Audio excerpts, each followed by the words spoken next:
What you are about to see in this video is the very epicenter of cover-up culture in the charismatic movement. We're about to expose not just a man, but a corrupt process that has formed the foundation of a book called Unpunishable that has proliferated cover-up culture across the charismatic movement everywhere it goes. This is a heartbreaking story of betrayal, but in exposing this story, hopefully, we will be striking at the root of cover-up culture in the modern charismatic movement. In all of my years of being an elder, of being an associate pastor, and even being a senior pastor, I've only ever kicked 2 people out of the church.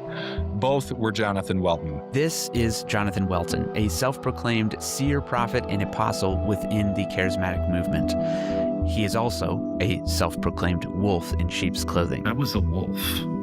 I was a wolf. A few minutes pass and I'm petrified. He still has one arm around my neck, and with the other, he takes my leg and pulls it up against him. I should have known he wasn't going to stop. Jonathan Welton's teachings were incredibly influential within the Bethel sphere of influence. See, it's not just a trinity. The bride is the 4th person of the Godhead.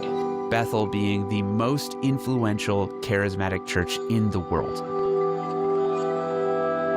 Bethel has recently come under fire for not warning the church about sexual predators and false prophets that it had platformed, Sean Bowles being one of the most recent cases that has come to light. And one of our dearest friends, one of our most trusted friends, is Sean Bowles. Sean Bowles was using the internet to data mine prophecies and then calling people out of the crowd in order to prophesy over them the information that he had looked up online, pretending that it was the voice of God, while also behind the scenes pleasuring himself in front of his male interns and staff. This was known to leaders at Bethel for years, and Bethel had never warned the church publicly about such a dangerous individual. Many people have been asking this question, why does this keep happening?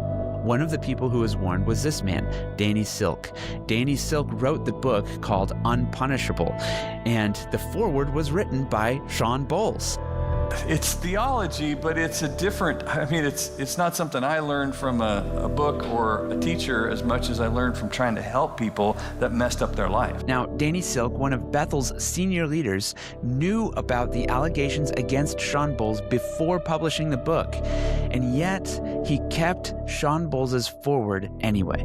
In Unpunishable, Danny Silk makes the case that ministers who have abused their position of authority to sexually take advantage of people under their care should be restored to ministry, because to not restore them would be an act of punishment. This is a quote, "People are naturally wary about a fallen leader returning to a position of influence, especially once they find out that he is a repeat offender.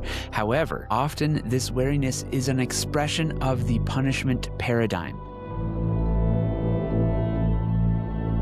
Danny Silk uses 2 case studies to support his claims. One is the case of Ben Armstrong. Ben Armstrong worked for Bethel Church as their director of prophetic ministry. Ben Armstrong had used his position of spiritual authority to bring a woman who was under his spiritual care into what was a relationship leading towards sexual encounter. We call this grooming. It was not the first time with Ben Armstrong, and yet he was immediately invited to come back to the pulpit. You asked me a question early on, actually. We were sitting in your office and you said, "So what does coming back to ministry look like?" And I was surprised you even asked that question, because I didn't think that was even on the table.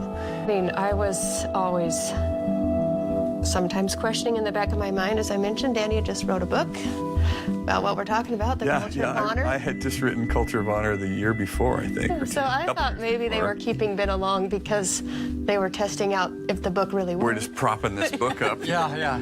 Wait, if we don't do this, like I just wrote a book that says this works. But that's not the only case. Another is the case of Jonathan Welton. Jonathan Welton was exposed for a second time for abusing his spiritual authority to sexually gratify himself at the expense of those that he led. Danny Silk was brought in to be part of bringing accountability to Jonathan Welton. However, behind the scenes, Danny Silk was also writing Unpunishable, wherein he wrote about Jonathan's restoration process. And he did so in such a way that blindsided all of the victims of Jonathan Welton and the other ministers who were brought in to help bring accountability. It was very angering. I let the staff member know who had sent it to me from Danny Silk. I said, I don't like this. You can tell him that I don't agree. I don't think that he should publish this. Well, now Jonathan Welton is using this book and the credibility of Danny Silk to re-platform himself and to claim that he is a changed man and to seek the pulpit yet again. Years-long season that I walked through with a team and through a restoration process that was a legitimate one. Thank God I had Danny Silk to walk with me. He ended up actually writing a book called Unpunishable. And while Welton claims that his restoration process was legitimate, those who were responsible for providing oversight, including a clinical psychologist, Jonathan's former pastor, his former staff, and his victims, all say otherwise. Now, today, Jonathan Welton appears repentant. He seems to be apologetic for the ways that he has treated his former staff. He's even gone as much as to call himself a wolf, but then he shares his teachings from when he was a wolf. He's using his past behavior as a platform to try to launch himself back into the spotlight as an authority on these issues of abuse and trust. Today, what we're going to talk about is apologies. I'm not here to apologize to you. I'm here to help you learn how to apologize. Now, the question I have is, should the church trust somebody because they apologized when their victims had not yet had a voice? And should the church trust Jonathan Welton just because Danny Silk wrote a book about his restoration? I'm joined in this video by Ron Cantor, who has been an advocate. He has a podcast called Speak Up, and he has been a vocal victim advocate, and I'm privileged to have him join me in this video. In these situations, people talk quite a bit about the minister that has been involved in the moral failure, but it's not often that the survivor has a voice.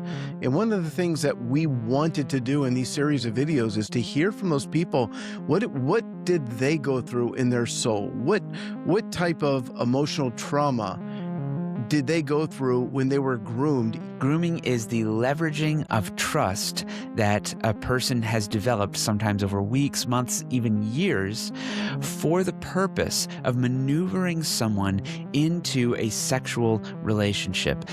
It doesn't even always have to be sexual, however. It could be some sort of coercive control over somebody for whatever purpose that benefits the person who is the groomer. It's incredibly disorientating. It really begins to erode away after somebody wakes up from having been groomed.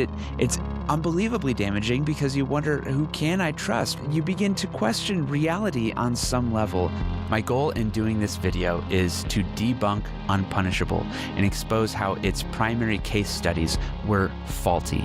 The testimonies that it leaned upon in order to make itself seem plausible really have not been understood, and the stories had not been told. In fact, the victims had been silenced in the publishing of the book. They did not even know about the book.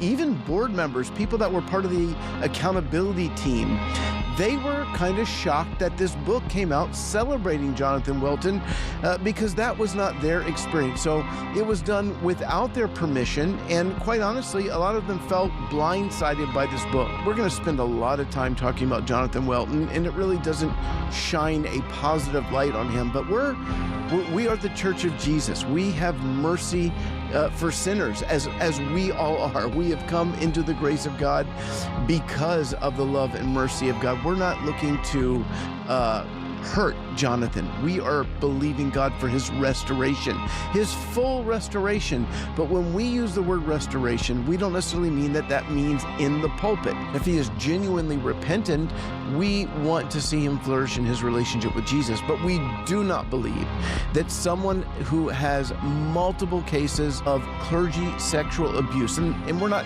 speaking about just the act of sex, we believe has disqualified him. This is not about forgiveness. This is about trust. Do we trust somebody who has a pattern of pretending to be better, and then it turns out he's not? Do we trust that person with the pulpit? And really, do we trust a book written by a very influential Christian charismatic leader, part of the Bethel network, that is advocating for the restoration of people who have repeatedly broken trust? Now, finally, this is a content warning. There's going to be some foul language in this. I've elected not to edit it out because I want you to see the type of culture that Jonathan Welton had created around himself within his ministry and his staff. There's also graphic depictions of sexual abuse that I think is important for you to know that's going to be happening. So if that's difficult for you, then I would encourage you maybe just skip this one. We're going to hear from Renee Lorraine. She hosts the blog Know the Sound. She has been the voice of many of Welton's victims. She has carried the torch for this at great cost to herself. Without further ado, here is Renee Lorraine.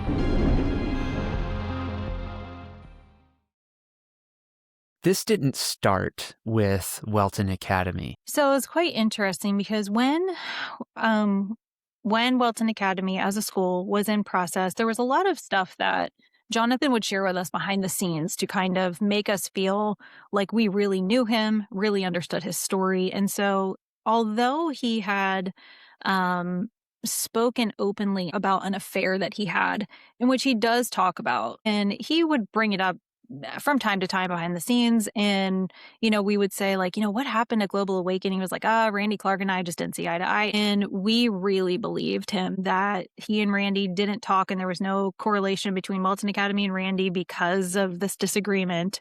We knew nothing more than that. Steve Hogan, Welton's pastor, was under the impression there was no physical thing at all that had happened, that it was just, some inappropriate comments or something of that nature. Yeah, that's really fascinating you say that, because that is part of the thing that's so interesting, is that everybody gets a different version of the story. What we ultimately found out to be true was he began hosting private groups. I think they were just under the name of Bible study or something of that nature.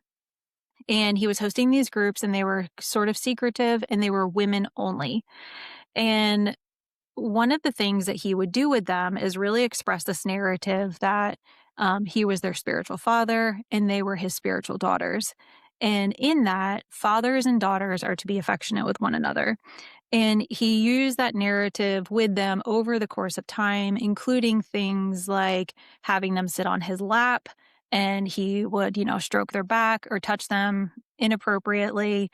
And all of this manipulation and grooming eventually led to the so-called affair that he talks about in public at times.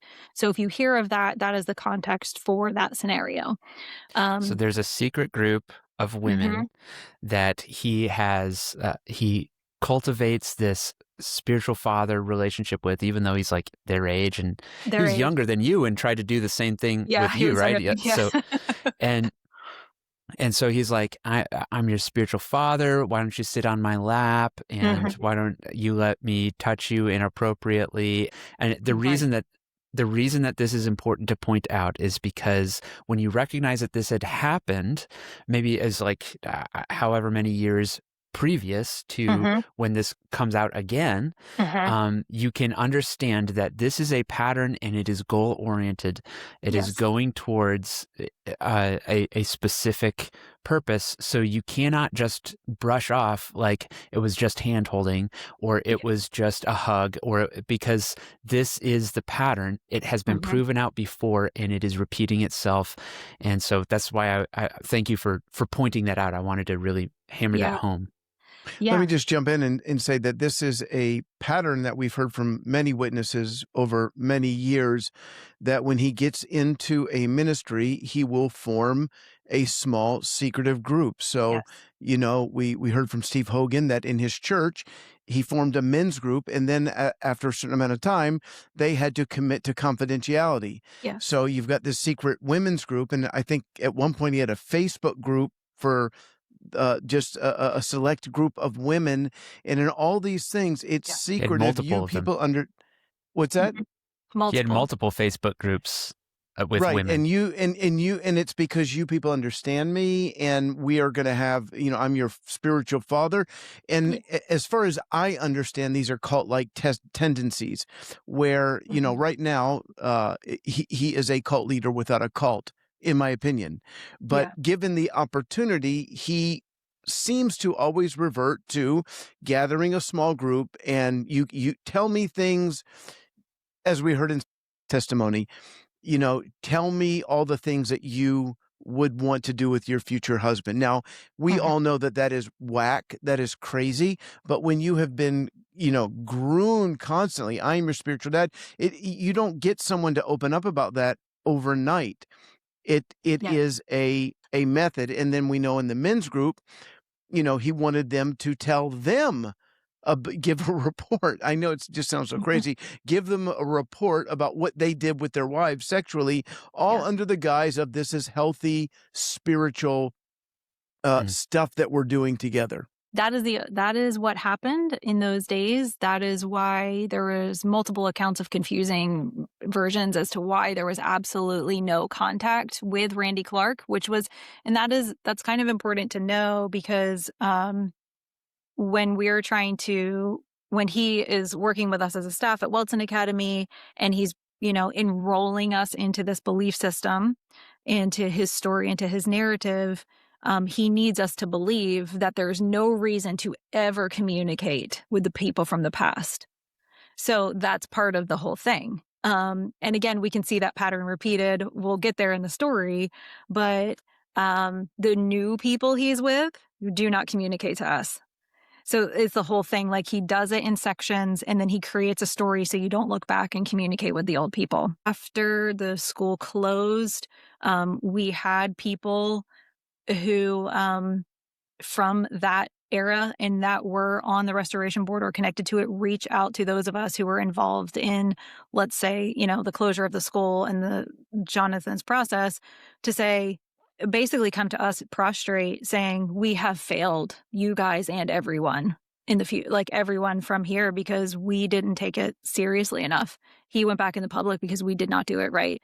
And they basically told the story that he was just so incredibly insufferable that they ultimately washed their hands of him. So he fundamentally did not complete that process on any level whatsoever. And that's been important to multiple people.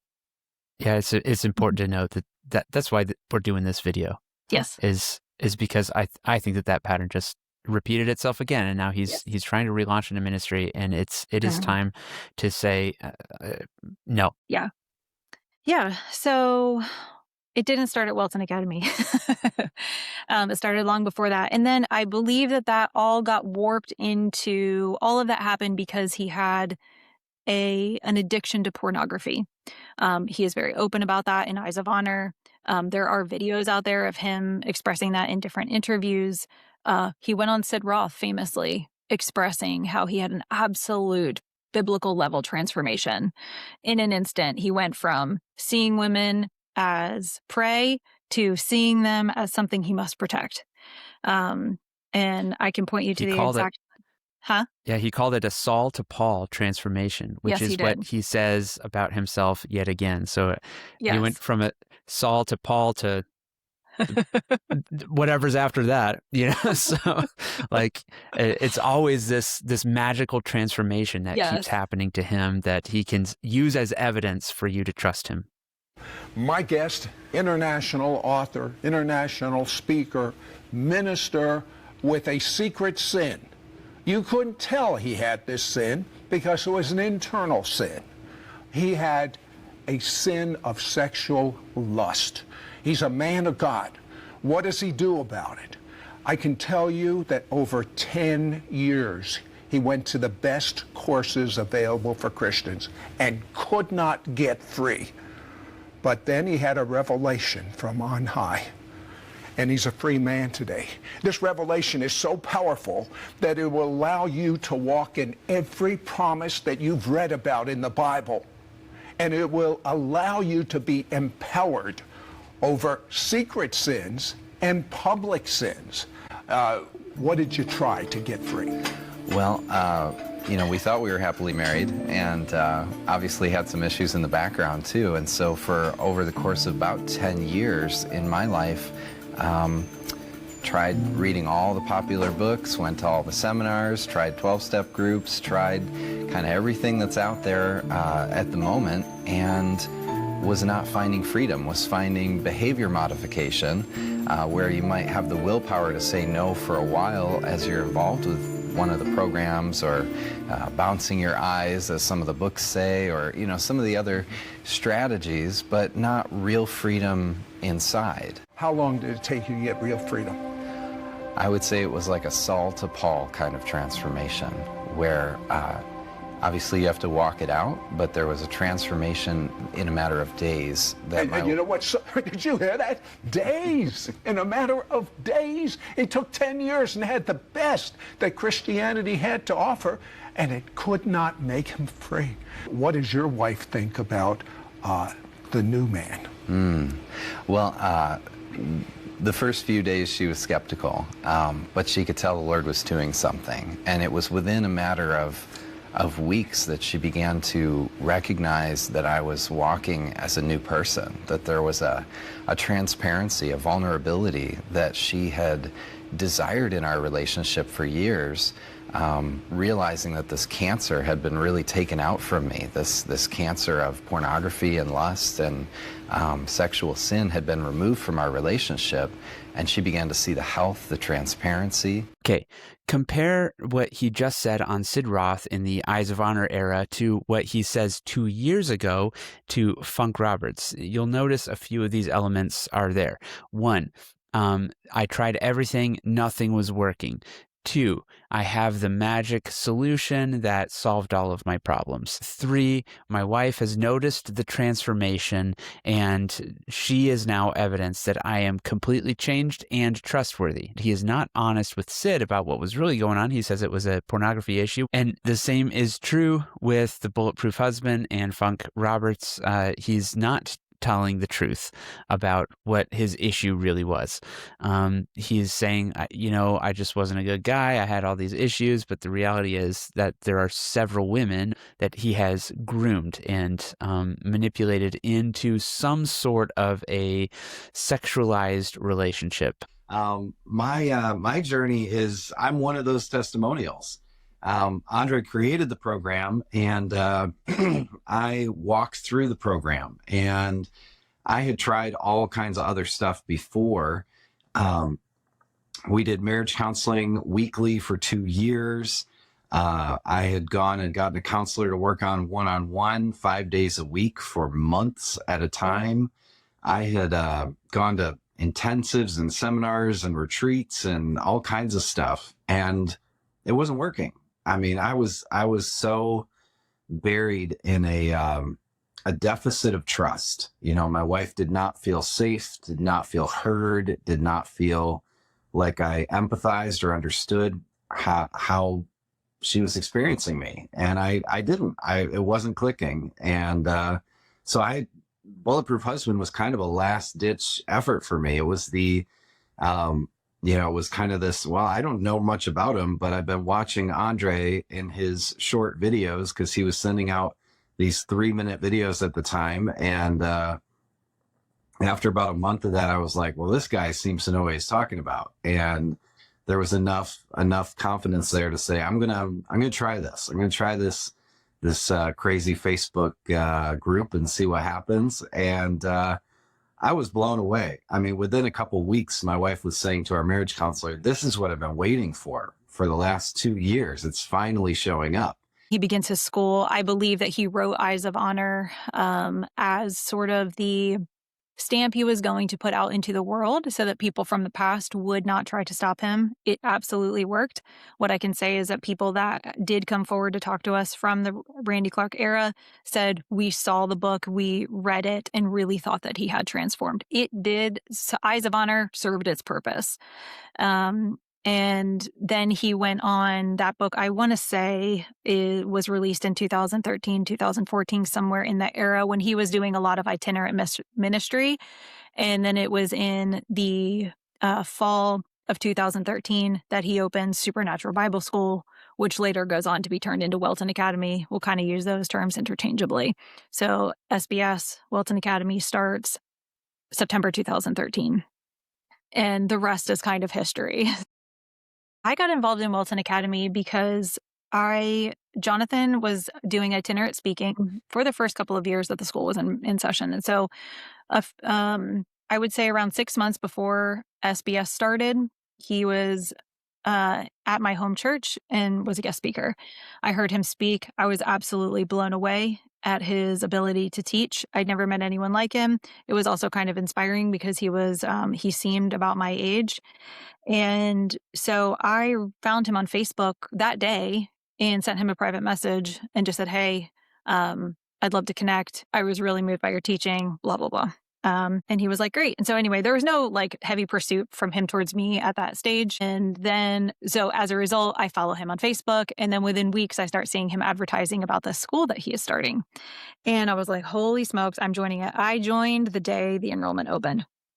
So I joined. School started that following September. I was extremely active in the so we used Facebook groups as sort of like the forums for the like class discussion. I was extremely active in there. And by March of 2014, his right hand, Linsey Wallace, approached me about a job as her personal assistant.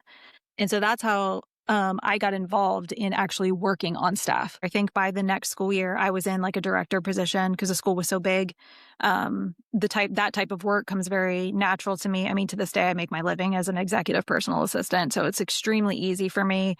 Anything logistical, administrative, you name it. And so I was the school director, I think, of like year one. So like all incoming brand new students. And that evolved over the years. And up until the May of 2017, when I was put in place as the COO of Welton Academy. And the reason I got into that role is that Linsey had to leave because of extreme health issues. So her role had to be replaced. And that's where everything started to change. So yeah, it was in that May that I was given this new position. Which I have to say I was extremely excited about. It felt like a humongous honor to me. At that stage of my life, I was Jonathan's biggest fan, and I used to tell him, like, we're going to work together till we're old. And I thought that's what I was doing with the rest of my life. And so this was very important to me, and it was really fascinating. So I'll say, like, yes, we were aware of the past. None of that was an issue to us. Nothing was an issue. We were steady moving forward. We were a freight train going 100 miles an hour. I don't think a bigger advocate existed next to me.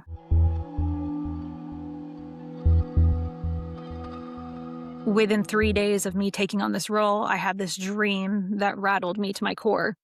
And in this dream, Jonathan and I were at a conference together, which was something that we did do in real life. I would travel with him at times. And we were leaving the conference room and walking down this hallway. And as we're going down the hallway, there's all these rooms on the side. And we pass them. We're passing these rooms. And as we're going down the hallway, we look to the side. And in this one room, there's people in there filming a pornography film. And we were like, what the heck is going on? And so we just keep walking. We round the corner. And as we round the corner, Jonathan's like, I'm going in there. And I was like, John, don't do that. There's people in there. There's cameras. They're going to see you. Don't go in there. Don't go do that. But he didn't listen to me. And he went in. And in the room, it was like a table in the middle and cameras all the way around. And there's a girl laying on her back. He goes right into the room and I follow him. And he gets on top of this girl and starts having sex with her right there on this table in front of everyone, in front of the cameras. And I'm standing so close to the table that I can like feel the table touching the side of my leg. And I realize he's whispering something to her as he's having sex with her in front of all of these cameras. And I lean down to listen, and he's whispering her like God-given identity to her while he's having sex with her. And that's where the dream ends. And I had no idea what that dream meant at that time. It wasn't until a couple of years later that I really understood. But that shook me. And I woke up that day and I was like, is he having a real, like I take dreams seriously. That's extremely bizarre for me. I thought it meant something, but I didn't know what. I was afraid to share it with him. I can tell you that. And I never did. And I didn't share it. I only shared it with 2 people until way later when the school closed, and I started to share it more often. But at the time, I just thought, is he having a relapse with the porn stuff? That's what I thought it was. I thought maybe something was going on with the pornography, and it was just a warning that he has to deal with that issue again. Again, not many alarm bells, just a concern. But because I had this new role, I was in charge of the staff in a different way than I had been previously. So I need to be communicating with them all the time. And what began to unfold over that summer was 2 things. One, the staff started opening up to me in a way where they would say things like, what do I do about the inappropriate text messages that Jonathan sends me and then tells me I should delete? Or what do I do when he sends me like lots of kissy emojis? What do I do when it makes me uncomfortable when he asks me to send him a selfie and I don't want to? And my mind is basically like, I had no idea this was happening. Years. I'd been with John, or I'd been at the school working since 2014. I had no clue. And at that same time, he also started to like slowly test how perverted he could get in his language and jokes with me. Again, at that time, I think I've said before, some of that stuff just kind of rolled off my back. I was the type of girl that like hung out with all the dudes when I was young and a teenager and stuff. And I have like a certain capacity for certain crude joking and language that I would say I attribute to guys just being guys. Right or wrong, that's where my mindset was at the time. And so it was very light. I know now he was really just trying to gauge. But that got deeper. And so that was unfolding across the summer of 2017. By the end of the summer, he's pressing further with me. And he and I have this conversation where we were talking about he and Karen potentially lending us a sum of money as a loan. And he was like, I don't know, let me talk to Karen. I'll come back to you. And I said, okay, sounds good. We talked literally, I think it was the next day. And he was like, hey, we talked about it. We don't think it's a good idea. And I was like, yeah, actually, after further consideration, I didn't like the idea in the first place. And he said, besides, if a beautiful woman was going to pay me back for anything, I would prefer that she pay me back in blowjobs rather than in cash. And that was like a moment for me when I realized his capacity for perversion was way worse than I really understood. And I don't know why, but it has always stood out to me. He started the whole thing off with besides. He's like, besides, if you were going to pay me back for anything, this is how I'd want it. And I don't know why that stands out to me, but there's just something where he was like really laying it down. Like, if you ever owe me, this is how I want to be repaid. Like, just so you know, this is really what I'm about, you know? If you're really repentant at any level, you don't joke, you don't go near that subject.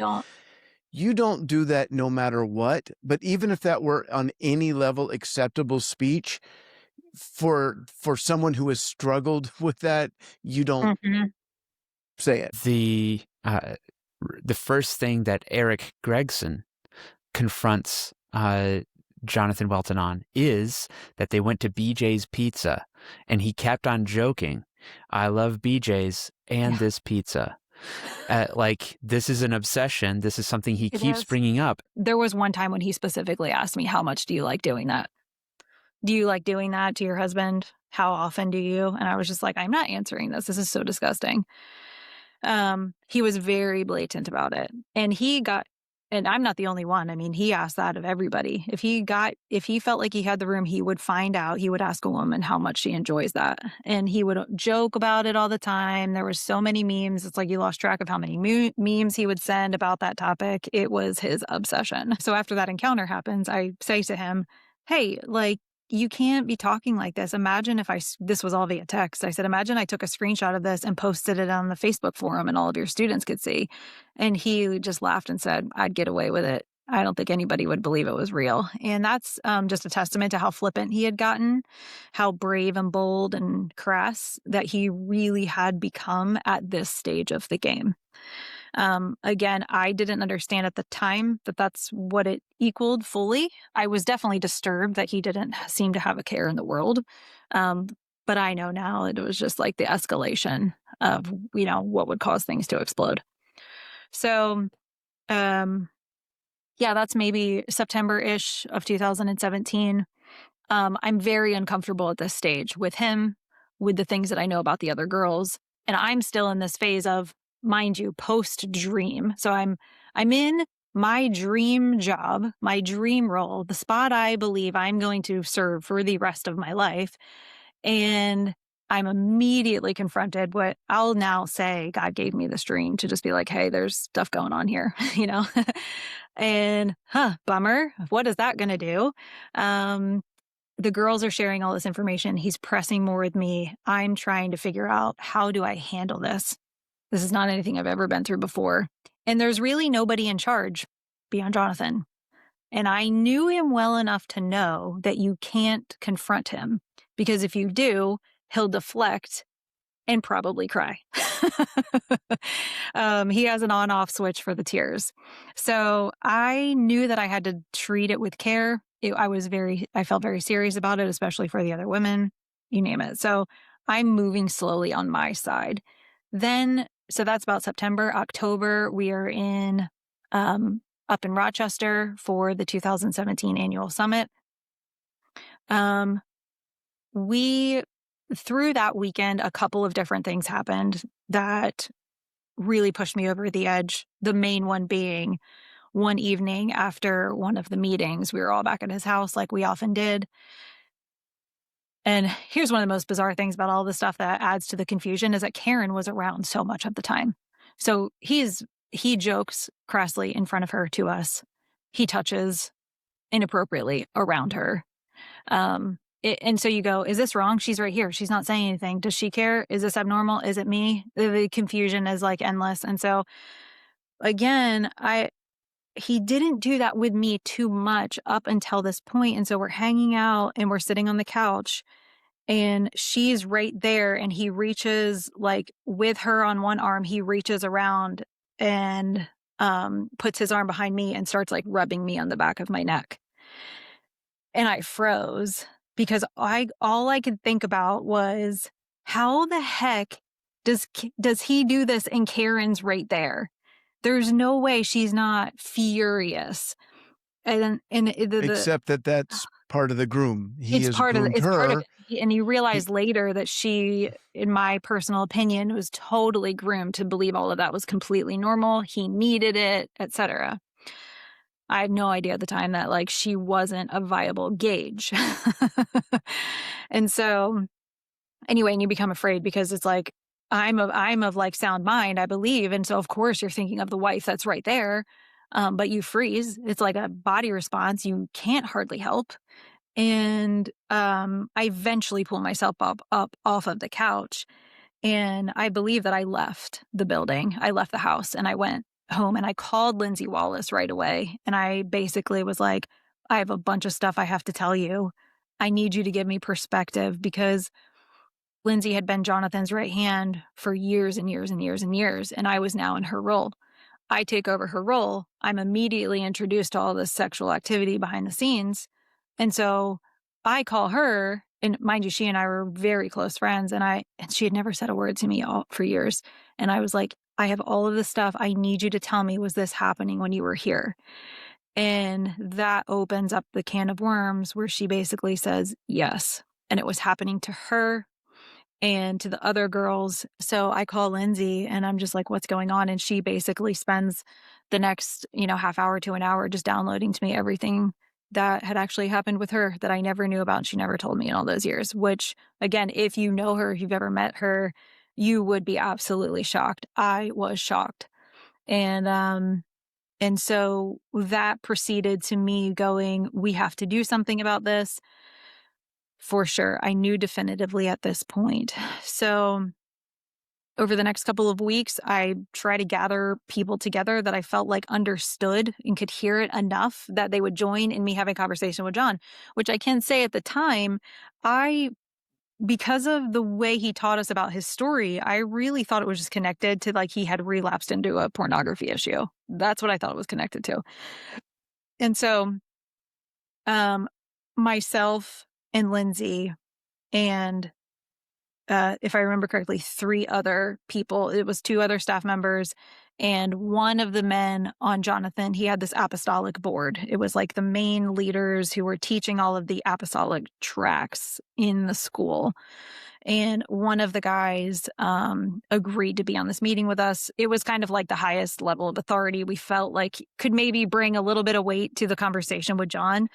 I knew that as his employees, let's say, we're talking to our boss, there's only so much we're going to be able to do. So we'd have this we arrange this Zoom meeting. We completely confront him on all of these things we see. Even one of the staff members was the male, the one who eventually gets fired. And he was like, Jonathan, I've been trying to confront you for years about your inappropriate hugging with women on the road, because he would travel with him at times as well. He was the videographer. So all of the filming that took place for the classes for the school were filmed by this guy. Mm-hmm. So he was in a lot of locations with Jonathan and would see John. And he had apparently confronted Jonathan on it numerous occasions, which we came to find out as a slowly enrolled that a lot of men had done so through the years. So we have that conversation. Jonathan cries and cries. He's trying to clean up his mess, so to speak, for like weeks, lots of follow-up conversations. He goes to a Tony Robbins event. At the event, he supposedly confronts his like inner self, goes through all of this transformative work, and he comes home and declares, I'm changed. I'm 100% different. And he also becomes completely obsessed with Tony Robbins at this time. I could tell. Do you have a question? Yeah. So just so we're tracking the amount of magic cures we have so far, we've got Eyes of Honor. Yeah. And now I've gone from a Saul to Paul transformation, and I don't even think about women in that way anymore. Yes. And then it's like, oops, I still do. Wow, Tony Robbins totally has changed my life. So now we're at 2 magic cures, but there's a few more that's to come, I think, later, right? Yeah. So he goes through the Tony Robbins event. He becomes an absolute guru. What we don't understand is happening now. He becomes a guru of Tony Robbins. He becomes a guru of the guru. No shade to Tony Robbins. It's just kind of funny. So Jonathan, what we realized was happening over time is that he was constantly assessing everybody around him, whether it be through questioning you or creating questionnaires and giving them to you. He would spread them across his staff or some of his private special groups, and certain students that maybe he was interested in, or whatever the case was, there was that, or you were taking the Myers-Briggs test, or you were taking this test or that test. He was constantly gathering information. And we slowly realized over time it was so that he could manipulate us. And so the more he could understand, because he's got this brilliance where he really can understand like the minute, like minutia, you could say, about a person and sort of what makes them tick and how you can get up underneath of their skin and the way that they think. And he was so good at that. And anyway, Tony Robbins, he goes to an event and he comes home. I wouldn't have been able to say this then. I could say it with hindsight. He comes home knowing I have found my next best tool to do what I want to do and to further my cause. And he starts implementing Tony Robbins stuff in staff meetings, in policies, in you name it. Everything becomes about Tony Robbins. He starts paying for staff to go to his events. Oh my gosh, it just goes on and on. He's transformed. And so all the while, mind you, I'm still the COO, but I'm letting Jonathan know I believe in you and I want to believe in you and I want you to be better because I care about this school deeply and I want the school to continue and I want this cause to continue. So I was on the good side of Jonathan, and anything that he told me he had changed, I believed, and anything that he was like repentant of, I accepted.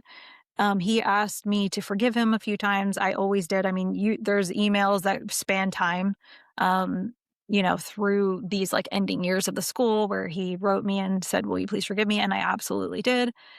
And I was an absolute advocate for him as a person in the school. But at the same time, I'm still noticing red flags. One of them being that amongst all of this, he decides we're going to fire the only male staff we have on board. And not only that, I'm going to do it. So he preps me and gives me a script of exactly how I need to fire this guy. Although one thing that is interesting is that Jonathan never fired anybody. Everything was always a transition. So we were going to transition him out. And he laid out this like elaborate spreadsheet as to why it made sense to do this. And if you disagreed, then you just didn't get things. I called him and I basically said, look, I don't actually understand, off the record, I don't actually understand why I'm doing this, but I have to do it. And please forgive me. And I fired him. And anyway, it was a really awful moment. So I did that. We move on. And what I can say is that from there through spring, so we're moving into early 2018, one of the things that he promised, Jonathan promised us when we had that confrontational meeting in October, late October of 2017, was that you need to tell Karen that this is going on. You need to tell her that you are communicating with all the women on staff like this. She's your wife. She has to know. And we also want you to express all of this to the rest of your apostolic board. And he said, absolutely. So he assures us he's going to do this. Well, over the next few months, I asked him a few times, like, hey, have you told Karen yet? Hey, have you talked to all the guys yet? And the answer would either be no or some like, I'm waiting for the right time or whatever. There was always an excuse. Again, I take his word, but it's also like a red flag. And I'm understanding the lack of clarity that is beginning to happen and unroll here. No more stories of abuse, is what I call it, continued to come forward to me at that time. I would make up, because this is what he always does, is he is extraordinarily talented in compartmentalizing people and then teaching you who to talk to and not talk to. So they were not expressing that stuff to me so much. Plus, I think he also knew that he needed to be extremely careful. So I'm not sure he was really crossing the line with that as much as he had been. However, spring of 2018, my family and I were on a vacation or on a trip we were in Southern California. Eric Gregson's church was there. We visited his church on a Sunday. I, of course, know him quite well. So we hang out after service is over. We're chit-chatting, catching up. And I basically posed the question, something to the tune of, like, are you privy to everything going on with Jonathan? Has he told you guys, how do you feel about it, et cetera? Something in that vein. And he more or less looked at me like, what in the world are you even talking about? And I feel like the blood rushed out of my body, because I realize now we're in March. It was March. And we had talked in October, and he had not told the men, none of them. And I also I told him, I said, I bet you he hasn't told Karen either.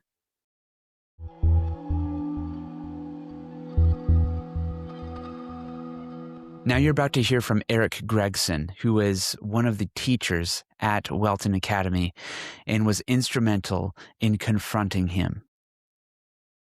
I pastored a small church for about 15 years. And in that time of pastoring, I got connected to a mutual network that John and I were both a part of. And He'd seen me teach at a conference. I was familiar with his school that he had recently started called the Welton Academy. There seemed to be a little bit of synergy between him and I. We both were students of the Bible and were fans of the Bible and teaching the Bible. And so eventually he asked me to come on and teach at the school. I became a third-year teacher, so I would teach students who had gone through 2 years of the school and they were starting a third year. And so I primarily taught a course on how to study and teach the Bible.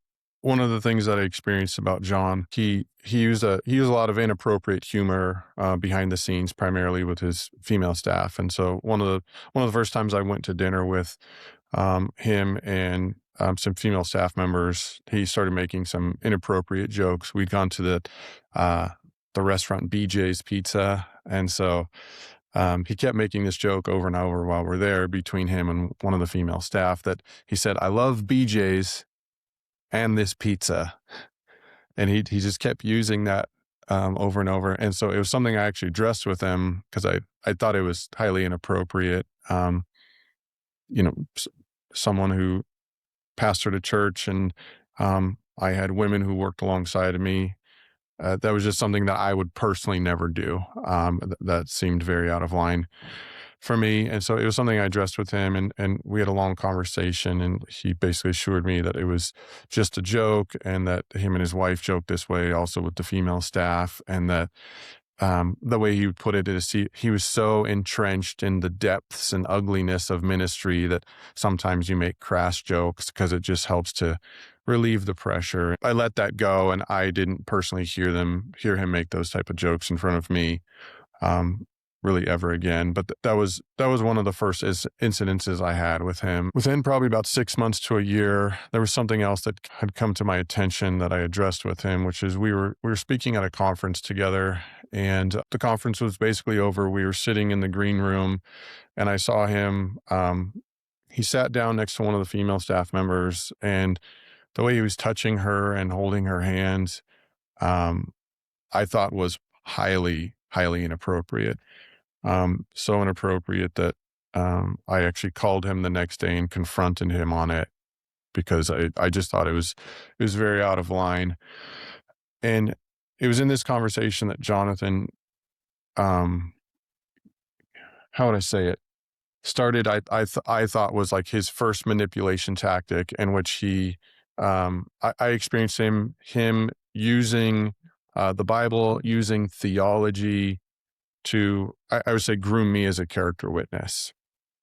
And so, so I called him, I confronted him on him touching this woman and holding her hand.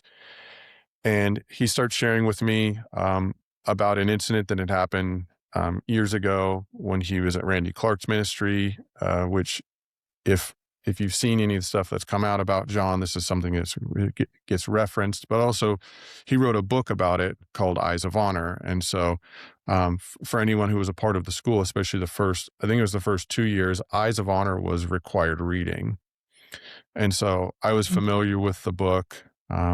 And so basically, long story short, is he shares with me that he had previously had an affair, and that he'd gone through such a restoration process that his heart was so turned towards women that he could not help but see all women apart from his wife as either, spiritual mothers if they were older, but primarily the women at the school were all like spiritual daughters to him. They were all spiritual daughters. And so he was talking to me about how we need to understand affection in the kingdom of heaven, and we need to understand affection in the new covenant, and that this is something that him and his wife are fully on board with, and she's on board with him showing affection to his spiritual daughters. And so, again, for me, that didn't sit well with me. That wasn't something that I was personally comfortable with. He didn't see it as wrong because for him, it was just affection between him and a daughter. And basically I wouldn't understand because I don't have spiritual daughters, and I didn't go through the process that he went through that was so eye-opening that he could not help but see all women with this deep level of honor and respect. One of the things he really touts is that he supports women in ministry. He says he's such an advocate for women in ministry. So he was wrapping this up in that concept. that he's actually such a champion for women that it's okay that he shows them affection, or the fact that he shows them affection is just a sign that he's such a champion of women. And one of the things that we had heard is that when John was at Global Awakening, he had started to position himself as his spiritual father, kind of mentoring women and primarily going after women to establish himself as a spiritual father. And according to the testimonies we've heard, he was using the same grooming tactic of pressing on their boundaries. And so asking them to do things like sit on his lap because you need to understand intimacy. You need to understand what it is to be loved. There's actually one other incident. We were talking about personality types at one point. When I pastored the church, at one time we had everyone do the personality quizzes. We were trying to figure out how to connect with each other better and understand each other. And one of the things that was interesting to us is I found out every single one of my leaders, male or female, had a common strength in their life. I think in the Strength Finders book, they call it belief or something. And I remember talking to John Welton about this, and he told me at the time, so I was like, yeah, it's so fascinating. Despite all our differences, we all have belief. Like, isn't that interesting? And John told me at the time that he'd also been studying personality types, and that he would not hire someone if they knew they had that strength. And I was curious, I was like, why wouldn't you hire someone if they had that strength? And he said, anyone he hires, he wants them to do what he says without questioning him.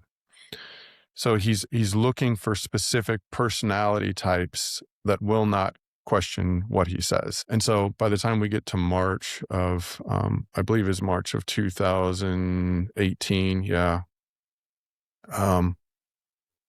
One of the staff members comes to me.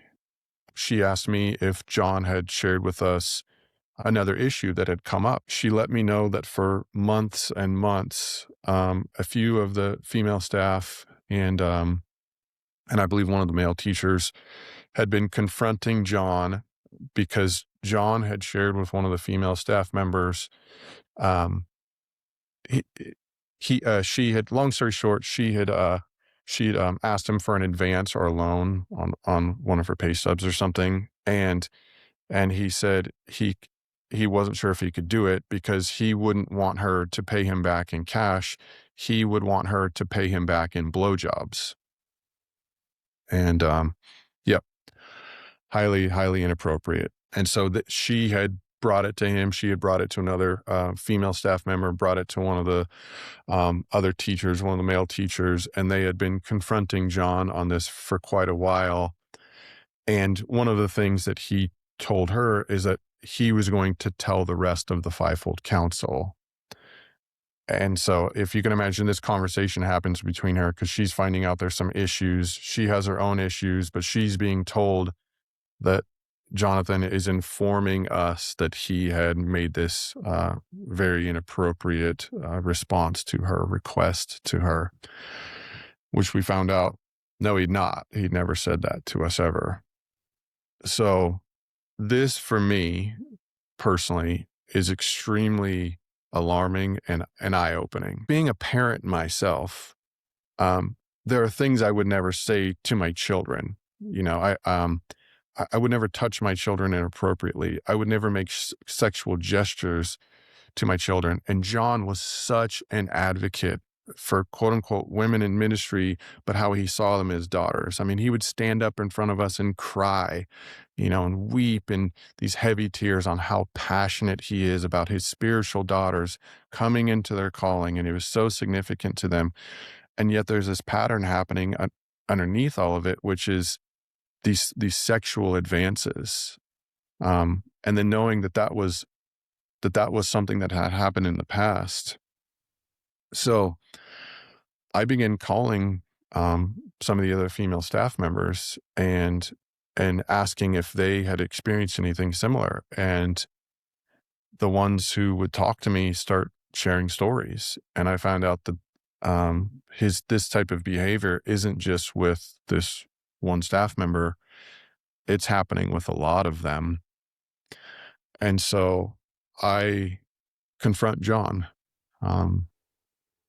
This is sometime during like March 2018. I tell him he needs to tell his wife about what's going on. He apologizes to me. He said he's repentant.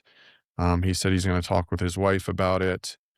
He felt very sorrowful in our conversation. So that was good to hear. And so I let it go. And I told him I'd love for him to follow up with me and let me know how it goes after he speaks with his wife. At the time, I thought I was just dealing with a leader that was struggling with something, and I was hoping that we could get it resolved and he can get it resolved with his wife. And so I let it go for a couple of months.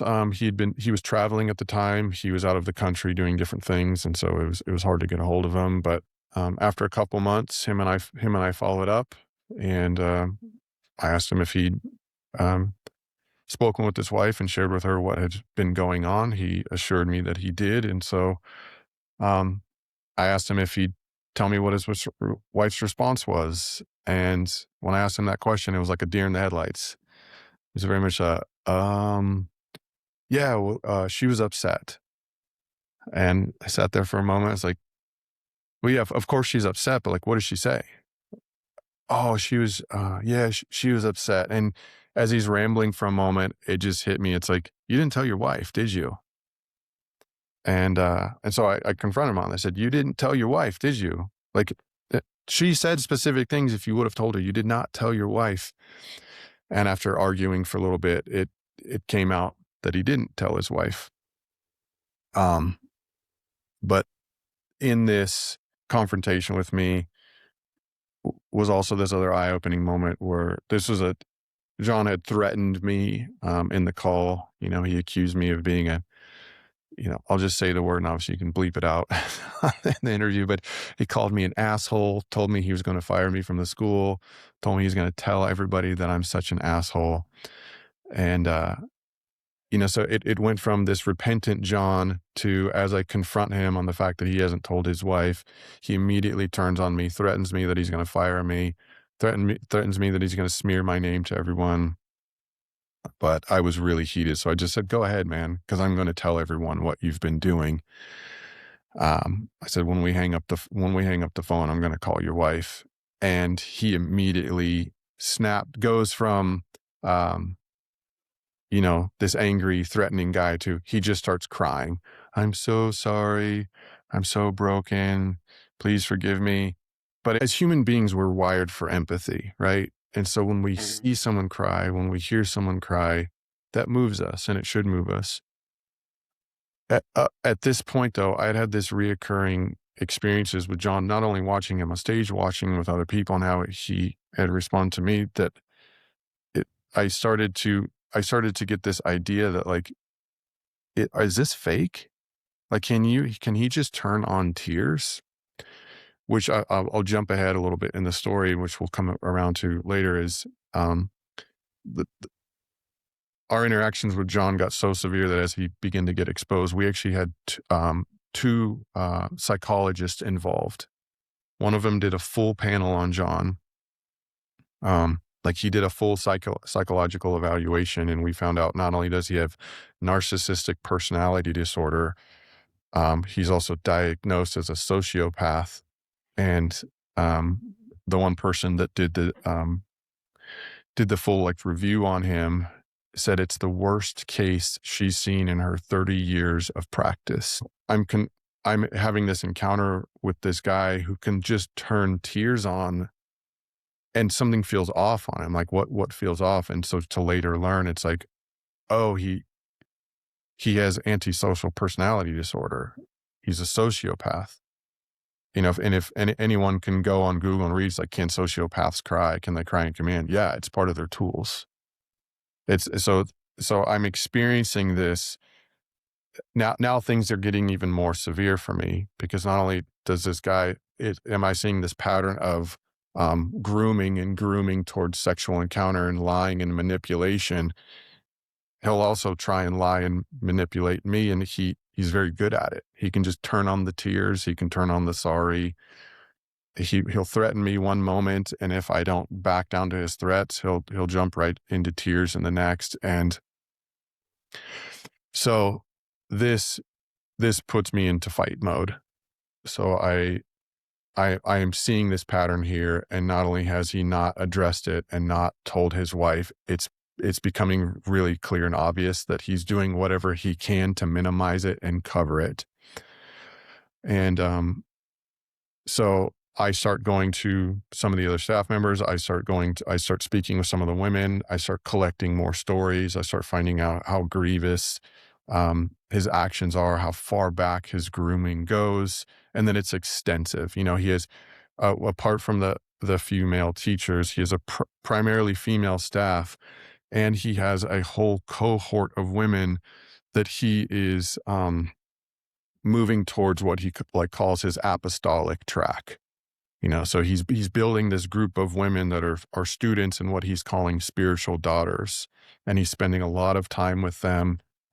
Quite a few of them are foreign. He's bringing them into the States all the time. And so there's a lot of interactions with these different groups of women that is becoming extremely apparent. It has become extremely apparent to me that he's grooming them towards sexual encounter. So I begin filling in staff members, collecting stories, and this creates some major pushback. And so this goes on for months and months until eventually I resign from the school. Tommy Green, one of the other teachers, resigns from the school. Staff members, Renee, one of the primary staff members and whistleblowers, resigns from being on staff with him. And so this, so in March is when I had this first conversation with John. By the time we get to August 2018, a handful of us have resigned, and Jonathan Welton sends a letter out to all of the staff saying that he's dissolving the Fivefold Council. And so now he's starting to put his manipulative tactics in a written letter. So I've resigned, Tommy's resigned, and he's telling us that he's dissolved the board. And also in his letter, he's calling for a way of communication with him between his staff. That as I read through the letter, I realized this guy's trying to cover all this stuff. He's literally telling women that if they've had a poor experience, that they cannot go and talk to anybody else. They have to go directly to him. And so, being someone who's been a pastor and I had owned my own company for years, there's just something I understood about whistleblower laws. It's like, yeah, you can't do this. You're literally violating whistleblower laws. And so I respond to his email informing all the staff that what he is asking you to do violates whistleblower laws. He cannot tell you that if you have had a problem or where you feel like there's a sexual advance or anything along those, anything inappropriate, that you have to go directly to him to talk about it. That's highly inappropriate. It's illegal. This is a pattern now. That's the pattern is growing, that he is not repentant. He's telling some people that he's sorry. How would he say it? He was inappropriate in his affection. That's the way he put it. He made some inappropriate jokes, but that was it. That's as far as it goes. But I'm watching him minimize and groom and push people away. In his, I'll share this. This is his bio right now. He's describing part of what you are in the middle of sharing right now. He describes it this way. This is just evidence of the minimization. Jonathan has always been a figure who sparks conversation and debate, whether through his teachings on end times theology, his strong advocacy for women in ministry, or his unwavering political stance for a constitutional republic. He has brought a fresh and sometimes controversial heaven to earth perspective. However, his journey has not been without personal challenges. Jonathan walked a long road of repentance and rebuilding of trust after a very public moral failure. His chosen path. Oh, hold on, bro. This is different. He changed this. He just changed this. Yep, he just changed it. Yeah. Okay. Well, He perfect. He before he called it missteps. Yeah.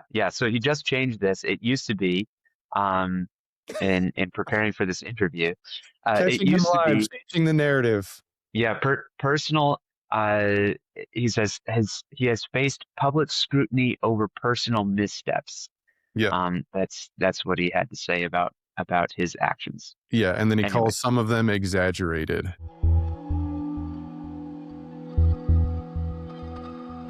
We're about to hear from an alleged victim of Jonathan Welton who is going to share part of her story. She's already shared a bit of this with the Roy's Report, but not even half of her story is shared, even in this video.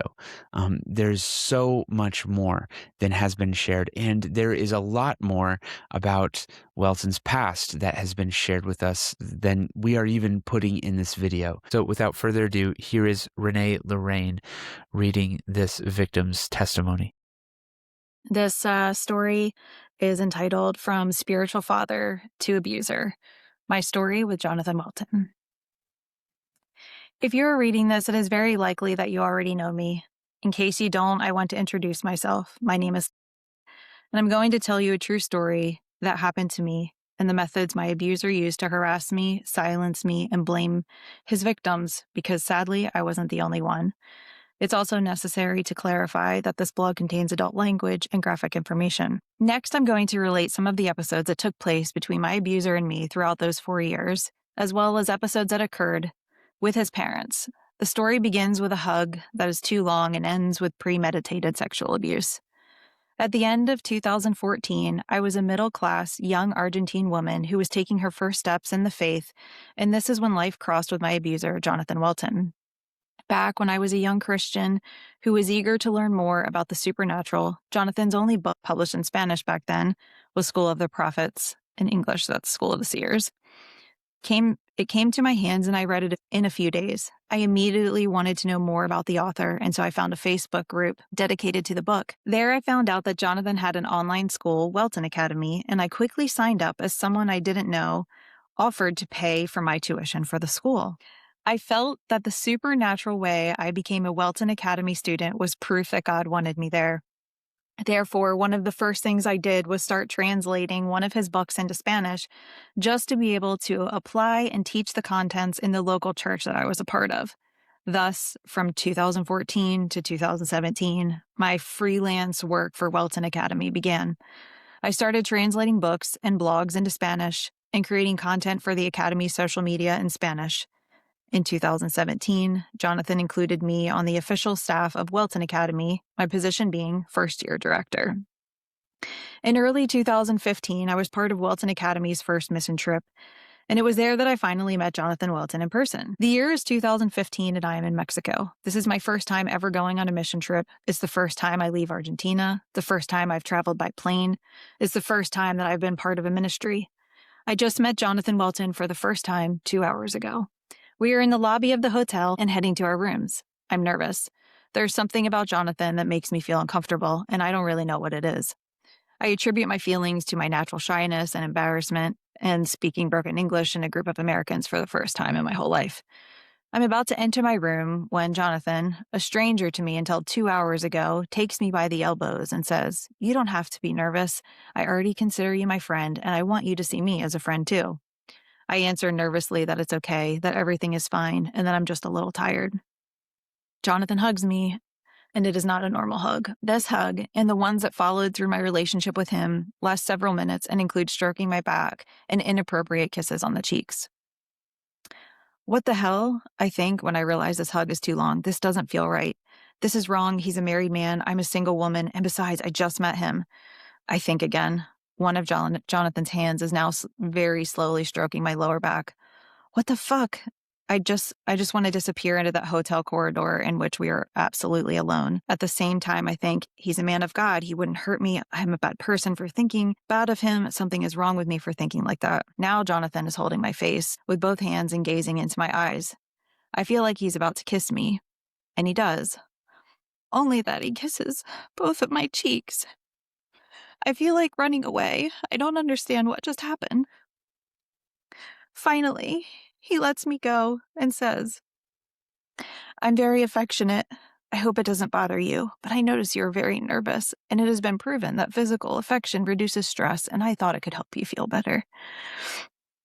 I said it's all good and entered my room. I feel confused. I spent several hours thinking there's something wrong with me. I think, a man of God, married with daughters, has second intentions with me. I had read in his books that Jonathan believed that Christian leaders could be affectionate with hugs, but was this genuine affection? And if it was, why did it feel so bad? I didn't expect to get so emotional. Holy smokes. Shoo. Whew. But was this genuine Christian affection? And if it was, why did it feel so bad? Was there something wrong for me for thinking badly of him? Also, he has said that he had hugged me for a long time to help me, and his intentions were good, right? But even when my inner voice told me that something was off, or part of me was thinking, "You're overreacting," it's a hug. That long hug, which always included strokes on my lower back and kisses on both cheeks, became a ritual every night before entering my hotel room in Mexico, and the hotels that followed in the following years.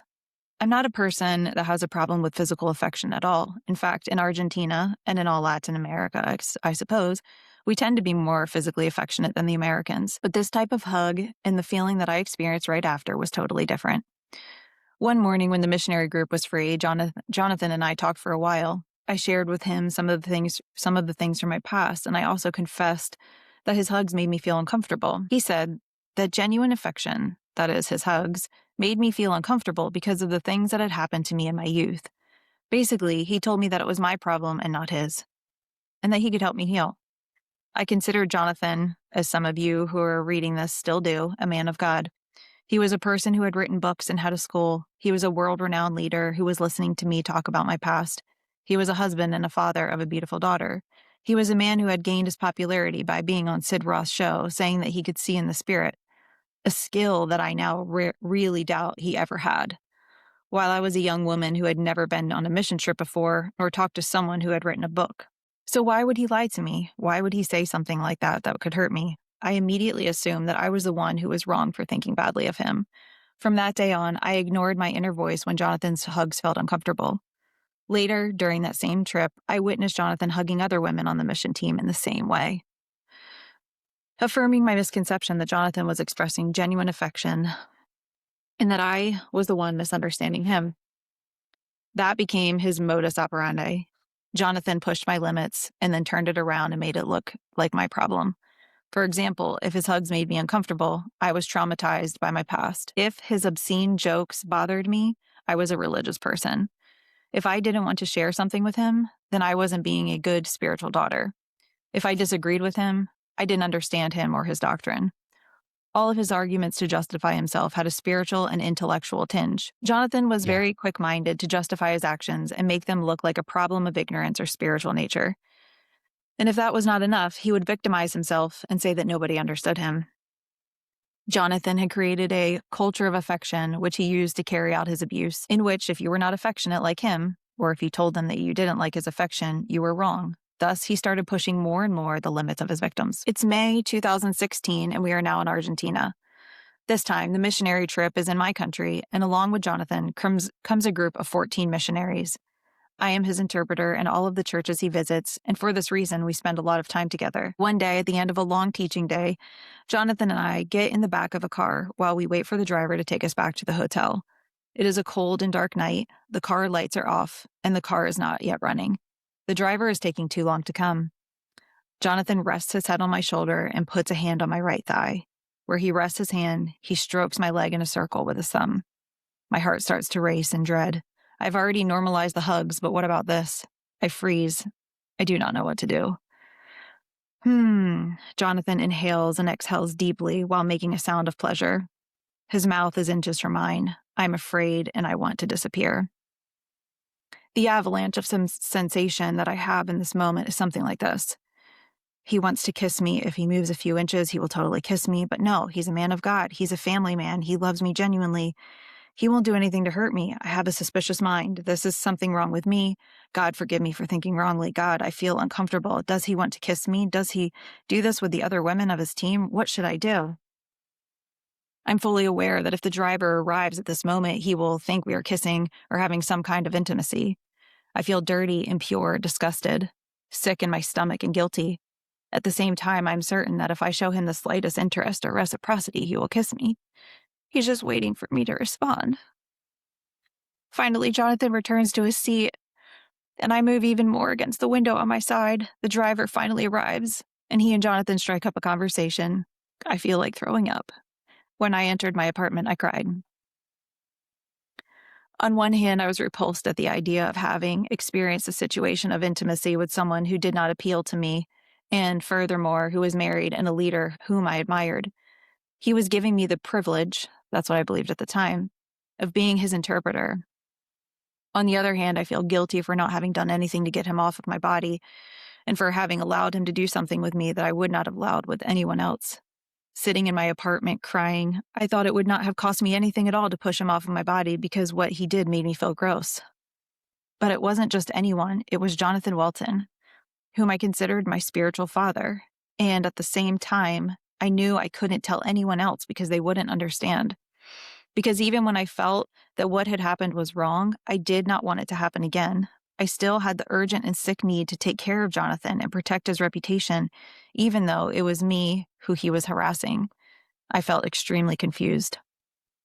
With me, Jonathan used phrases like, "Only you can understand me.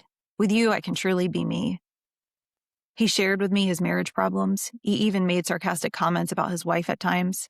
I was a pastor at a small local church at the time, and he used that to his advantage by saying things like, "I know you can really understand me because you're in the ministry and we have the same personality. My wife doesn't understand me like you do." So he created in me a need to protect him from other people who didn't understand him, despite the abuse. Sometime between 2017 and 2018, Jonathan began to develop a new level of control over his victims and started to call himself a spiritual father over various people. Of course, I was included. The peculiarity of this group of spiritual children was that it was only made up of women, all of them beautiful, and a large percentage single. For that, I think he only claimed to be the spiritual father of mine and another girl from Europe. But now he was enlarging his list. The same happened with the staff at Welton Academy workers, except for only one male, who over time Jonathan ended up firing. The rest of the approximately 8 members of staff were all young and attractive women. The excuse Jonathan gave to justify the absence of males was that God had called him to restore a place of authority to women. This place of spiritual father gave him the right to justify himself when he was too affectionate with his hugs and caresses. He said, for example, that parents are affectionate with their daughters and that his true love of a healthy father would help me heal the lack of affection from my earthly father. And I believed him. But believing him didn't mean his advances stopped bothering me. I hated it. But I thought I was the problem for thinking like that. And if I confronted him, Jonathan justified himself by saying that he was like my father and that he had no bad intentions, that everything he did was for my good. Also, every time I did not want to tell him about my past, especially anything related to sex, he would say that I was not being a good daughter. I must clarify that all of his daughters had to answer questionnaires from time to time, where he would ask us what we expected from a spiritual father, along with other personal information. I believed at the time that he was taking care of us, but today I understand that he was studying us. In addition to using some personality test indicators like Myers-Briggs, he asked us questions about our past. He did all of this for him to become exactly what each of us needed, and to have more information to hold on to and to control ourselves more and more. Reading these stories, you might come to think that Jonathan was a 24/7 pervert, but he was not. If he managed to gain access and trust from so many people and fool them, it was because it was slow, deliberate work. He studied the victims and trapped them by becoming whatever they needed. He did so by knowing their personality through Myers-Briggs or by knowing their pasts. Most of the time, he was a normal leader, but then, to test if someone had the potential to be his victim, he would start by taking seemingly normal and spiritual conversations to a wicked side. But he did it in a very subtle way. If the woman he was studying reacted, he discarded her, sometimes by completely ghosting her. But if she didn't say anything, he went on with his slow, deliberate work of driving conversations deeper and deeper into perversion. If Jonathan went overboard and someone confronted him about it, he had 4 alternatives. First, he would turn around the situation and make it look like you had a problem and not him. Second, he would spiritualize the situation. Third, if none of that worked, he would victimize himself. Fourth, the final solution of firing or disowning a person who confronted him. In the third case, where Jonathan would victimize himself, he would make himself seem very sincerely hurt. He would cry and say deep words and always end up convincing me that I was the one who could only understand him. In this way, he sought to soften me up so that I would not reject him. The type of people who are diagnosed narcissists, as Jonathan is, usually copy and mimic true repentance when confronted. They also cry and pull your empathy when they want to manipulate you. In Jonathan's case, he often dismissed people by completely ghosting them who did not buy his sorry character when confronting him about his actions, although he clearly did so under another excuse. It was sometime after I recognized him as my spiritual father that Jonathan felt more entitled to control more parts of my life. He asked me quite personal and private questions. If the answer was superficial, he said he wanted more details. He justified himself by saying that everything was for my good. Jonathan checked my social media and controlled everything I shared, from the photos I uploaded to whom the likes I received were from. Once he pointed out the fact that I did not upload photos of myself to social media. He was right. I didn't do it very often. He asked if I was nervous about being complimented on my physical appearance, and I said yes. Without knowing it, I gave him the information he needed. He told me that he had a task for me. I had to take a selfie every day for 21 days and send it to him. Thus, he was going to tell me something nice about my appearance, but without double intentions like other men would, he said. And in that way, he was going to be able to break the shame I felt when someone flattered me.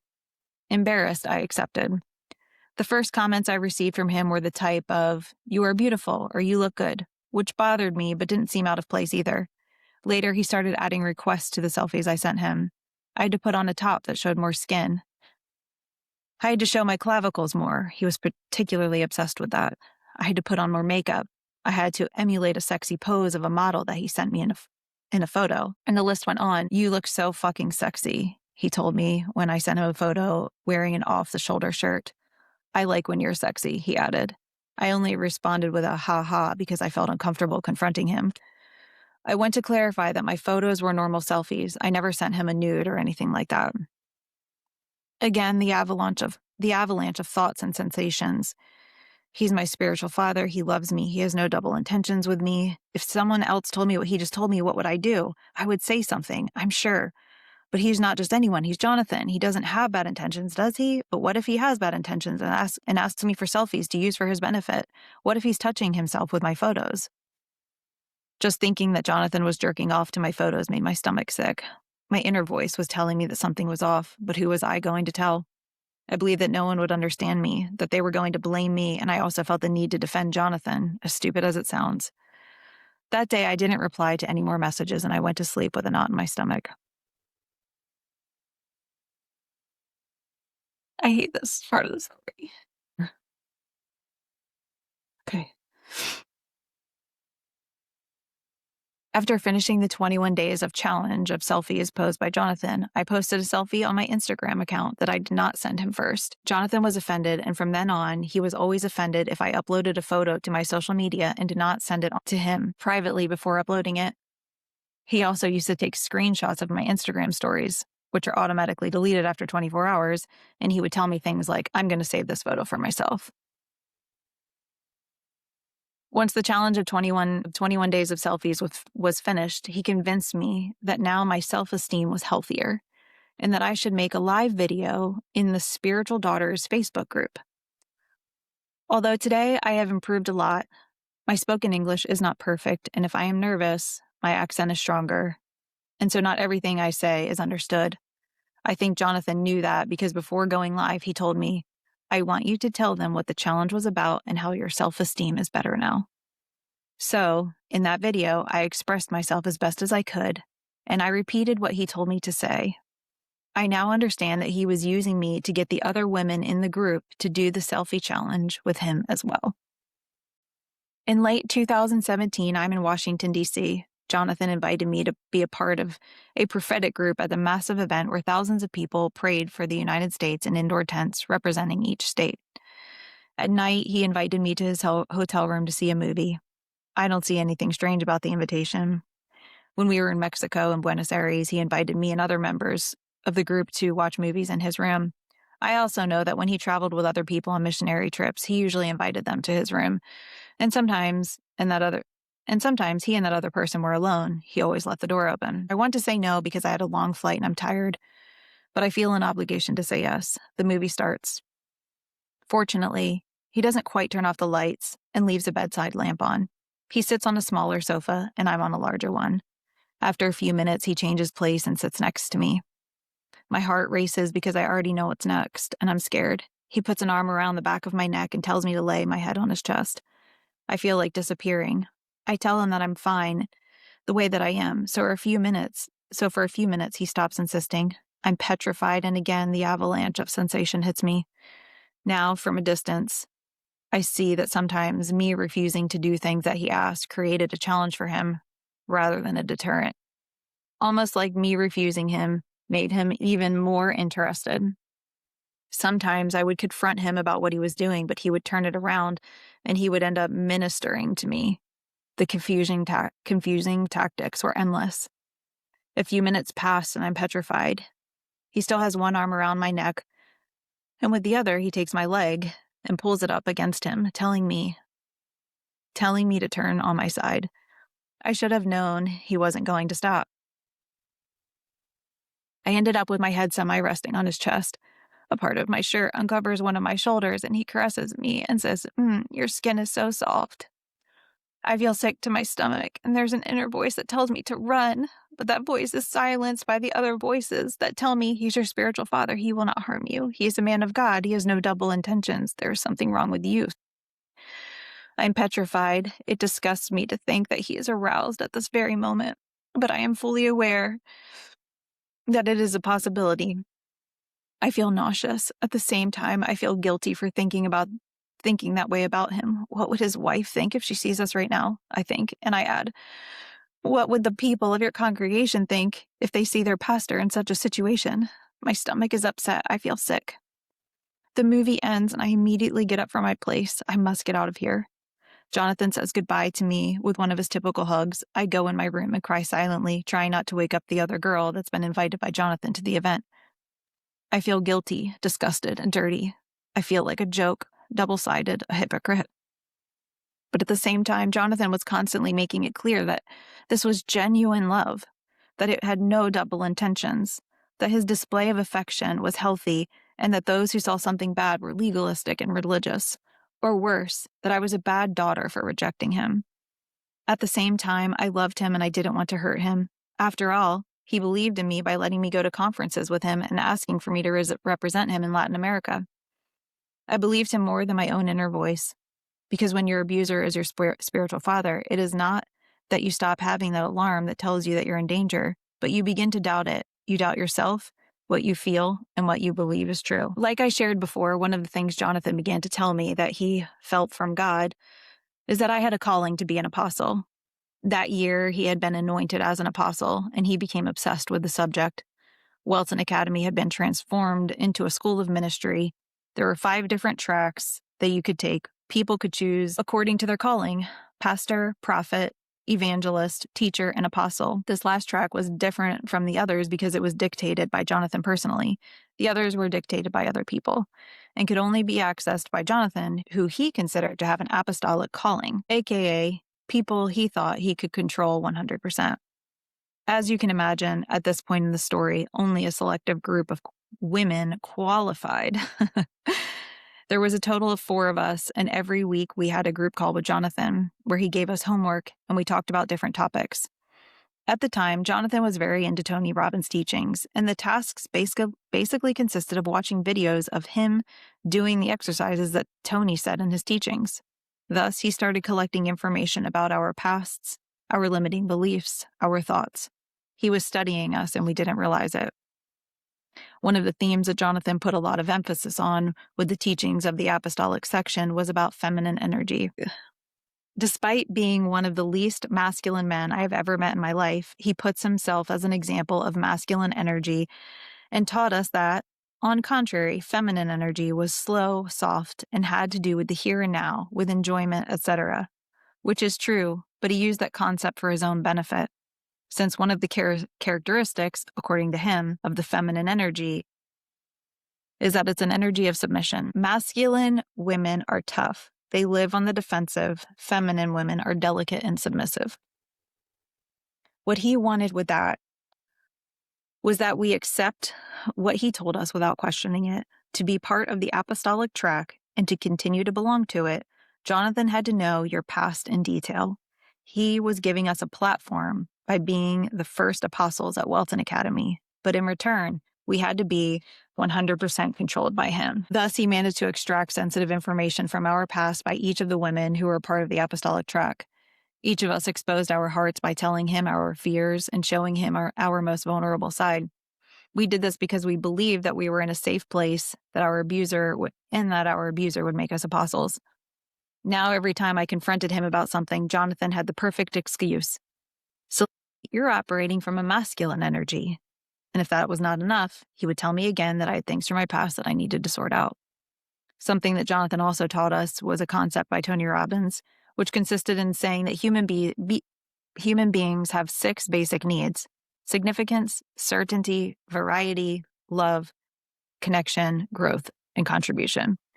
Although the concept may be true, Jonathan used it to extract sensitive information from us, his victims. Thus, he told me, after telling him things from my present and past, that my main needs were for certainty and meaning, and that this was going to bring me a lot of pain. To avoid the pain, I had to put love and connection first. One day, I told him I was thinking of going back to school. He told me if I was going to do the apostolic track, then I needed to be prepared to travel, and that the studies were going to distract me from that. I told him that the university was partially remote, and that I saw no impediment in doing both. That's when he got the chance to use his new weapon to manipulate me. He told me that I was putting certainty and meaning as my first basic needs again, and that's why I wanted to go back to college. Remember that having 2 needs in the first place are going to bring you a lot of pain, and I want you to be well. Then he prayed for me, and I ended up deciding not to go back to school. It's May 2018, and I'm in Peru with Jonathan. I am his translator for a conference. Every time we go to a country where he doesn't know the language, he asks me to be with him all of the time, as if he was afraid, even if other people spoke English. In addition to the 2 of us, a new member of the work team, although he was not part of staff, joined us, a boy who was filming for a series of video blogs. Jonathan and I arrived in Peru the day before this guy because his flight had been delayed. So he invited me to go to the movies. I'd never gone to the movies with him before, so I accepted his invitation. As soon as the lights went out, Jonathan sat closer to me, and after a few minutes passed, he grabbed my hand. I jumped, but as always, I did not know how to defend myself, so I froze. Inside, I was thinking, if someone saw us right now, they would think we are a couple. And I started thinking of his wife and daughters and how they would feel. I also started to think about what if people of the church where I pastor, what they would think if they saw me grabbing hands with a married man. I wanted the movie to end as soon as possible and for the lights to come on so Jonathan would let go of me. I was afraid. Finally, the movie ended and my abuser released me. At the end of the conference in Lima, we go to Machu Picchu. On the train on the way to the ruins, Jonathan insisted on me sitting next to him. Again, the same story. Again, the same discomfort. I will not describe my feelings once again because it would be redundant at this point of the story. The manipulation and power he had over me back then was much greater than at the beginning, even though my inner voice of alert never faded. On one of the routes, I sat in front of Jonathan instead of next to him. Next to him was the guy who was filming the video blogs. Jonathan texted me on my cell phone asking me to tell the guy to change places. Jonathan could have asked him, but the coward asked me to do it because other men intimidated him. And I did it. And I felt disgusted again. But at the same time, I didn't want to contradict him. I wanted him to like me, as sick as that sounds. We spent the night in Machu Picchu Pueblo, a little town at the foot of the ruins. That night, the 3 of us decided to go out to a bar. I am a person who gets drunk with just 1 beer since I am not used to drinking. I had just 1 drink and already felt dizzy. Jonathan insisted that we keep drinking. We are drunk in a place no one knows us, he said. However, I did not drink much more, and that bothered him, which led to yet another talk about feminine energy. He started asking me questions about my past and kept drinking. When he saw that he was fulfilling his objective by guiding the conversation towards the sexual area, he asked the guy who was filming him to give us some time alone at the bar, and the guy obeyed. It was already late, like 1 or 2 in the morning. And there, Jonathan began to shoot a series of questions about my sexual past and the things I had done in sexual matters before meeting the Lord, all in order to help me heal. Because once I healed those areas, I was going to be able to connect with my feminine energy, he said. It was all very subtle. It wasn't like he was suddenly giving me a police interrogation. On the contrary, he asked the questions, quoted verses and advice from Tony Robbins, recounted some things from his past, and what he felt from God, and so on. He made his wickedness look like he had real interest in helping me. Some of the things he asked me, I answered, and others I did not because it seemed too much to me. I want to know more about slutty, he told me in a joke way to close that conversation. I laughed at my nerves when I heard my spiritual father refer to my past as slutty. I was disgusted, and besides my nervous laugh, I couldn't tell him anything. What I did not know was that he would take that as a personal challenge to decipher my past in that matter, and he would not stop until he achieved his goal. If I can interject something here, one of the things that we did know about her is that, coming from a third world country, some of the women have options available to them for survival that are different than here in the United States. And we do know that she had what people would call sex tapes in her past from before she met the Lord. And that was something that we knew and understood of her, and we all had grace for, but we didn't know much about them. And why would we care? We never asked any questions. So what we know is that here in May of 2018, Jonathan is aware that they exist, but he is getting to the point where he wants to know more. And we do know that he begins over the course of that summer pressing her to actually view them. She doesn't put that here in all of this writing, but she did confirm that that did happen. So that's what's happening. So when she says, what I did not know is that he would take it as a personal challenge to decipher my past and that he would not stop until he achieves his goal. What he began to do is just press more and more into her sexuality, her past sexuality and videos and things like that he was hoping to view, which she never did divulge. July 2018. The entire Welton Academy staff, along with some of the students and Jonathan and his pregnant wife, gathered in Chicago to participate in Unleash the Power Within, an event organized by Tony Robbins.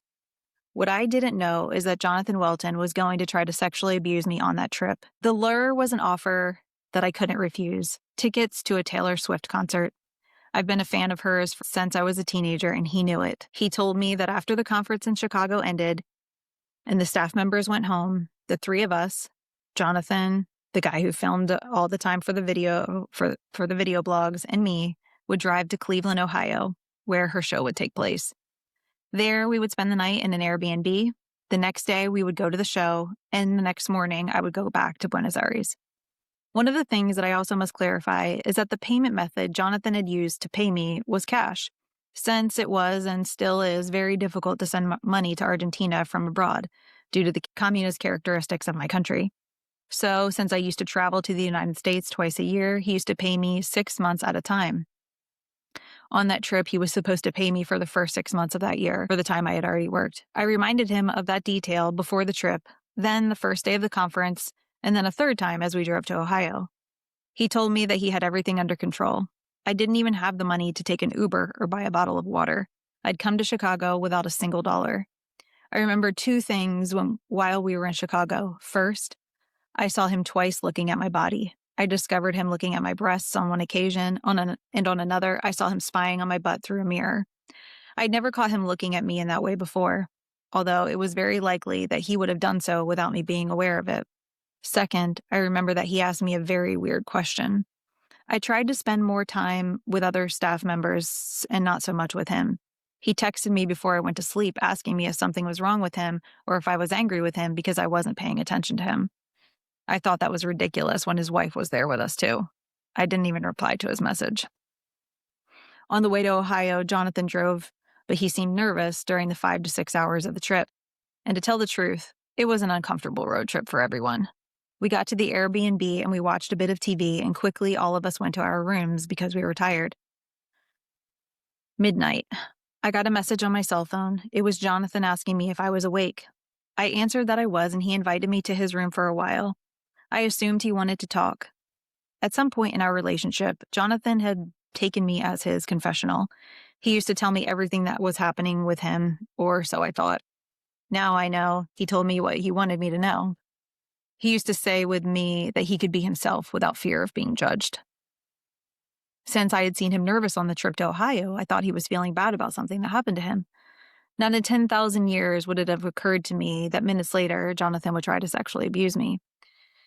I entered his room in my pajamas. He was sitting in the upper right corner of the bed. It was a very small room, and there were no other chairs, so I sat on the bed too, but in the lower left corner, diagonally to him. He left the door open, as he always did. Then Jonathan confessed to me that the reason for his nervousness, a former staff member was accusing him of making inappropriate jokes. And now she's going to all of the churches and telling all of the pastors and leaders that I'm a perv. He started to cry. I believed him, not knowing that it was crocodile tears and that he was simply testing the waters. I knew it was very likely what that girl was saying was true, but seeing him so vulnerable, I felt the need to protect him. I mentioned to him that he would always be able to count on me and that I believed in him. We continued talking about the subject for 5 minutes when suddenly, and without any preamble, he got up from the end of the bed where he was sitting, went to the entrance of the door to the room. Then he closed it and locked it. I feared that something very bad was going to happen. He went back to the corner of the bed where he was sitting, only this time he lay down. It was all so fast I didn't know what he was doing until he grabbed my right arm and pulled me onto the bed with him. I laid on my side, and he laid next to me in the typical spooning position. He put his left arm under my left arm and grabbed me. With the other hand, he moved my hair out of the way and began to kiss my neck. What the fuck is happening? My mind is screaming at me. This was another level. I wanted to push him off and run, but the fear was so great I could not move or scream or do anything. I was totally terrified and paralyzed. I felt nauseous. The room around me was spinning. I wanted to run out of that room, out of that house, but Jonathan had not paid me. I was alone in Ohio, in a house in the middle of nowhere, in a town where I didn't know anyone, without $1 to my name. I have since come to believe that Jonathan didn't pay me on purpose as a means of controlling me further. I don't know how many minutes passed while Jonathan is pressing his body against mine, kissing my neck and pulling me tight to him, all entirely against my will, but he finally released me. I guess in his mind he must have thought that I was going to respond to his abuse, and he thought we were going to have consensual sex. Instead, I was about to throw up. I guess he wanted to be sure that any act was consensual, which was the only reason he stopped. As soon as he released me, I quickly sat up on the bed. I'm tired and I'm going to sleep, I said, in a small voice, about to cry. He quickly got up to open the door, but before letting me go, he blocked my path and hugged me. I did not respond to his hug. My arms hung dead at my side. You are my daughter, and I love you as a father, he said, hugging me, seconds after he abused me, kissed my forehead, and released me. Many say that such a situation does not qualify as sexual abuse, but it left me traumatized. I closed my door behind me and I started to cry. I've never felt so dirty, so guilty, so disgusted. I wanted to get out of there, but I didn't have any money. I bathed and showered twice because I felt unclean. I felt that something inside of me had been broken and I didn't really know what. I had a hard time falling asleep, so the next day I woke up late. I felt like my soul was raped. My body ached. I waited in my room until I heard that Jonathan had gone to his room before I felt safe to go down for breakfast. Minutes later, he sent me a message telling me that in an hour we would go out to eat with some friends that were students from Welton Academy and that we would go see Taylor Swift. In the car, we almost didn't talk. I was distant and afraid. I wanted to go to my home. Even the idea of seeing Taylor Swift didn't cheer me up. That night, we were also supposed to stay in the same Airbnb, but Jonathan again started acting strange and told me and the guy who accompanied us that he would pay us a hotel for the night and that he was just going to drive home that same night. Upon arrival, we said goodbye. There was no sign of paying me the money for the 6 months I had already worked. Since the next morning I would be traveling to Argentina and I wouldn't be seeing him for another 6 months, I asked him if he was going to pay me. He told me that he did not have the cash with him and that he was going to see how to send money to Argentina. I told him that that was very difficult, that it was preferable if he went to an ATM right then, but he refused. He didn't even give me cash to have on hand, not even $10. The hotel didn't have a shuttle and I didn't have any money to get an Uber to the airport. Thus, I had to beg a girl in the hotel lobby if she would please pay for me to take an Uber. I think she agreed only because I started to cry at the idea of missing my flight and having to stay alone in a place where I didn't know anyone, without any money and without a cell phone signal. The next day, I arrived in Argentina and I had to pay rent, the bills for electricity, water, and gas. I didn't have a single penny. Consequently, I had to look for another job while I continued to work for free for Welton Academy. The one who said that he loved me as a father not only abused me, but he nearly put me out on the street. I think that in Ohio, Jonathan Welton had the money with him the whole time, but I think that he simply chose not to pay me as a punishment for not responding to his abuse and to manipulate me financially as well. In fact, looking back, I think I was never truly qualified for the position of director of the first year at Welton Academy. My English was not perfect, and in that position, I had to interact all day with people who only spoke English. I believe Jonathan only put me in that position so he could control the one area of my life that he didn't control, my economy. That, and because I also fulfilled the fundamental requirement to be a part of the Welton Academy staff, Jonathan considered me physically attractive. He used to say, "I keep hiring the women of my dreams," referring to his staff. Of course, I can see this all clearly now for what it is. Back then, I believed that being a director was a promotion from God and that Jonathan had chosen me for my qualities and talents. Now, he knew exactly when I was working, how many hours a day, and how much I earned, and when I was paid. As I mentioned, Jonathan did not pay me for the first half of that year, and in order to not end up living on the streets, I had to look for another job. However, when he found out that I now also worked elsewhere, Jonathan was offended. But of course, he did not say it straightforward. Once he told me that he wanted me to think, live, and breathe Welton Academy.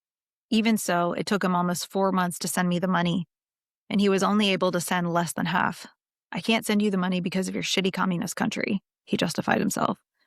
I had already explained to him hundreds of times that it was almost impossible to send money here. Still, although he wasn't fulfilling his obligation to pay me, he was mad at me for working somewhere else besides his company. July to August 2018.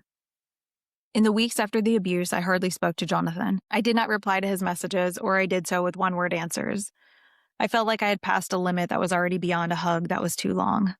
Those were strange days to me. I lived in constant fear, and I did not really know what I was afraid of. I could not connect with God, and yet I had to continue pastoring my local church.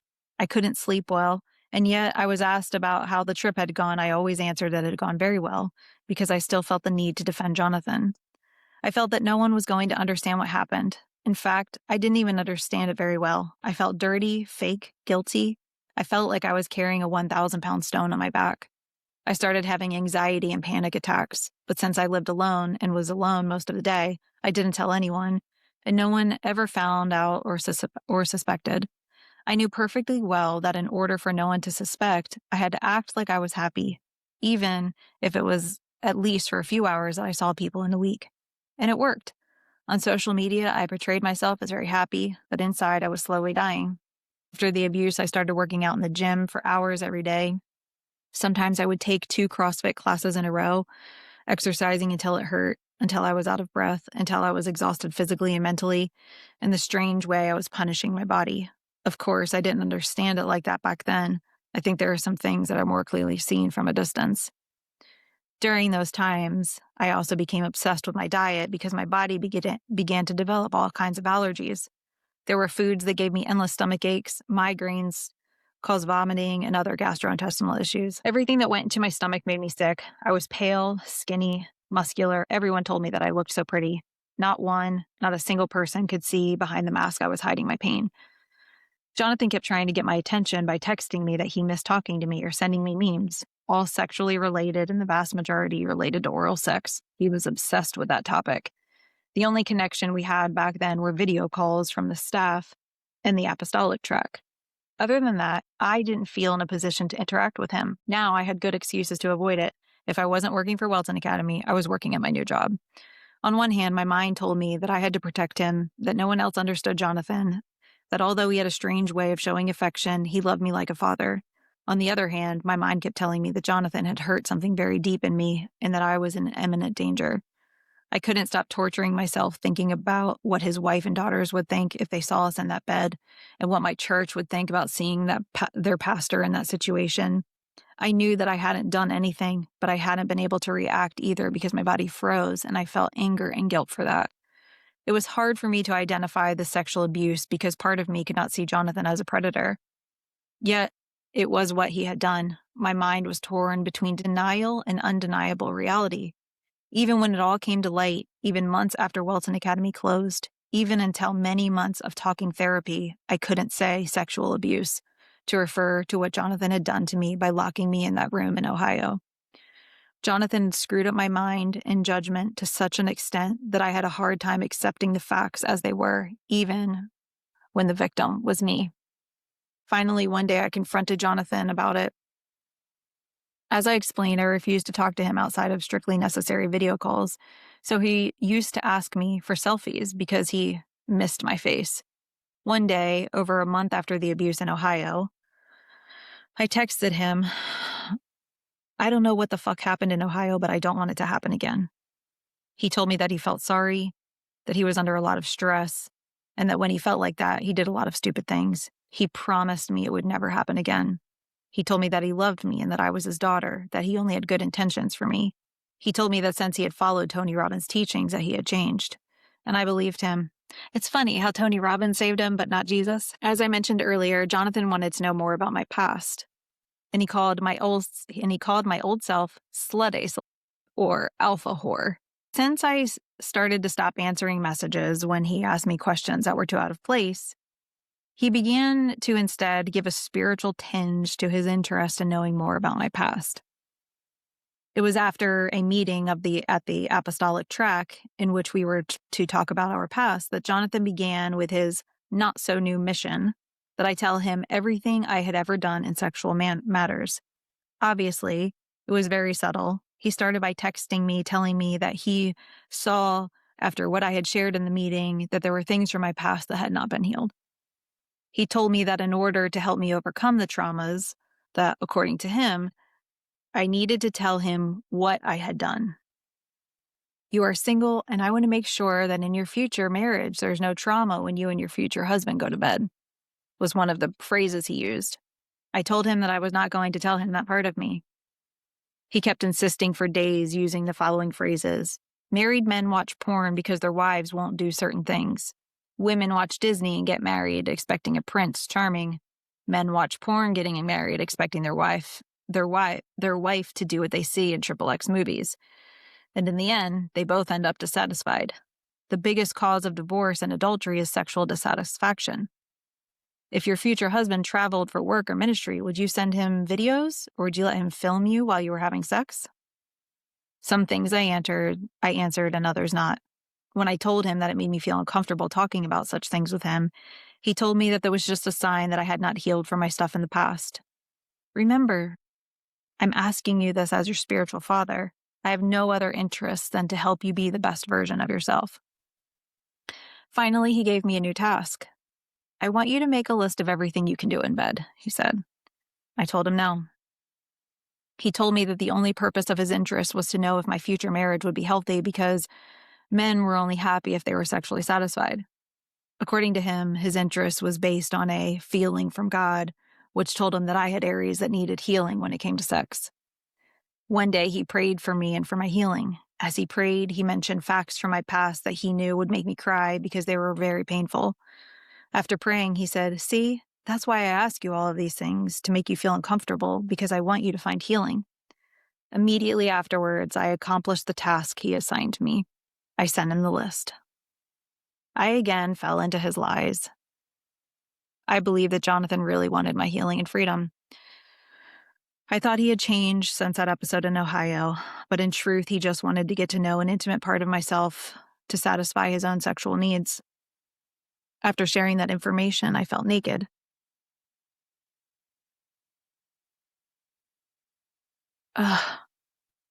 Now there were practically no more things about me that he did not know. As a joke, he said, I had very good qualities to be a good wife, and that one day I would make someone very happy. I know at this point you may come to think as his intentions were too obvious, but from my point of view back then, accepting that Jonathan wanted me sexually, was accepting that our entire relationship was a lie. It meant destroying the belief system that I had been upholding for almost that I had been upholding for almost 4 years, so I ignored all of my inner alarms. It was around that time that another victim, Don Weaver, decided to speak. Don sent him a letter with the details of the abuse Jonathan committed. Then he forwarded the letter to me and asked me to tell him what I thought. Before I read the letter, he called me crying and said, "I can't believe how much I hurt her. I feel horrible. I made a big mistake and asked for her forgiveness for that, but she doesn't listen to me. I'm telling you this because I know that you can understand me. I want to know what you think about what happened to her, because if you move away from me, I would be fucking sad and devastated. She's a very innocent girl, and she is traumatized by things that happened to her. Deep down, I understand her. She's not to blame. I know that you are going to understand me because you have a past like me," referring to the fact that I had sexual experience. "She is seeking to destroy everything. She wants to destroy Welton Academy." I believed that he was truly sorry, but that he was manipulating me before reading the letter so that I could see and understand only what he wanted. He would do that stuff all the time to us. It's so frustrating. Anyway, when I read the letter, I knew the victim was not lying in what she relayed. In fact, she mentioned things that he had done with me, like the hugging and going to the movies to hold hands as if they were a couple. But Jonathan had convinced me that she was exaggerating and that she was very innocent, that she did not understand him, and therefore she misunderstood any shows of affection and show of sexual interest. I found myself at a crossroads. On one hand, I knew that everything this girl was relating was true. But on the other hand, Jonathan kept telling me over and over he had changed, that what she was doing was unfair because it had happened before the Tony Robbins teachings came into his life, and he changed 100%. So, since the idea of accepting that my spiritual father as being a predator would break my entire belief system, I decided to agree in what he wanted me to think. I told him that I could see she was very hurt, but that it was unfair that she judged him for the things in the past that he has now changed. "Very good," he said. "I want you to write her an email telling her what you think and what you are sharing with me." And I did. I sent Dawn a very harsh email saying that she was exaggerating, that she was not forgiving, that Jonathan had changed, and that she was a bad friend, and that I felt that I could not trust her again. Side note, another pattern John Market is that he would position us to go defend people for him like he had done. He tried to get me to ward off Eric. That was very common. Without me being aware of it, Jonathan was dividing us by attempting to turn us against each other so that we could not come together and share what he had done to us. In addition to me, he also convinced other people who were under his influence that he had contact with Dawn to do the same and send her emails or messages, treating her as a liar or an exaggerator. Nowadays, I feel ashamed with what I did, and I thank God Dawn's heart is so big that she not only forgave me, but that she understood why I did it. She was one of the biggest cheerleaders to tell my part of the story. She is an inspiration to me. Her bravery, her fearless heart, her passion for freedom, her sweetness makes her one of my best friends to this day. There was a modus operandi from Jonathan to his staff when the victims started to share their stories. To some, he told us one version of things, to others, another. To all of us, he only gave us a percentage of the information. In this way, we were all confused and no one really knew what was going on. For example, I now knew the full story of what happened with that first woman that Jonathan had told me a watered-down story of in Ohio, the night he sexually abused me, when he then victimized himself to make me feel bad for him. Within the staff, he also had begun to create a division. On one hand, some had begun to doubt him and believe the victims, or at least to remain neutral in the faces of these cases that were beginning to be heard. He began to exclude this group more and more. On the other hand, there were other staff members who were much more manipulated by him, who defended him at all costs. I was in the second group. Jonathan had even set up 2 separate chat groups. A general group chat with all of the staff where general information was shared, and another select group with the defender staff where he shared racy jokes with total impunity, talked about the victims who had spoken out like they were pests, made jokes about some members of the general staff, and victimized himself so that we would lift him up. Thus, day by day, he turned us against each other. Sometimes he would call each of the staff members individually and very subtly let it slip that so-and-so staff member did not like another staff member. I remember he told me directly that certain members of the staff did not like me. He made up stories and lied to me so that I would only trust him. He told me, for example, that some other women on the staff were jealous of me and the father-daughter relationship that we had. Clearly, they were pure inventions of his own. But in this way, he managed to keep me cautious and closed off with respect to the other members. After the victims started talking and more people started to be concerned about Jonathan's behavior, weekly Zoom meetings with staff members focused more and more on him and his repentance. What she means by that is that I was not on staff at this point, but he was pulling the staff together to host meetings so he could share with them how repentant he was. That's what she's describing. Once he thought that if he shared a part of his past that he had never shared before, that all the members of the staff would believe his change. But because he was ashamed to do so, he convinced me, after spending an hour on the phone prior to this Zoom group call, that I also had to share something very sensitive about my own past in the group call. Thus, I would pave the way for him, and he would not be so ashamed to share a part of his past. He used me as a shield to hide and tell a story from his past that he was ashamed of. What a coward. And this was the same person who put himself as an example of masculine energy. The day I spoke in Welton Academy closed. Late August, September, or early October 2018. The accusations of these two victims gained more and more weight, despite Jonathan's attempts to silence them when he could no longer silence them, to show false signs of repentance. Every time Jonathan repented, something new was discovered to show that he was lying. Jonathan was accompanied by a restoration board, or simply the board, made up of several pastors, leaders, a psychologist, all led by Danny Silk. One of the first measures of the restoration board was to take away his cell phone and access to social media. The staff was told to continue with normal assignments. The new school year was to start in September, so there was a lot of work to do signing up the new students, but we had no firsthand news about Jonathan except what members of the restoration board were sharing with us. It was unknown what was going to happen to Welton Academy. The only thing we did know was that no one wanted to close the school and that no one wanted the staff members to lose their jobs overnight. Continue with everything normally was the only thing that we were told, and we did so for several weeks. It was then that we were informed that we were going to have a video call with a member of the board about the future of the school and Jonathan's present. In this video call, we were read a letter from Jonathan to the staff, where he admitted to having deceived us, manipulated us, etc. The person from the board, however, told us that the leaders accompanying Jonathan's restoration were quite optimistic because they saw that Jonathan was, for the first time, showing signs of true repentance, and that although they considered that Jonathan could not come back as the CEO of Welton Academy, they believed that if he continued in that direction, the school would not close. We agreed that the following week we were going to have another video call to update us on how things were going. It was a couple of days after the video call that I received the first anonymous message in my mailbox, which of course was Jonathan, which he did later admit to. In the Welton Academy website, there was a section where people could contact me directly. It was a form that people could fill out. If they put their email address, I could answer their questions. It had also had an option of having people send messages without entering their email address. Thus, anyone could put a false name and write anything, and it was going to reach my email anyway. As I was saying, I received 3 anonymous messages through the Welton Academy website contact form. The sender called himself T.S. I immediately thought of Taylor Swift and Ohio and Jonathan. It was a desperate and sick method of letting only me know it was him. The first of the messages read, "Beautiful. I care about you and your friend Jonathan. This is what I can tell you. The team around him is going to expose him hard and publicly.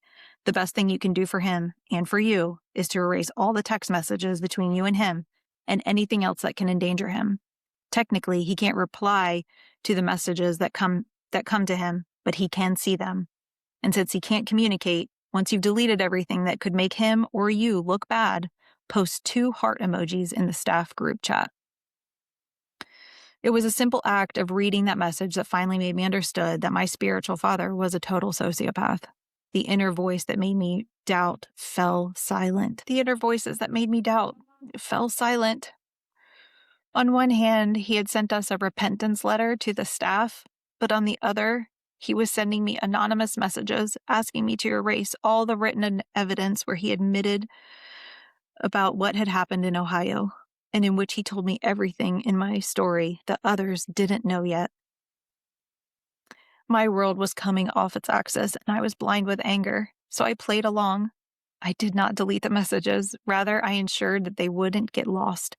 Then I also sent the 2 heart emojis in the chat because I wanted to see how far it would go and wanted to continue gathering more evidence.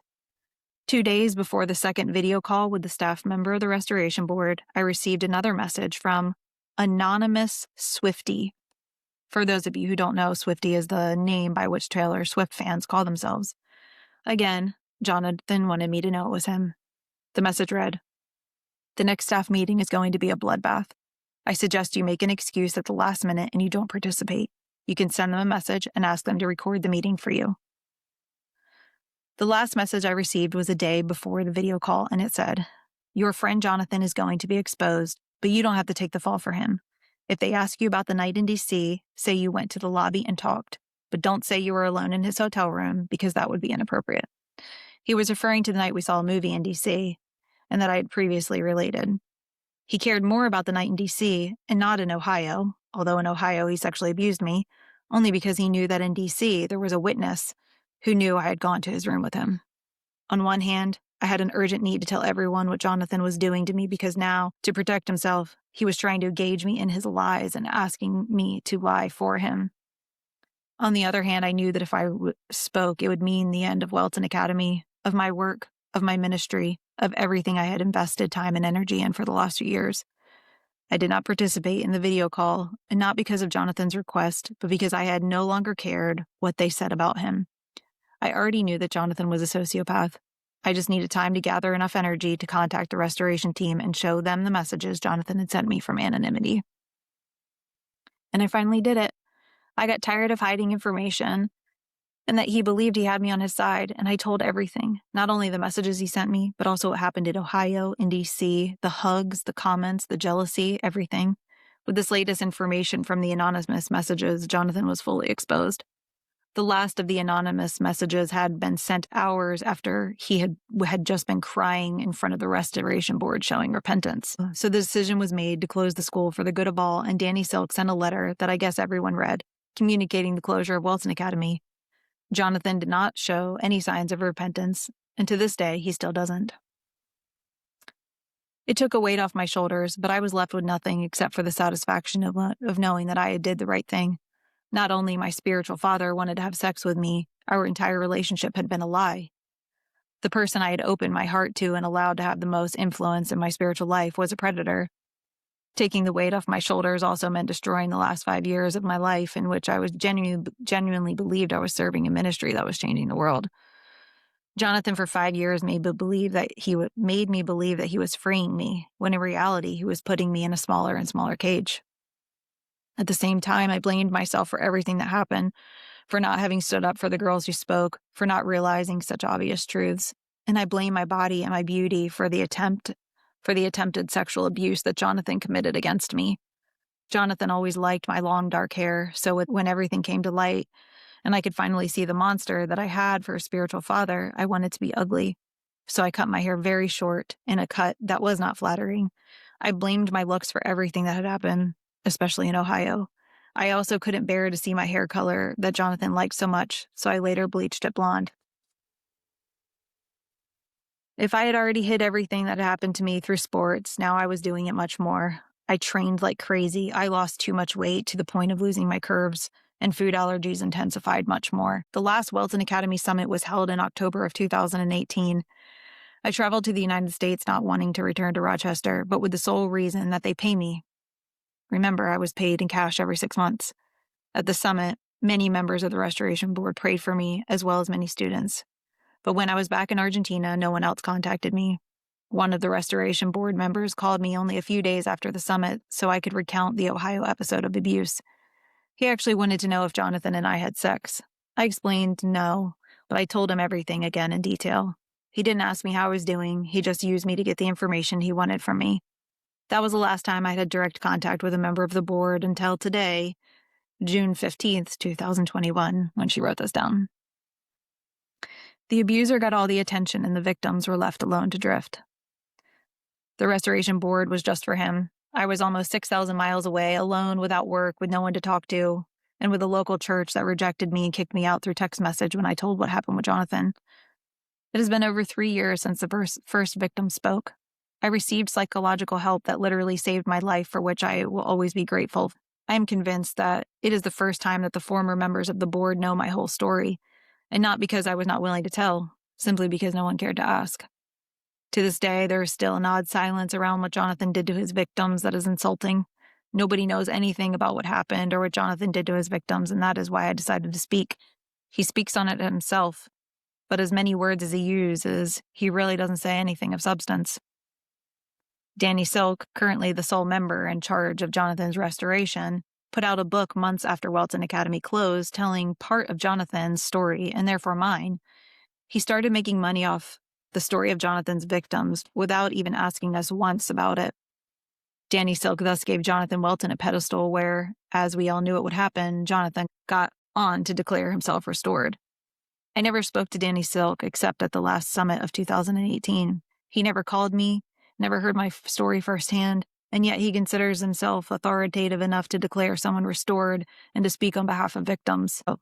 Danny Silk sent one last letter in which he considers Jonathan fully restored and as a person who lives truly in the better covenant. The same person who never contacted any of the victims is the same person who is now, taking advantage of his fame and power, signs a letter of regret, whatever that means. None of the former members of the board agree with what is stated in that letter signed by Danny Silk. It should be noted that to this day, Jonathan has never apologized to any of his victims. Although at the beginning he was not allowed to use social media, as soon as he was able to do so, he sent the former staff members a YouTube video of himself reading a letter. In that same video, Jonathan thanks us for exposing him. So you're welcome, Jonathan. I know you're going to read all of this. And basically blames his parents for his disorder. He never asks us for forgiveness. He still doesn't even seem to know what he's apologizing for. Do I believe a narcissistic person can be healed and restored by the power of God? Absolutely. Do I want Jonathan to be healed? Yes, I do. Do I believe he is restored and healed from his pathology? No. And I believe he's dangerous and he shouldn't be allowed to work with other people's emotions or spirituality. I would only believe if fully restored if another letter, signed by a psychologist, both chosen by the former staff members, telling Jonathan has signs of zero narcissism and sociopathy is released. If we wait to see x-rays or the blood tests or any other medical study to confirm a complete healing in the physical body, why don't we do the same with a person with such a dangerous mental pathology? A letter signed by Danny Silk means nothing without the proofs needed. He constantly ignored the psychologist that was the advisor for the board. She now goes on to share some more personal things speaking to the audience. My reasons. I'm not counting all of this for myself. I'm doing it for the women who come after me, for those who at this moment are being manipulated, for women who believe that no one is going to understand them, and that they do not have a voice. I do it for them. If it were up to me, I would have done it a long time ago. But I'm not looking for self-righteousness. I hope that this never happens again, and that the church can be a safe place for women who found their abuser in their family of faith and the Christian community. I seek that there is true equality and that all the voices have the same weight. I seek that the voice of the senior pastor or apostle doesn't carry more weight than the voice of a woman just because of the place he occupies in leadership. And that begins by breaking with the false belief that when a leader makes a mistake, it must be resolved indoors, silence the victims, and call it honor. It begins by calling the sins by their names and calling abuse, abuse. I do not write all of this to find healing. I write because I found healing.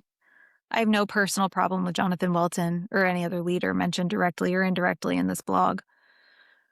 I just hope that all the voices will have the same weight and place in the church, and that's part of the reformation that God is doing. We cannot keep allowing pathological liars, sociopaths, and narcissistic manipulators to remain at the top of our church leadership. We cannot continue to let the thread always be cut on the thinnest side and silence the victims, because if we expose a leader who sinned, we make the church look bad. This must end. Victims must have a voice. A letter signed by a leader, no matter what fame and influence he has, is not a sign of true restoration. It is the fruit sustained over the years that show real change.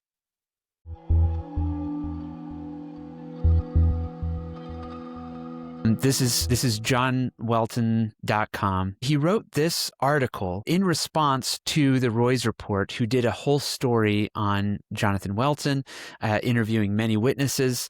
And one of the things that he took specific umbrage over was actually the story of.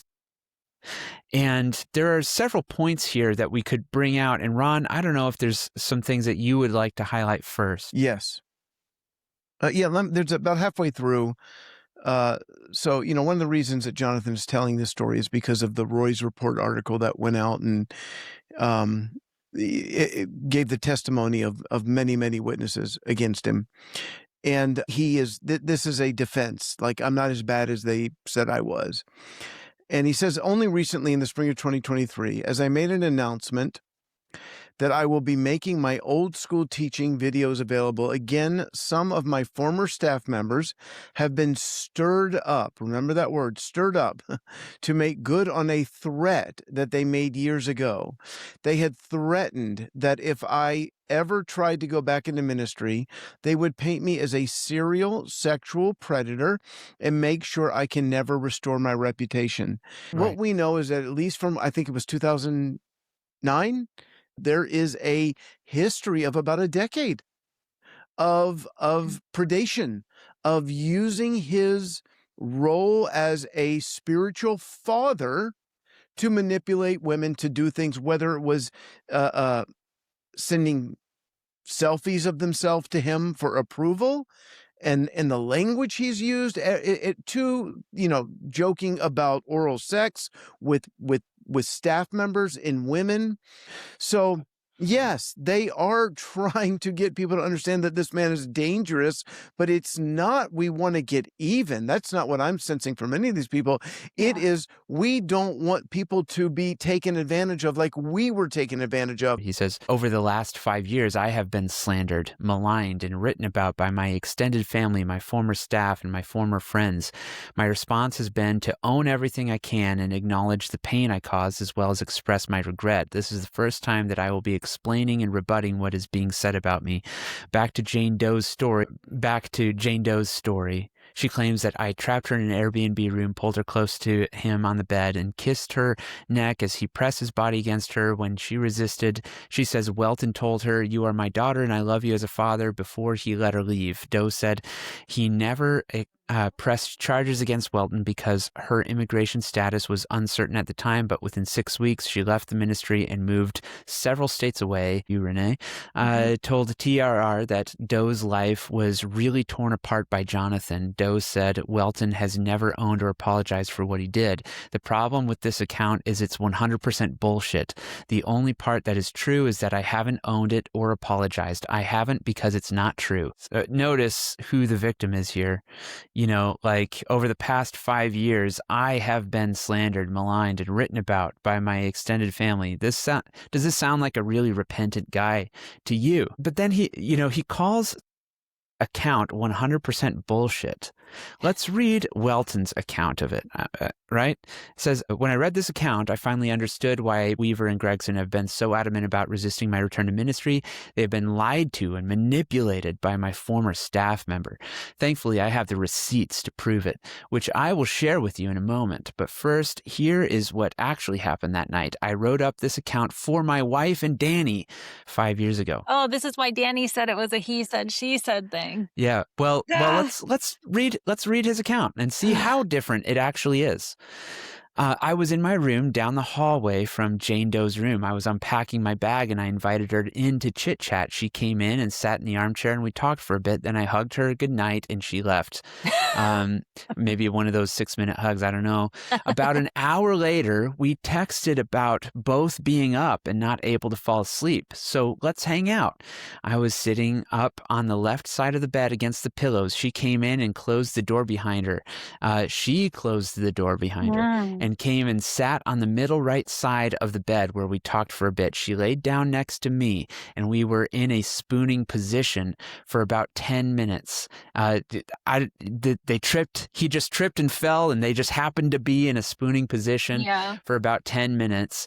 I think we both felt uncomfortable. I'm sure he did. Mm-hmm. I knew for myself that I had crossed my line.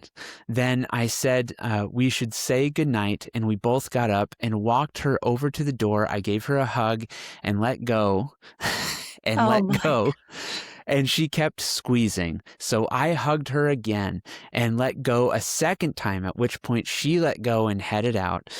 We didn't talk about it until a few days later when I texted her about how I needed to have better boundaries and that my behavior was across the line. She deflected the behavior, didn't see anything wrong with what had occurred, but she was willing to work with whatever I needed, as seen in the texts from July 22nd. Oh my God. Was this wrong and inappropriate? Absolutely. Was it her being trapped, groped, kissed, and resisting?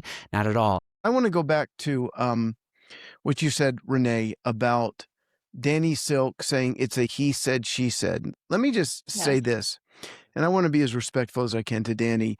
It is not a he said, she said when there are 12 she's.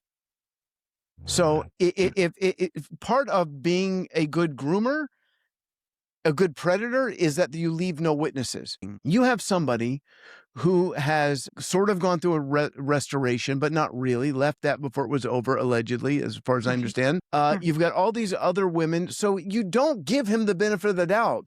You don't say, well, gosh, we don't know who to believe here. Do we believe that this innocent, poor, sweet girl who came to Jesus, got born again, and has been under this guy's spell?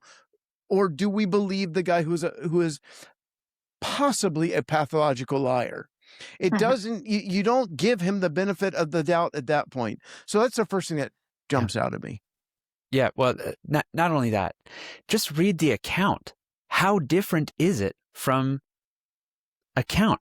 The only thing that are missing are sort of the internal details about how these interactions were affecting her. Let me tell you another reason why I don't believe him, and I don't believe him, is because he gets tickets to a Taylor Swift concert. I cannot imagine. I have worked with many women over the years. I cannot imagine a scenario where I am getting tickets to a Taylor Swift concert and taking my international employee, I'm flying her over from another country to come meet me in a city that I don't live in, where we are now going to rent an Airbnb together. And I'm going to get her alone. Was there another guy in the Airbnb? Yeah, there was a guy in there, yeah. So he's sleeping somewhere. All right. So there's three of them in it. Somewhere else. And I guess that makes it plausible. Hey, what do you mean? There's three of us here. But he's in his own room. And then he's texting, hey, come visit me. I cannot even, I'm just trying to put myself in that scenario. I would be gone. Even if nothing happened, it is the appearance of evil. But then you invite her to your room and you're admitting that? There are so many red lines, and that's what. Now, again, he does admit at the end that was it wrong? Yes, it was wrong, but he doesn't understand how wrong it is. It's like really, really wrong. And again, he's calling her a liar. It's not 80% BS. It's not 90% BS. It is 100% BS. And yet, it's really almost the same story as you pointed out, John Mark. There's very little difference. And this is the witness that Jonathan had to pretend to be somebody else in order to get her to delete all the texts, because he knows, which he admitted that he was the anonymous person. Yeah, he knows that if those texts get seen, he's done. Yeah. So but it's 100% bullshit. So if I read this this narrative, and I'm supposed to believe that, okay, he's back in ministry, he's good, Danny's given him the seal of approval, and he's a phenomenal Bible teacher, I'm told. Phenomenal Bible teacher. People hear him. Except he teaches that the church is the fourth member of the Godhead. He's technically a heretic, but we'll leave that aside. I'm just going to assume that he is the best. Based on everything I know, would I send my daughter to be in the same state as him? And the answer is no. I would not let my daughter anywhere near Jonathan Welton. There is no way on earth. I wouldn't let her go to a Bible school I wouldn't let her go to a service he was at. I literally would not let her be in the same room as him because he might notice her. And I don't trust him. And that is the issue. The issue is, it's not, are you better, Jonathan? You may be, you know what? You may be 100% better. It's that you have no trust with the body of Christ because you have abused the sacred trust that God put in you when he called you to be a minister. You use that trust to manipulate women, and that is why you are disqualified.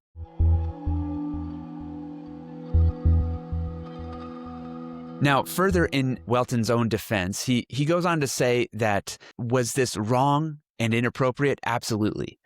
Was it her being trapped, groped, kissed, and resisting? Not at all. Here's what she said about it 4 days after it happened. See text messages. All right, so this is 4 days after the event at the Airbnb, which he is acknowledging happened. First of all, I think Dawn, that's Dawn Weaver, who's in this video, heard a very distorted version of what really happened, which makes me very sad and mad. Despite that, she shared with me like 2 years ago that when you were here in my country, that she felt this arrogance issue with you. She was just mad and disheartened because of the missions department being closed. At that moment, you and I weren't very close yet, so I was just a pastor with her and provided comfort. What she's sharing in the email, it's not new. So this is Dawn having confronted Welton over what our witness has told Dawn happened, and now she is confronting Welton over this incident. And now Welton is going to our witness and complaining about it, and she is consoling Jonathan Welton because she still has a trauma bond with him, which we're going to get into in a moment. But that explains exactly what's going on here.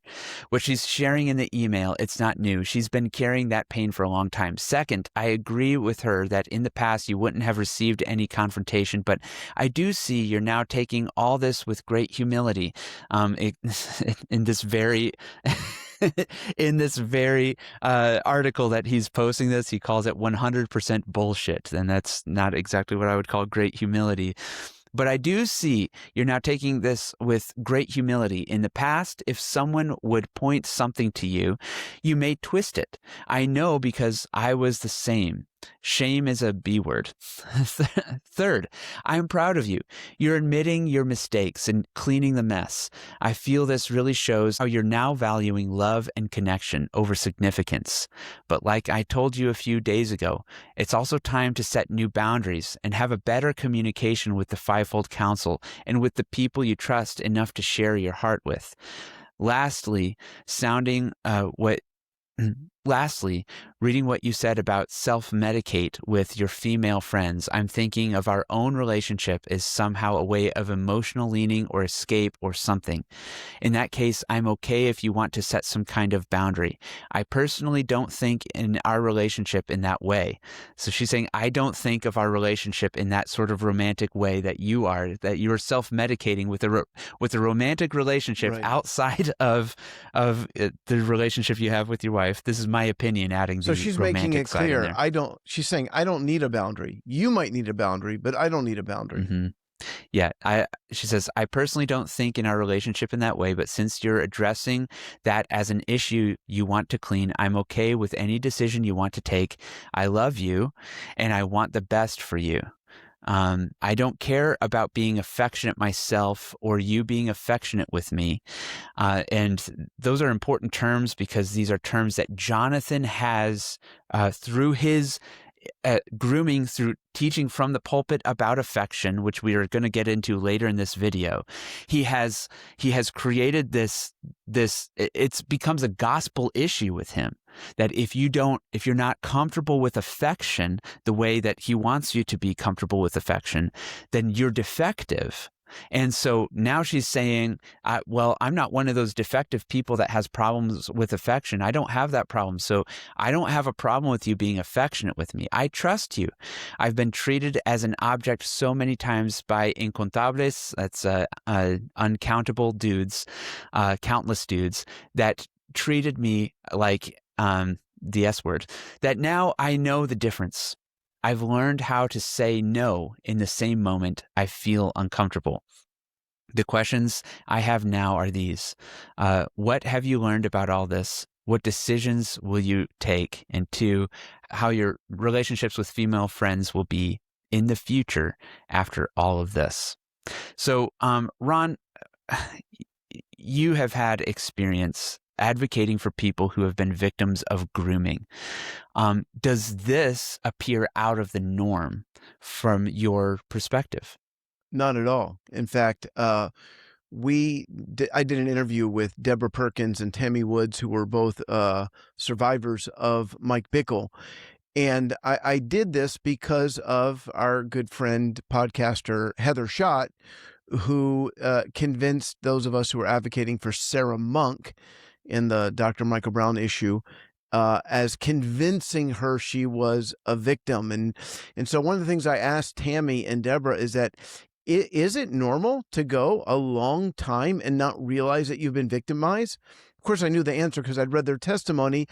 And it is very normal. They call it delayed disclosure, where when somebody is grooming you, there is so much mental gymnastics going on. Part of the grooming process is to confuse and to blur the boundaries.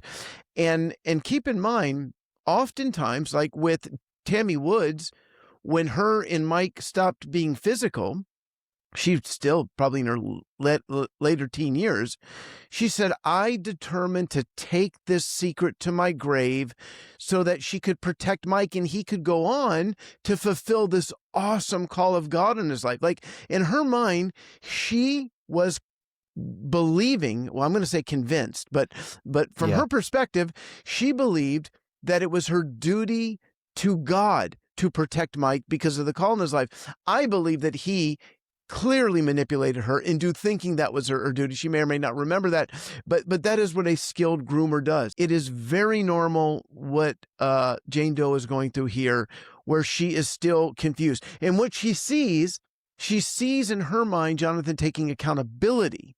And she's cheering for him because she does see him as a spiritual father, and she does care for him and love him in that sense, but she's not attracted to him romantically. So when he is saying, I'm dealing with my issues, she's encouraging him in that, and she's trying to lessen the responsibility. So no, this is absolutely normal, and any psychologist who works with victims of clergy sexual abuse would tell you that this is normal behavior. Well, not just psychologists, so will lawyers. In fact, this is from O'Brien Law Firm. And he's talking in this about understanding trauma bonds, why some victims protect their abusers. He says this is halfway through the article. He says, why trauma bonds are so hard to break, confusion and self-blame. Children in trauma bonds often believe the abuse is their fault. They may cling to the relationship to prove they are good enough to earn affection. And this isn't just true about the grooming of children. This is also true of the grooming of adults. There's threats and intimidation. Abusers frequently use threats such as harm to the child, siblings, or parents to maintain control. These threats make children or adults terrified to speak out. So we have, for instance, the implicit threat that you don't have to take the fall for our friend Jonathan in these text messages that are sent under a false name, a pseudonym from Jonathan to this Jane Doe, convincing her to delete text messages, which, by the way, if these text messages are used to exonerate, if you're going to use text messages to exonerate yourself, Jonathan, why are you getting her to delete text messages?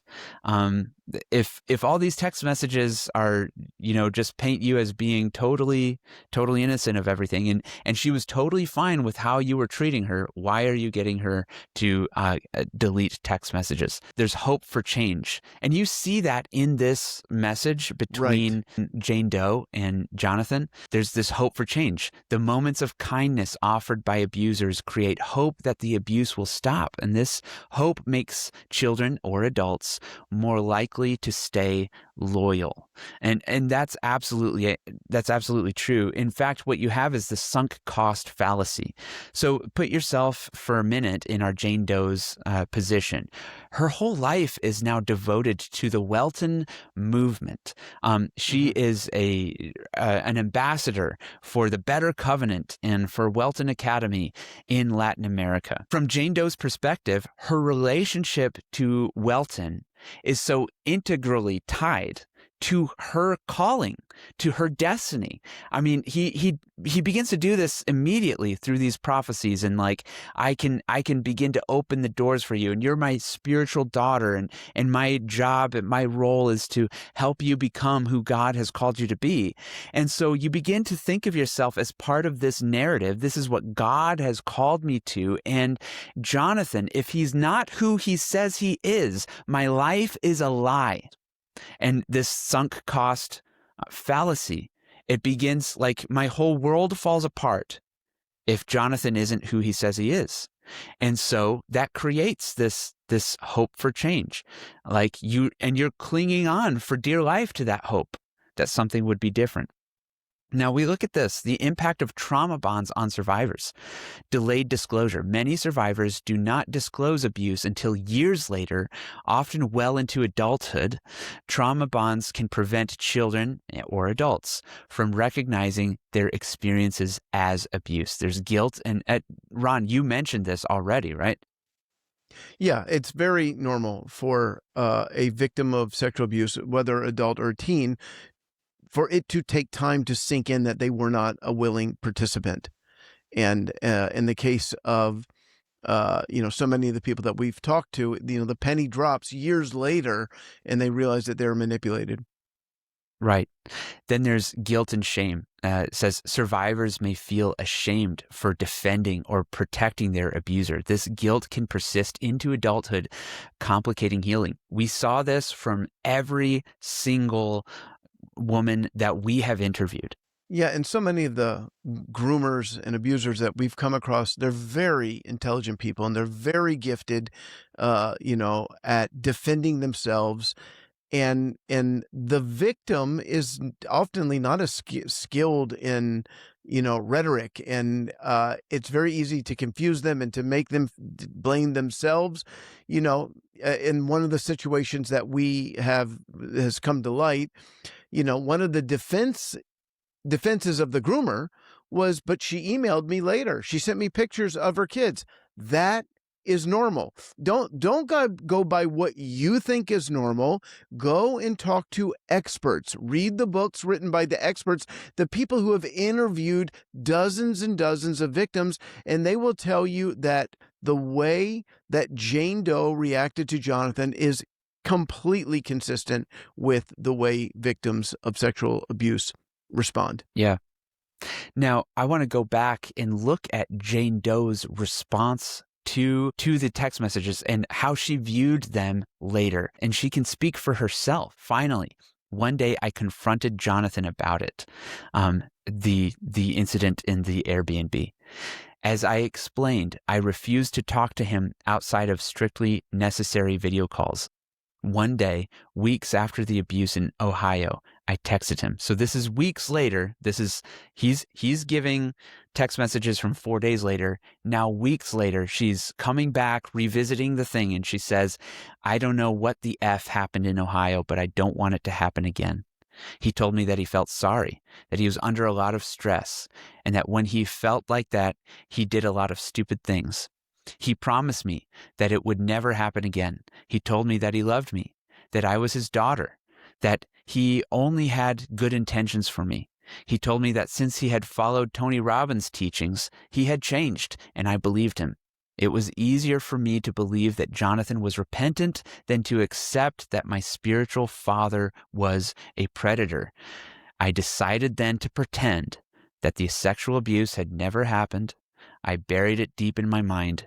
I convinced myself that it had not happened, and my relationship with Jonathan went back to how it was before.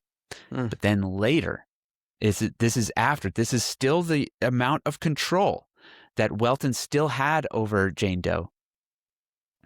I want you to make a list of everything you can do in bed, Jonathan Welton, after already promising that he wouldn't abuse me sexually ever again.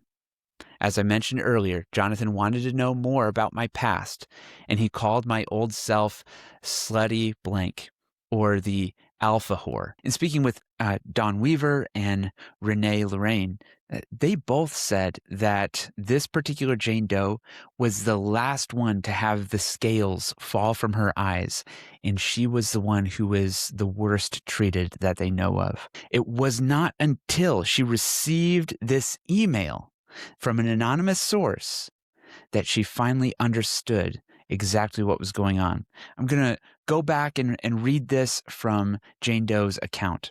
It was around that time that another victim, Don Weaver, decided to speak. Don sent him a letter with the details of the abuse Jonathan committed. Then he forwarded the letter to me and asked me to tell him what I thought. But before I read the letter, he called me crying and said, "I can't believe how much I hurt her. I feel horrible. I made a big mistake," and asked her forgiveness for that. But she doesn't listen to me. I'm telling you this because I know that you can understand me. I want to know what you think about what happened to her, because if you move away from me, I would be effing sad and devastated.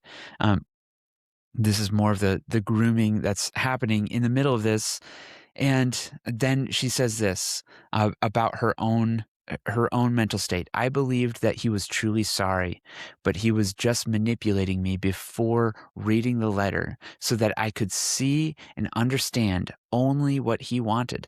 When I read the letter, I knew that Dawn was not lying in what she wrote. In fact, she mentioned things that he, that is Jonathan, had done with me, like hugging and going to the movies and holding hands as if we were a couple. But Jonathan had convinced me that she was exaggerating, that she was very innocent, that she did not understand him, and therefore she misunderstood any show of affection as a show of sexual interest. I found myself at a crossroads. On one hand, I knew that everything this girl was relating was true, but on the other hand, Jonathan kept telling me over and over that he had changed, that what she was doing was unfair because it had happened before the Tony Robbins teachings came into his life, and he had changed 100%. So since the idea of accepting that my spiritual father was a predator would break my entire belief system, there's the sunk cost fallacy. I decided to agree in what he wanted me to think. I told him that I could see that she was very hurt, but that it was unfair that she judged him for things from the past when he had changed. Very good, he said. I want you to write her an email telling her what you think and you are sharing with me. And I did. I sent Dawn a very harsh email saying that she was exaggerating, that she was not forgiving, that Jonathan had changed, but she was a bad friend and that I felt that I could not trust her again. Without me being aware of it, Jonathan was dividing us by attempting to turn us against each other so that we could not come together and share what he had done to us. In addition to me, he also convinced other people who were under his influence and had contact with Dawn to do the same and send her emails or messages treating her as a liar or exaggerator. Nowadays, I feel ashamed with what I did, and thank God that Dawn's heart is so big that she not only forgave me, but she also understood why I did it. These are text messages from a woman who is under a spell. But later that spell broke. Later, she confronts Jonathan. And then she begins to see exactly how she was treated. Her world falls apart, and so does her health. The effect of Jonathan's treatment on her has this severe impact on her life for those reasons. Because of Jane Doe's own testimony after the fact, because of the pain that it inflicted on her, the fear that she experienced because of his treatment, because he kept pushing the envelope with the sexual jokes, because all of these things, I do not believe in any measure that those text messages by any means exonerate Jonathan of anything. In fact, I think his use of those text messages to try to soften the severity of his abuse is evidence that he does not understand truly the impact that he has had on these women's lives.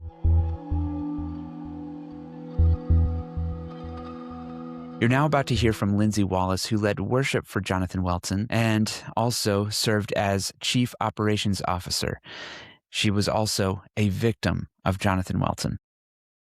So I met Jonathan early 2012 at a conference, and he had invited me a few weeks after that to come and be the worship leader for their then events called boot camps. So him and Karen would put on boot camps. It was like a weekend or a week-long school. And then by 2013, he decided to start Supernatural Bible School, SBS, which later became Welton Academy. He had asked me to become the executive director of the school at that time. So gladly, I was very on board because we were, changing the world. And so through the years of working for Jonathan, I went from the executive director to the COO of Welton Media. I had a whole bunch of really cool staff members. We were located all over the world. So we always communicated via phone, email, but we would get together for our summits and for staff retreats. And that's kind of where our relationships would deepen. So as a staff, it was all women, save Jonathan, and then later on another male came on staff. So we bonded really well. We got along really well. Basically, we became this little family where we felt compelled, the women on staff felt compelled to protect Jonathan at all costs because he was this man of God and he was being attacked by one thing or another. Jonathan always had some kind of a victim mentality. Someone was always out to get him or his ministry. He would task me with managing a social media where he would tell me, this person has been attacking me and saying these false things about me. Go and delete them, block them, basically just scorched earth on them. And so I would do that, and I would scour his social media, the comments, and delete anything that was negative. Because in my opinion or my mind or what I thought I was doing was I was protecting Jonathan. And so I became this bulldog where I would basically attack anyone because I was just so loyal to a fault that if you would attack my people and my family, then I'm going to come after you. And so it never clicked to me that any of these threads of people saying the same thing over and over again, that there was any credibility. It was just me taking Jonathan's word for it, that these people were out for him and they had nefarious intentions. Jonathan used to go by the moniker rogue theologian. So it was almost like he was begging people to fight him on theology, but then when anyone would disagree, he would shut them down. From the time that we started, it was very slowly, like the frog coming to a boil, like the slow temperature change over time. And we had no idea what was actually happening to us because we didn't have any training in this type of pathology. We just were like, we're changing the world altogether. And, we're a big, happy family. And sometimes we have coarse joking. So that's how it was painted. Our culture was just a little different than other people's, but the slow change started happening when, I started to get texts from Jonathan that weren't just work texts. He would challenge us to take selfies and post selfies because he wanted to see our faces. Of course, we're all women that he's challenging us to do this. For me personally, he would take a screenshot or save the photo that I had uploaded on Instagram or Facebook, and he would text it back to me and tell me how beautiful he thought I was, and he'd use some foul language. The majority of the time, I would try to play it off because it was so uncomfortable that I would say, haha, my husband or Mike thinks so too, because I wouldn't know what to say. It wasn't like I never said back to him, oh, I think you're gorgeous too. So there was nothing reciprocated from my end that way, but it started to make me feel very uncomfortable. Right. So I have some screenshots of those texts right here. So this is Jonathan. He's texting you. I just realized something about our staff. What's that? About half of us were homeschooled and a third of us were PKs. That's pastors' kids. I just keep hiring my dream girl. I'm the best of the dream girls just because I'm super competitive. And I was just like, yeah, I'm the best. So Yeah. in that But moment, I that didn't kind even of think of it. Yeah. Go ahead. right. That kind of illustrates the grooming nature of these. It's the slow boil. It's like inappropriate jokes, and then there are inappropriate comments directed at you. He says, "Blue-eyed ginger, worship leader, damn girl." He says, "You are fucking beautiful, homeschools or not." So And of course, that's I a agree with it. crazy thing for a pastor to say. Yeah. To a female staff. That's obviously intentional. And so he would try to normalize this within this context of, well, this is what affection looks like in the kingdom. Yeah. I haven't asked Eric Gregson this. Maybe I will. I don't think he was sending these texts to Eric telling him he's handsome. It's embarrassing to look back on it, but like I said, I don't have guilt or shame anymore about the whole entire thing, other than that I feel incredible regret for not seeing it as it was and protecting the women instead of I was protecting Jonathan. You know, when allegations started to come out about what he was doing, he would give me a call and he would tell me that all these women he would say that they were crazy. They were trying to take his ministry away from him. They were blowing everything out of proportion. And I believed him. And I would say, well, because I was always the problem solver, let me call them and talk with them about it and be like, no, we're figuring it out. The accountability board or the advisory board, we're figuring it out. We're talking about it. You don't need to talk to anybody.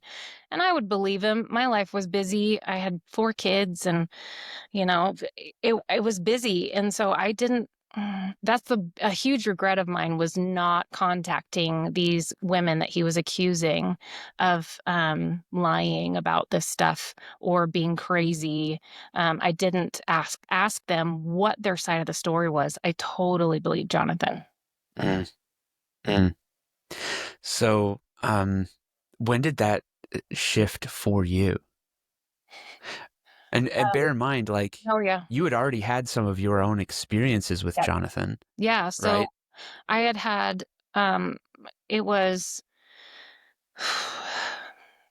it went back far. So, spring, summer of 2015, we had a graduation in Europe, in the Netherlands, and we had toured down to Germany. And then we flew back to Rochester for a second graduation, our East Coast graduation or summit. And I was the lone traveler from the States with Jonathan. We met up with other team members in Europe. But when we were traveling back from that particular trip, Jonathan had a first class seat ticket, and I was back in, economy plus or something because it was a really long flight. And he actually came back to my seat and traded his first class seat with the guy who was sitting next to me back in coach. And I thought that was really weird. I was like, why would you give that up? I wouldn't give up first class. Are you kidding me? In an international flight, I want to go sleep. So I just thought that was like, wow, that was really weird, strange. But Interesting he didn't give it to you. I know, right? He just wanted to sit next to me. So through the course of that flight, he feigned tiredness and then put his head on my shoulder, which migrated down towards my chest area. And I couldn't breathe. It was one of those times where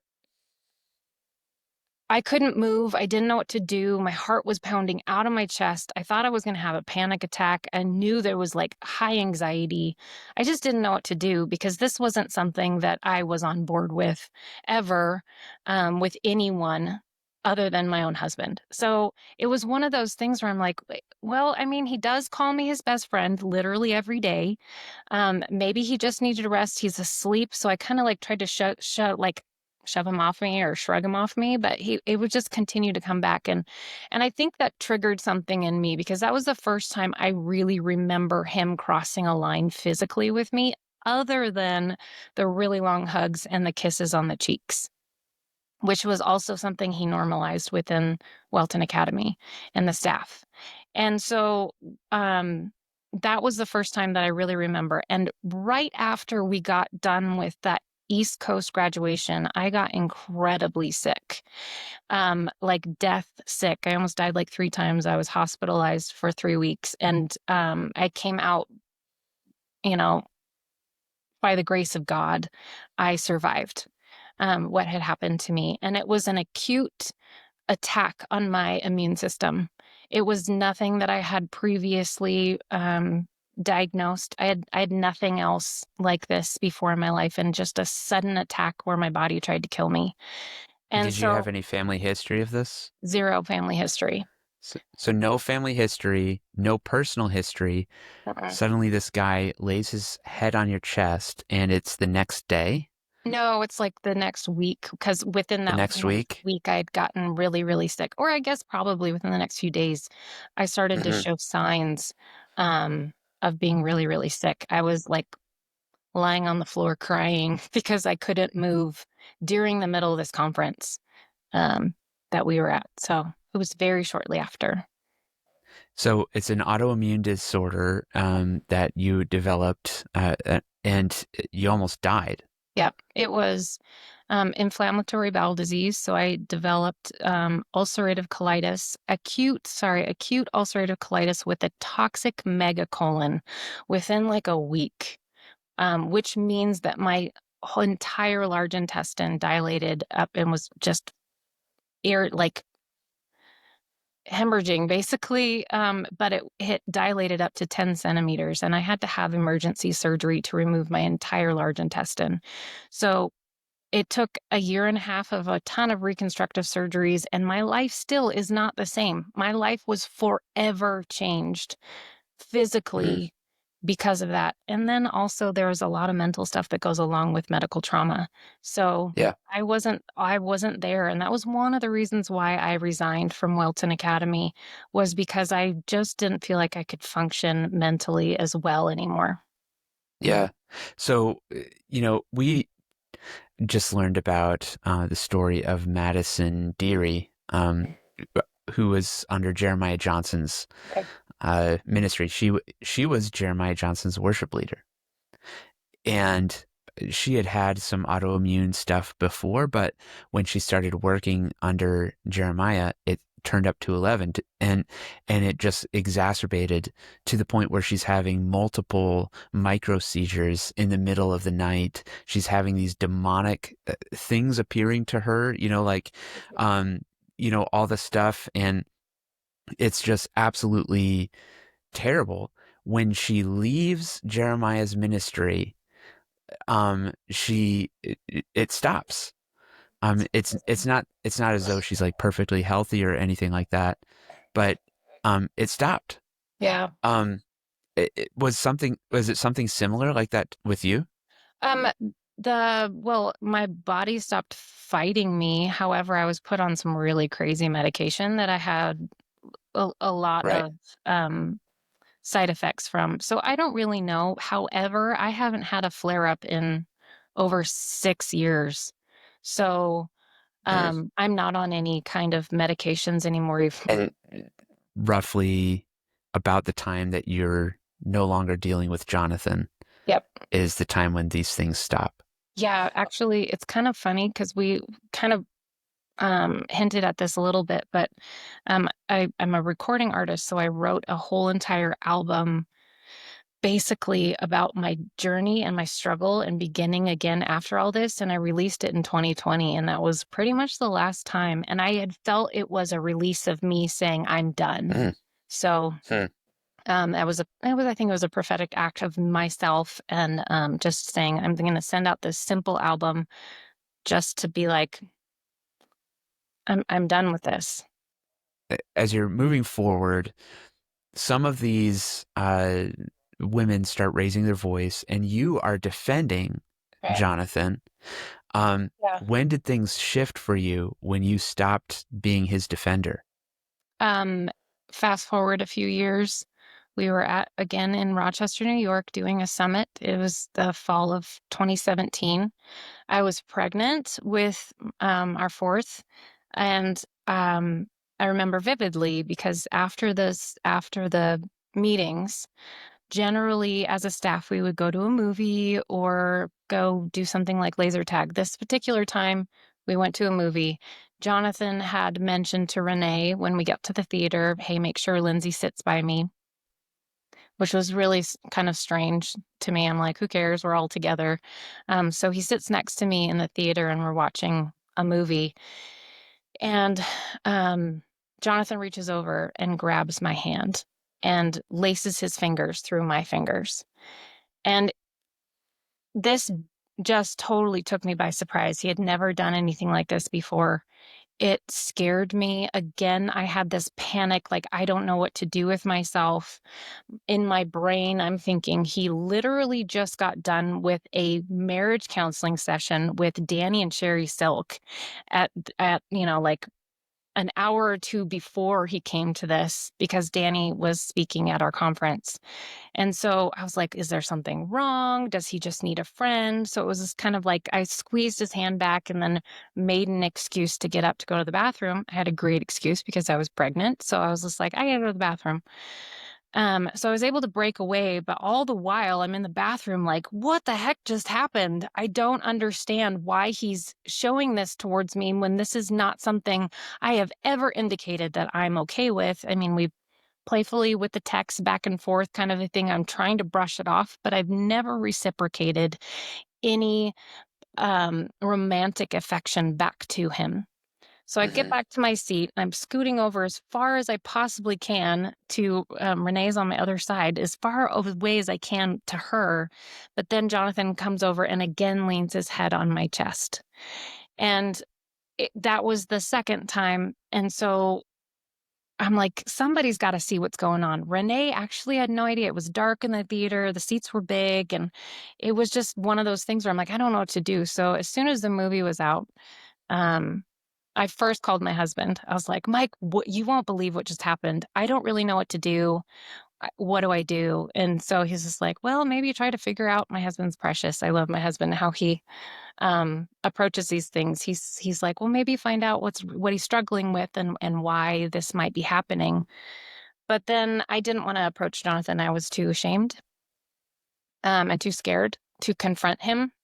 So I actually started talking with Renee. I told Renee what had happened, and then because she had taken over my position as the COO of Welton Academy, she's just told me all these stories that she had been collecting from all the staff members of very similar things happening. The hand-holding in movie theaters, the the laying on your shoulder, migrating down to your chest kind of a thing. And just so, and I started hearing more and more stories from Renee. We sat in the parking lot at the church and were just mind blown about all the things, putting all the pieces together. And that's when it switched for me. We gathered the executive staff and one of the fivefold ministers, set a time and confronted Jonathan over Zoom. So it was the executive staff and Ivan Roman. We got on a Zoom call with Jonathan. He said, thank you guys for being great friends. I'm sorry I messed up. He cried a lot, and he said he was going to clean up his mess. He would call me occasionally and say things like, so-and-so's, not telling the truth, or they were crazy again. He was trying to tell me that all these people were on the warpath trying to destroy his ministry. And again, I believed him over and over again, to the point where he actually, before he had his restoration board, he had an accountability board, and he put me on it. I was actually on the accountability board when Danny Silk saw that when he got involved, he saw that I was on the board, and he was like, what is Linsey doing on this board? She's one of the victims. And to me, I still hadn't even grasped that I was a victim. And it wasn't until later that summer when another pastor who was involved in the advisory board called me and said, Linsey, he's lying to you. And those words hit me to my core, and everything crumbled. and I never spoke to Jonathan again.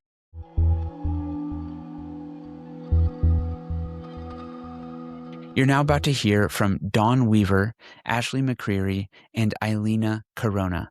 They all are going to share their stories of abuse that they experienced. And I'm going to be weaving in between their stories to highlight the parallels and the patterns that Welton followed as he was grooming some of his victims. You're also about to hear from Jill Monaco, who was a student at Welton Academy. She is a survivor of abuse, though not particularly the grooming sort of abuse from Jonathan, but she has become an advocate for those who have suffered SA at the hands of clergy.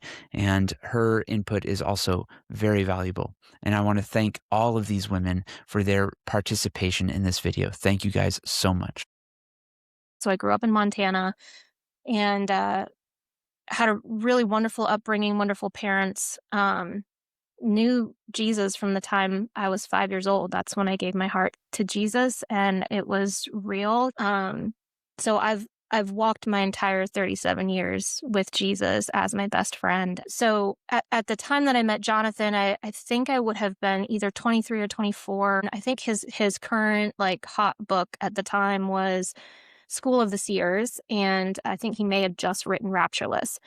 And so he was kind of hitting the itinerant ministry really hard. The associate pastor at the church I was going to at the time decided to invite him to come and speak at one of our conferences. And he, lo and behold, did decide to come. And we were all kind of surprised. There was always this aura around John that he was pretty big, pretty important. He was connected to all these people. And we were just a tiny little church out in the middle of nowhere. So it felt like a big deal that he was coming. And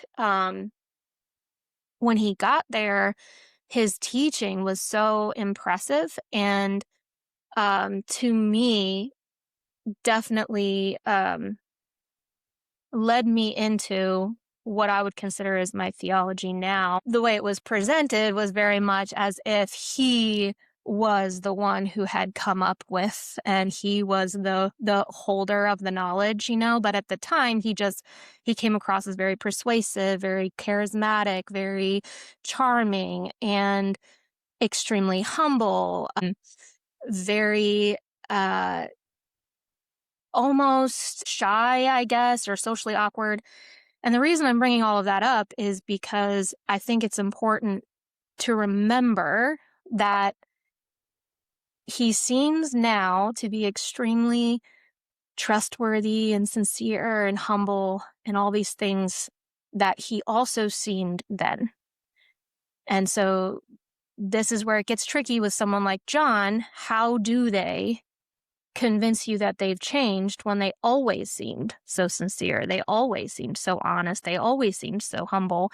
He seems exactly like he's always seemed when I watch his videos now. So here's this, very humble but powerful speaker, and I was very taken in, and I did really appreciate and still do appreciate some of the things that he was teaching. And so this was just before he was starting Welton Academy for the first year. I enrolled pretty much right out the gate. He said, I didn't even know he knew who I was. I didn't speak to him personally that time. Like I said, I'm pretty introverted as well. So I didn't know he knew who I was, but for whatever reason, he decided I was not going to have to pay for the school. So I've never paid a dime to Welton Academy going through the entire time. So I automatically feel like, oh, that's really cool. I feel really honored that he would do that for me. He started following me on Facebook. Again, we've never spoken to each other, but he's following me on Facebook.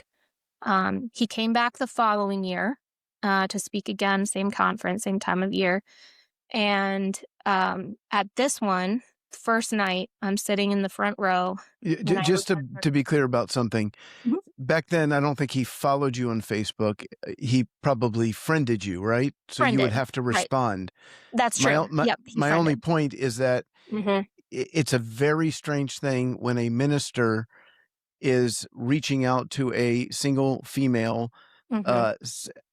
I mean, obviously we're friends and with people from all over the world, but it's just a little suspect. So I think my first encounter with Jonathan Welton was through reading his books. And I think he came to a church in Colorado probably, I don't know, maybe 2013, 2014, maybe. I don't really remember. So I had read his books, and then he started his online school. And so I was following him at that point and signed up to be part of the school. And then after that, at some point, I think I had messaged him just to thank him for his books and the impact they'd had on my life. And I'd also gotten a scholarship to his school. Did you got a scholarship for the school so you didn't have to pay anything? That's true with every one of the girls I've talked to. That does not shock me. So he gave you a scholarship. Did he reach out to you and like offer you that scholarship personally? If I remember correctly, yes. It would have been through, I think, Facebook was when we first started interacting back and forth. Okay. So your friend's on Facebook. He gives you a scholarship, full ride to the Welton Academy. Yeah. You're probably feeling pretty good.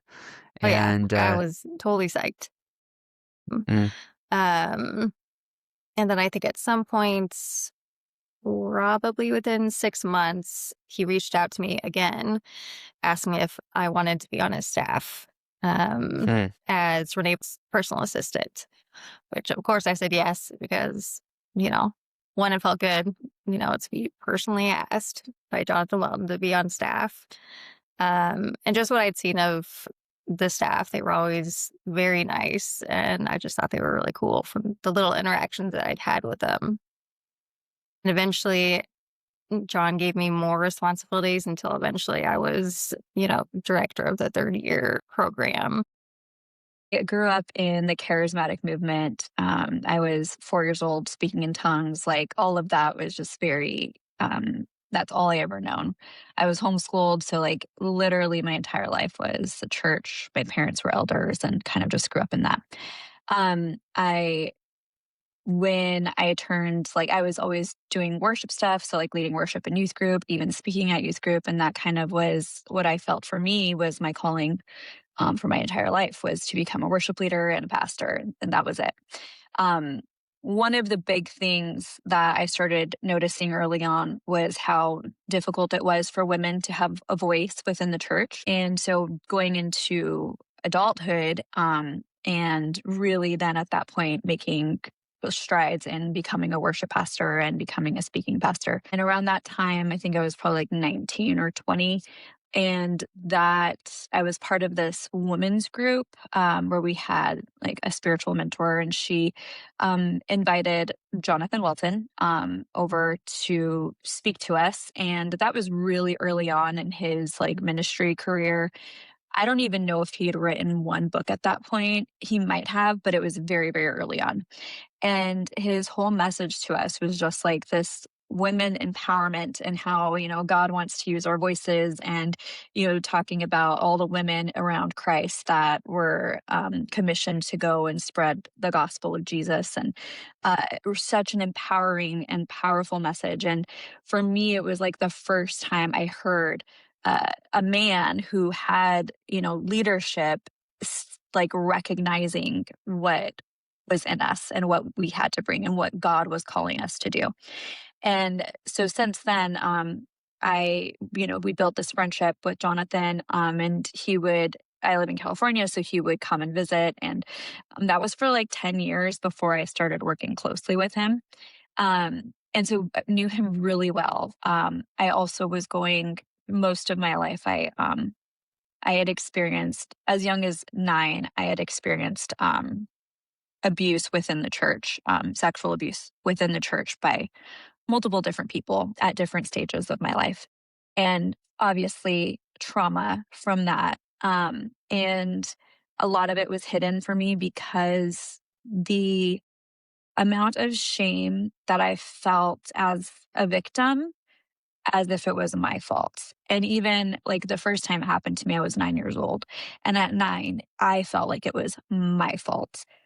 Nobody told me that it was my fault, but I already like absorbed that. So going into, adulthood and having done, like I said, multiple times, like from youth pastors, speakers that had come to visit our church, elders' sons, all of this, like multiple times of this happening. So then I, am in such a vulnerable state. And again, the shame that comes with that. Most of those stories went untold. I didn't tell them. There'll be no justice for a lot of them because it was all hidden. Not even my parents knew. And so going into this as an adult, and then having somebody like Jonathan who seemed like such a safe space for me, and knowing all the trauma that I had been through, knowing about the abuse, knowing about some very, very hard things that had happened to me, he was such a safe space. And it was like he felt like a big brother to me. Like he was like a big brother that not only was safe, that believed in me and was like encouraging me to go after the calling that God had placed on me. And so after like I think we'd been friends for like 9 or 10 years at this point, and I had gotten married. Because of a lot of the trauma that happened in my life, my husband and I's marriage, probably the first 5 or 6 years, was very challenging. And we had a lot of healing to go through. And we did do that. Like we did all the things. Like we were going to pastors for like therapy, for marriage therapy. But it was pastors. There wasn't an actual therapist. So we're like going to these counselors and none of it helped. Like we were struggling. And it was really hard. And so Jonathan kind of knew about all of that was going on because it was such a heartbreaking thing for me. And it was what was happening in our marriage was just like eating me up. And so he was very aware of like all of this that was happening. And so at this point, I decided to join Welton Academy because he had started Welton Academy. And I had already gone through the Bethel School of Worship. And at this point, I was also the main worship pastor at a church up near Bethel. And they were sister churches with Bethel. So like Danny Silk, Bill Johnson, Chris Velton were all on our board. And so I was leading worship there, leading for like School of the Prophets, and very involved with all of that. And so then at that point, I was like, you know what, I want to get more theology, like understand it. I mean, I feel like I could quote, or I used to be able to like quote the Bible from front to back, but like I was like, I really want to do like a deep dive. And so then Jonathan's like, I'm opening up the school, like you should join. And so I was like, sure. So I even think he like let me join for free. He was just like, here's come, be a part of it, which we were poor. We were worship pastor. We weren't making any money. So I was like, yeah, awesome. And while I was in there, I was like probably halfway through, he asked me to come on staff.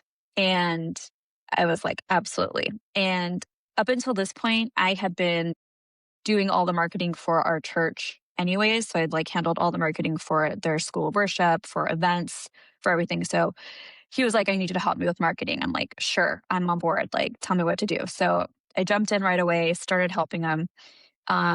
And then he eventually asked me to teach some classes on worship. We started working more closely. And right around this point is where he started a Facebook group page, Daughters of Jonathan. I don't think that's what it was called, but basically that's what it was. A lot of victims are easy targets because they've been abused in the past, or especially if they grew up with abuse at home. I feel like I was so protected and so sheltered, like not in a controlling or bad way, but like my dad was a really wonderful dad. My brothers were wonderful brothers. I was so cared for by the men in my life that it made me an easy target in a lot of ways, unfortunately, because although I knew there was a lot of bad in the world, I cared about, social justice, human trafficking, all that stuff. I just would have never imagined that somebody who's supposed to be in a position of trust would break that with me. And so I don't remember feeling weird about that at all. I more felt maybe a little bit like special, like, oh, that's cool. Like he wants to actually be friends or like keep track of me or whatever. Anyway, which weird now to think about. He wants to keep track of me. And I think that is exactly what he was doing, because he knew all about what I had done on the time between the 2 years that he came out and spoke. And so he came out and spoke the second year, and he, the very first night, called me up to prophesy with him.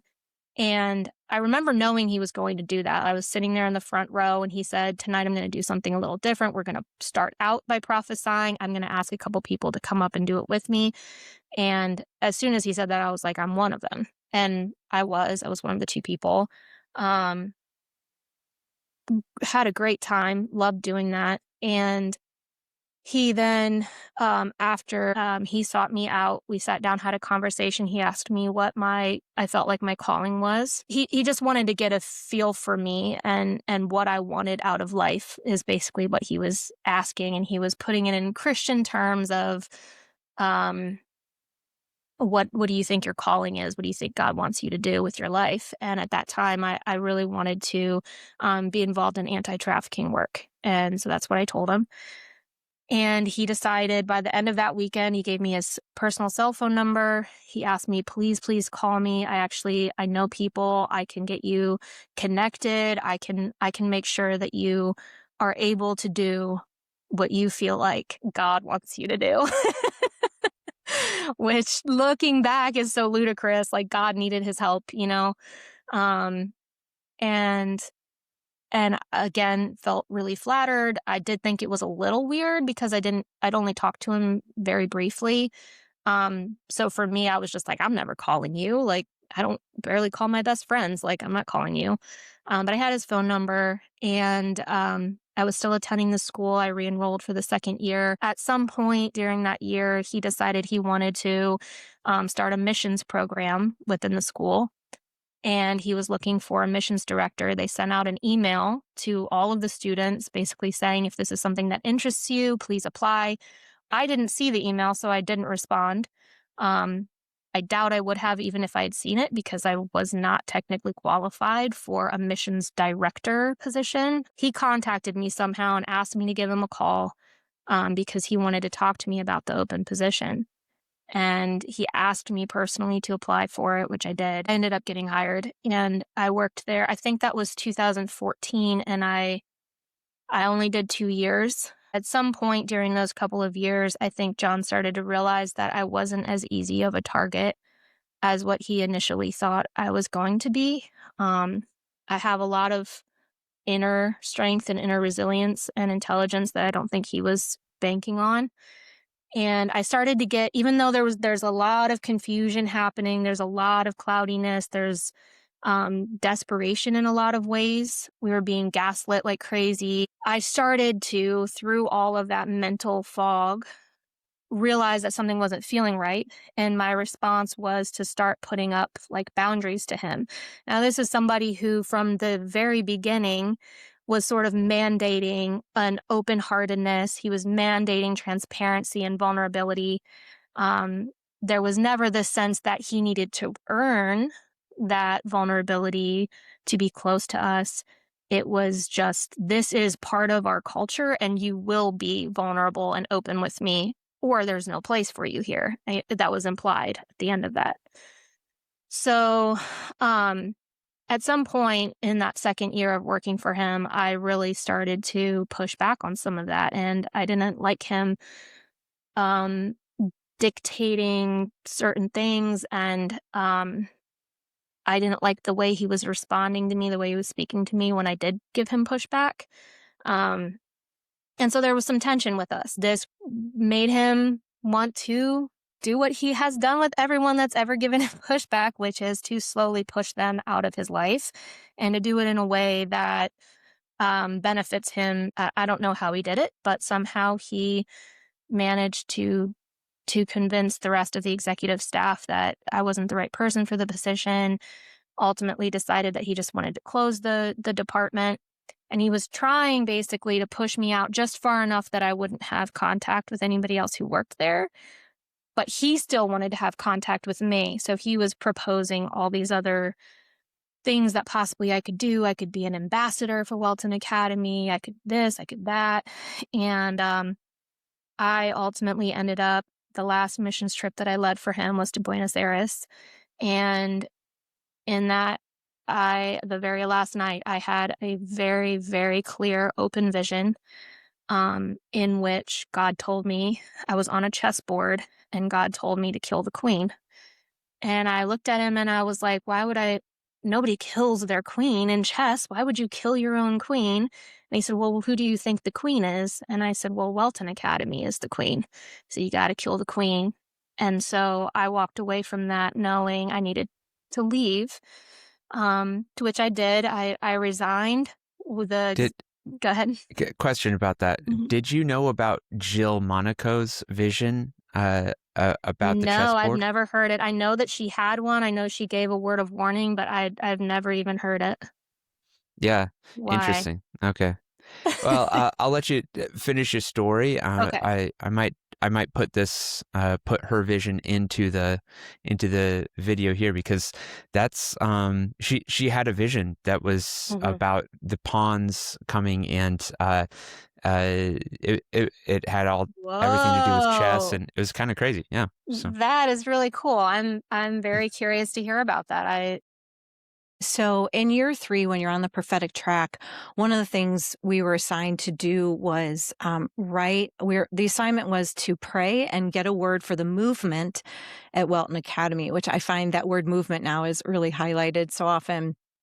And so I did. I went to prayer, and the first word I heard was stalemate. And I had a vision of a chessboard, and I saw the whole chess game playing out very, very, very quickly. I thought the word was positive in a lot of ways. God wanted to use women, and I saw the pawns taking land and taking the next square.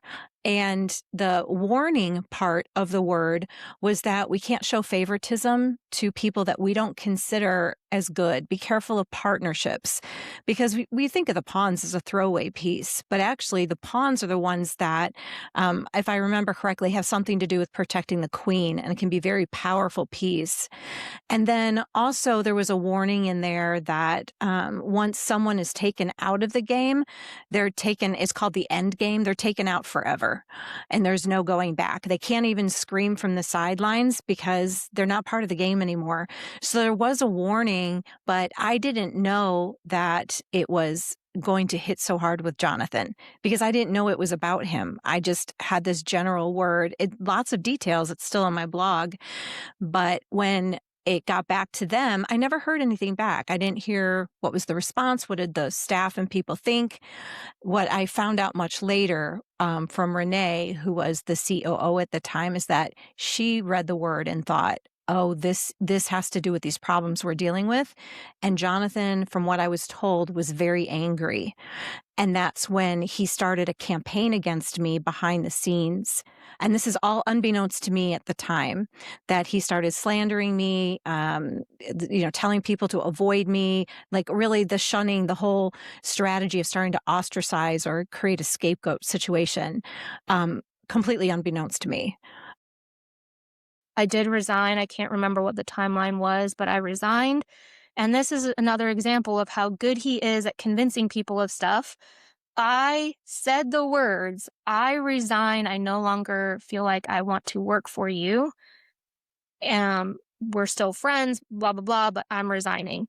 I said that with Linsey Wallace on the phone with us, as she was as the acting executive director at the time.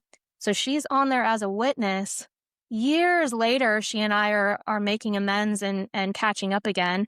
And she tells me, I'm so sorry I fired you. And I was like, Linsey, you didn't fire me. What are you talking about? And she said, no, I fired you. I said, no, you didn't. You were on the call with me and John when I said the words, I'm resigning. You never fired me. And she was just mind blown. She was like, I've thought all this time that John convinced me to fire you. But just another example of how he distorts things and confuses things to such a degree that you don't even really know what's the real reality that you're living in anymore. And it was very much to his benefit for everybody to think that he had fired me. Because then whatever I have to say, it's pretty easy to paint it as disgruntled employee, you know. But so that gets us through that. I did end up staying in relationship with him to some degree. It was definitely there was a lot more distance, literally and figuratively. I did go to one more Welton Academy summit, and then I went to see him one time. He was speaking near where I was living at the time, and that's when he held my hand in the movie theater, the one that I wrote about. Can you walk us through that? Because so I was curious about this. He just happens to be speaking near you, Mm-hmm.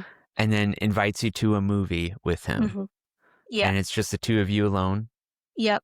Yeah. So after the, I can't remember if it was a conference or what he was speaking. I went to listen to him, and afterwards, of course, he's depleted. He's emotionally drained. I don't want to be around other people.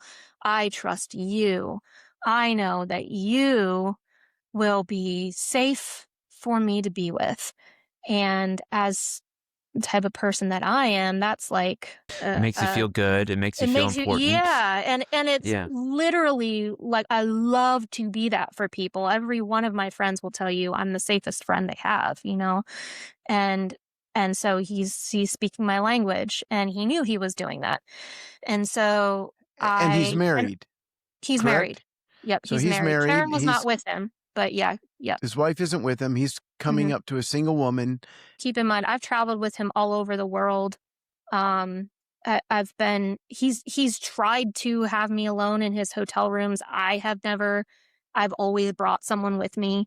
You know, he has been working at this for a long time, and I know what I have heard him say explicitly those things.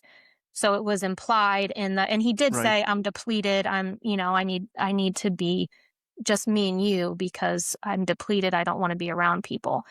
And, you know, his introversion was a huge part of how he manipulated as well as he did. And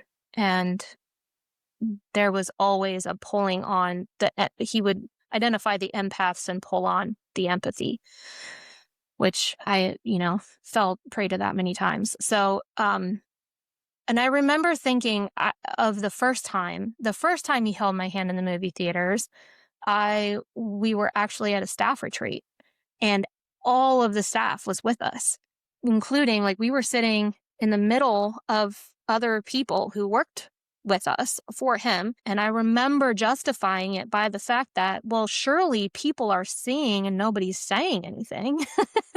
But I've asked the people that were around us, and they said they just never saw it. And this is a pattern. I don't know, I don't know the timeline, but I've heard this story at least 2 times already. Mm-hmm. It seems to me that going to a movie is one of his MOs. It's dark, people can't see, and yet we're in public, so who can accuse me of anything? But the whole team is around me. But this is the third story I've heard. Maybe we'll hear more of touching someone inappropriately in a movie theater. Yeah, really interesting. I know he's grabbed legs and that kind of thing as well. I don't remember that with me. The hand holding just went above and beyond for me. I can't remember anything else. During so all of that. So explain that. You're sitting in the movie theater, and then suddenly, what happens? Suddenly he grabs my hand, and the second time that it happened, I wasn't working for him anymore. So there was a little bit more of a degree of equality. But the first time he did it, he was my boss. And so let's keep that in mind as well. I know it's a ministry, but he was my boss. My very meager pay, such as it was coming from him. There was always these implied promises of, again, going back to the very first time I ever spoke to him, I'm going to make sure that God's call on your life comes true. And he wasn't just your boss. He was a spiritual leader, a prophetic leader in your life, brought you up to prophesy. So this is somebody in your mind who hears from God, is anointed by God. So whether even after you were done working for him, he was still a minister of the gospel, at least in profession. And he did have that place of position, authority, influence in your life. Yep, absolutely. And yeah, absolutely. It's hard for me to wrap my brain around how there's still I think it's the minority that I've experienced anyway, but there is a contingent of people who think, well, you just get up and walk out. Yeah, if that's your trauma response, if that's what you do when you're afraid, you get up and walk out, or you stand up and you yell, or there are four known responses: fight, flight, freeze, and fawn. And unfortunately, at least back then, I was a freeze and fawn type of a person. You go along so that you don't make it worse. And that is not abnormal at all, because what do you do? What if you just screamed right there? Then, he lets go of your hand. What's the matter? Why are you screaming in a movie theater? Or maybe he doesn't mean it the way I think he means it. Maybe he's just being friendly. Ron, yep. That is that's exactly it. I can only speak for myself. I'm sure it's true for others. I did the heavy lifting for him in that sense, because I would convince my own self that he didn't realize because he is socially awkward. He is, as charming and as engaging as he can be, he's a very odd person and highly introverted, and he is just a little bit weird. And I consistently would convince myself that he just does not know how inappropriate this is. Now, of course, on the other side of it, I can look at it and be like, well, duh, dude. Like, if any of my guy friends, whether they're married or not, grabs my hand out of the blue without my consent, I'm like, bro, what you doing? Like, don't touch my hand like that. That's weird, And it's not like, when you join hands in a circle to pray type of hand holding, right? Like he's interlacing his fingers, he's stroking your fingers, he's caressing your palm. Like, it is. And it's so shocking. I know it's just a hand, which is why I entitled what I wrote. I titled it that way. It's so what? It's just a hand, or I can't remember exactly how I worded it, but there is that level of like, well, it was just a hand. First of all, it was just a hand then. And it was just a slightly too long hug before that. And it was just you know what I mean? Like, he's working up to something. He hasn't gotten to the something he's working up to, but he's working up to something. I remember my breathing was extremely shallow. I am in extreme distress through this entire movie, 2-hour-long movie. It was the movie Split. So however long that movie is, I'm sitting there in extreme distress, and there was absolutely no way he didn't know that I was in extreme distress. My hand is limp. I am not responding in any way other than to sit frozen. And I remember him trying to talk to me a couple times. I don't even recall, what that would have been. And no response whatsoever. He absolutely knew that I was uncomfortable, and he continued the interaction. But it's like it's likening yourself almost to like a little bunny rabbit that's just like literally in the fox's teeth, and you're just trying to stay as still as possible so that he hopefully doesn't eat you. And it is all primal. There's nothing. I never think about this anymore, but back when I was thinking about it a lot, I would fantasize about standing up and smacking him, or, even just standing up and walking out and never speaking to the man again. It's like something in that moment to break it would have been wonderful, but there was no option available to me. I couldn't think of what to do. All I knew was to stay still. We walked out to my car. We don't know when we're going to see each other again. Turns out never. Thank God. But we don't know when we're ever going to see each other again. So it's a long hug.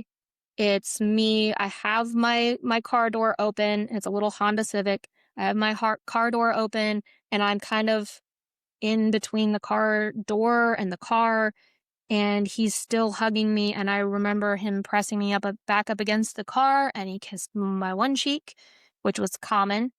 But then he also kissed my other cheek. And I remember the movement across my face was very slow. And we know when somebody is feeling it and wants to really kiss you. And I was like, this man is about to kiss me. And I remember when he kissed my other cheek and then kind of pulled back and looked at me, I was like, okay, gotta go. And I just like dipped down and got in my car. It was like in that moment, it did become run, because I realized that freezing was not going to serve me any further. And I actually did have, thankfully, I had the ability to, at that moment, make a decision and leave. We went to Washington State, and like rented out this big cabin, and it was like a staff retreat for a couple days. John was really pushing, physical affection is really healthy. I'm like father figure, a good father, like hugs his kids, kisses his kids. During that trip, like it was pretty late at night, we had all kind of been going to bed. And like he walked up to me and said goodnight and like gave me this really long hug, which was like minutes long. Like not just like a long hug, like it was minutes. Which, for me, I have kind of like a traumatic like background with like father figures and stuff. So in my mind, I was just like, well, like I'm just not used to physical affection. I'm not really a touchy-feely person. That's why this feels weird.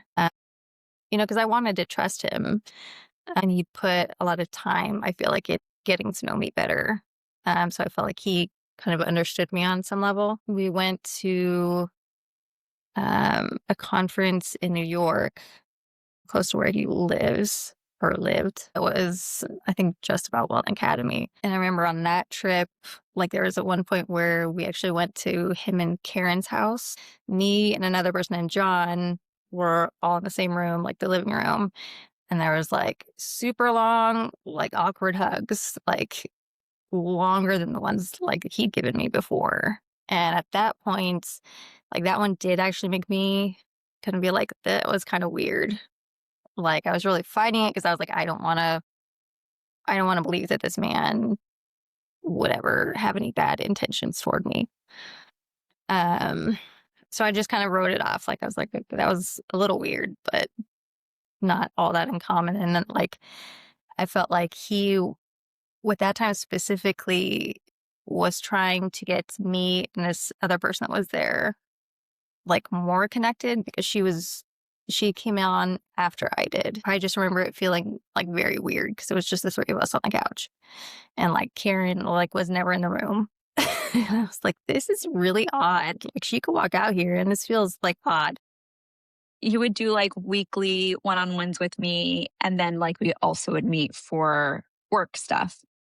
Well, during those like one-on-one meetings, they were always FaceTime, and they were always extremely emotional. And it was almost so much where I remember almost like not wanting to do them, because I knew that if I got into these calls that it was going to really like bring stuff up. But I also thought that was part of healing, which I think it can be to a degree, but not the way it was done. And so we would have these like hour-long conversations, and it was just he and I. My husband wasn't in the room. And he would, start asking like normal questions, but then he would always end up going really like, I felt like he would push the buttons of trauma that he knew I had, and it would cause me to just become extremely raw and vulnerable. And then the conversations over time started becoming increasingly inappropriate. I was one of the ones towards the tail end of before all this came out. So I think had this been early on, my story probably would have looked different. It probably would have been worse. But thank goodness, it was towards the tail end for me. But then he would ask questions like, because he knew we were struggling with our marriage, and he knew about that. He knew about past abuse for me. And so he would then ask questions like, how are you and your husband doing? Which is fine. But then it would be like, how is your sex life? Like, are you being satisfied? Are you, fulfilled in your marriage bed? I remember he said that one time. And we were in a really bad place. So I would just be crying because, like, I'm not okay and we're not okay. And I don't know who else I can talk to about this. And he has been a safe person for the last 10 years. But also this feels grimy. And I remember every time getting off the phone call feeling like I got slimed. And then that's kind of when everything started coming out. So at the time you're like, hey, maybe this is kind of normal. Like, I've got to talk about this with somebody. Might as well talk about this with this guy who's sort of a spiritual mentor. He's kind of a pastor figure. But then when you begin to realize that, oh, he's been grooming several other women, and then he has a history of clergy sexual abuse. He is using his position of authority to take advantage of others now in a sexual way, whether or not it's like gone all the way. You're like suddenly beginning to view what was already sus behavior in a new light. And what was that realization like for you? Yeah, I think it's because you're right. Like, I feel like sometimes the questions that he asked, we had also answered in our marriage counseling with one of our pastors.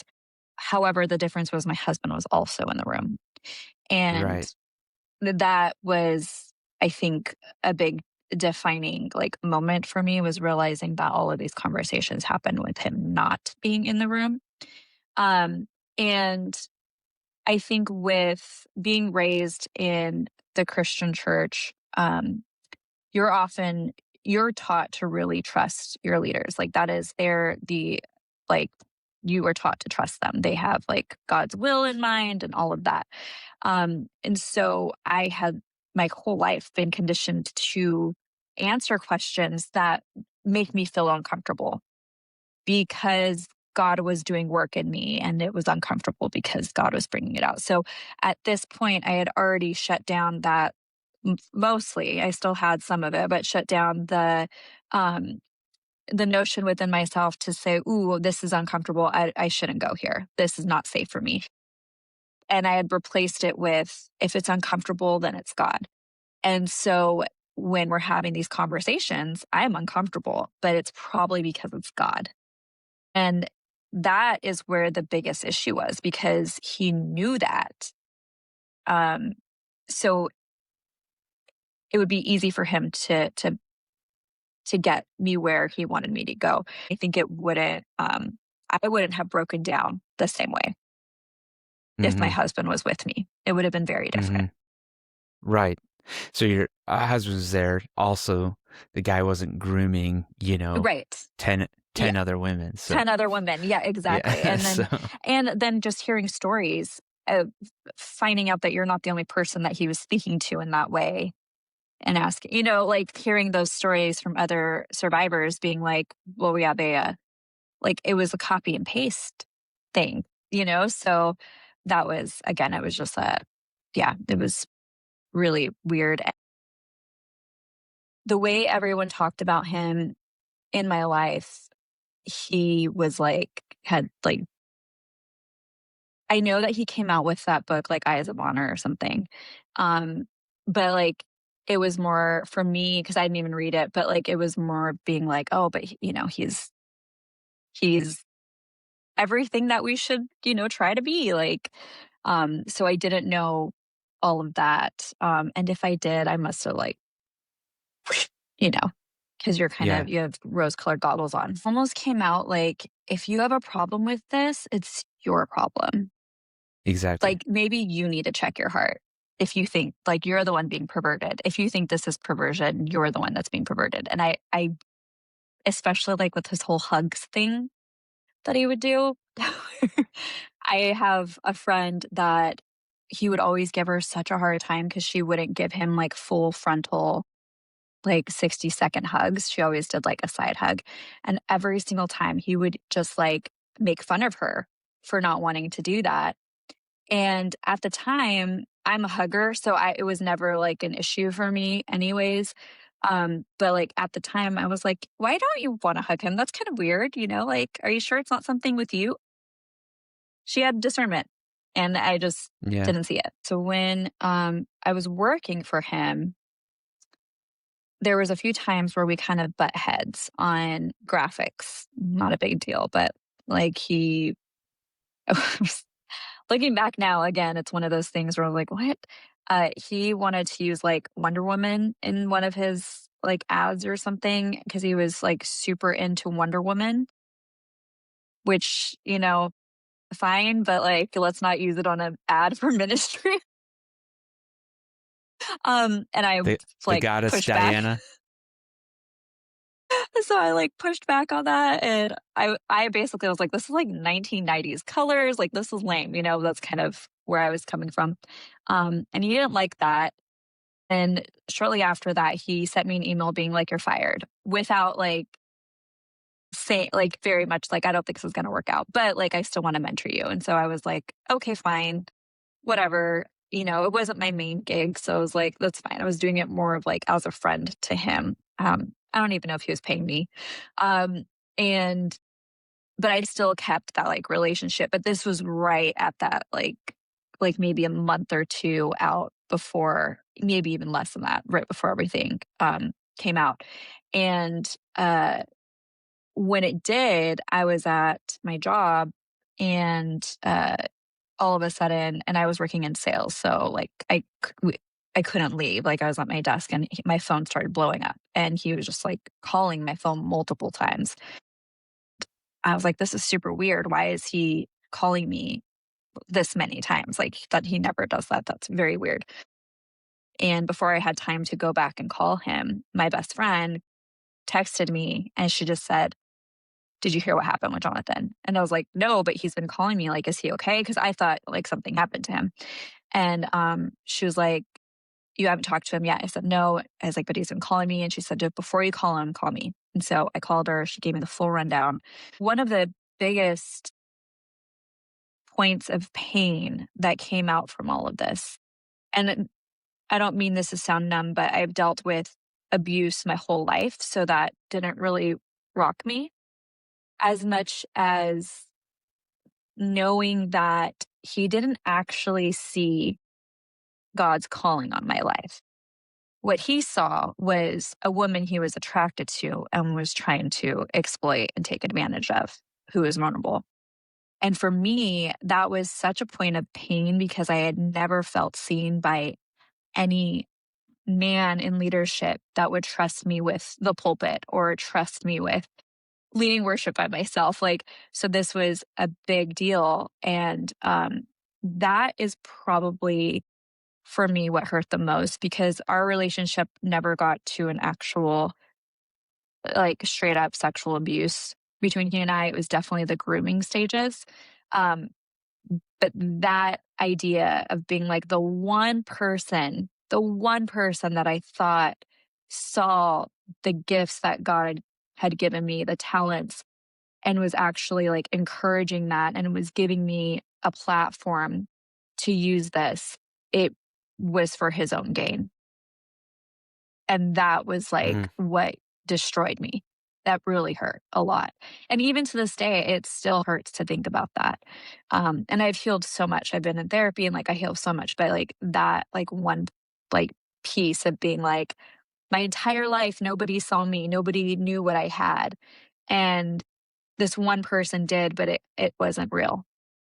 And that was so painful. Yeah. What was the impact of this on your faith?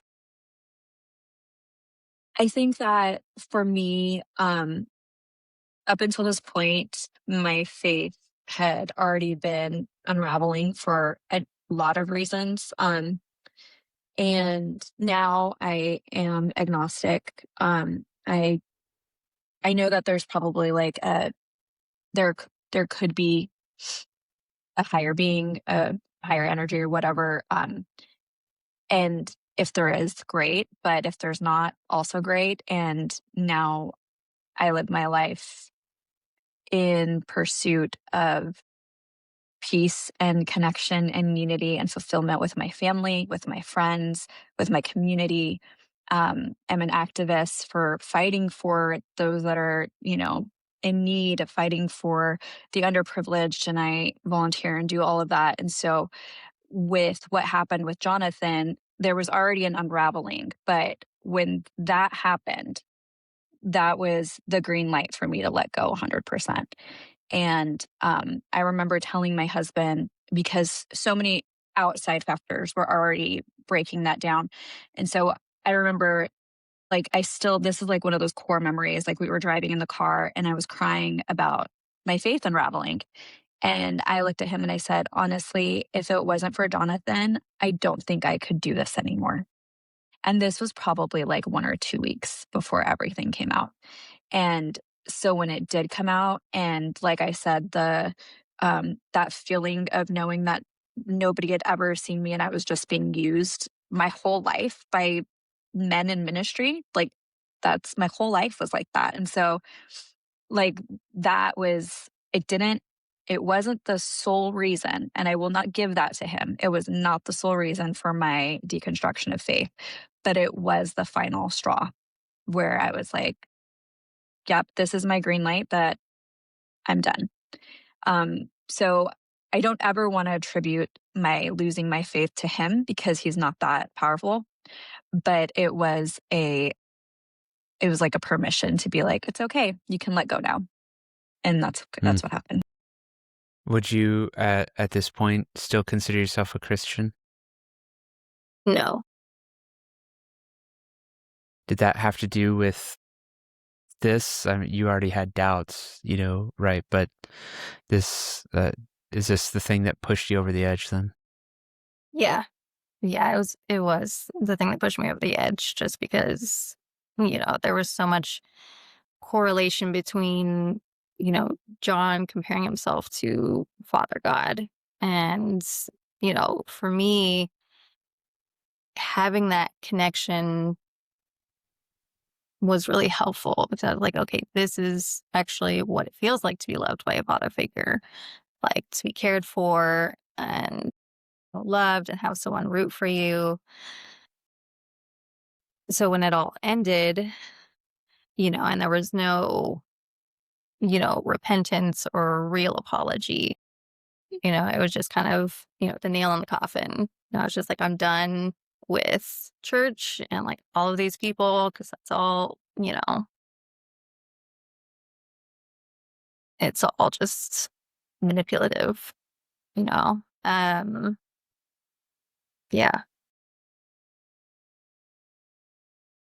So Danny Silk gets involved.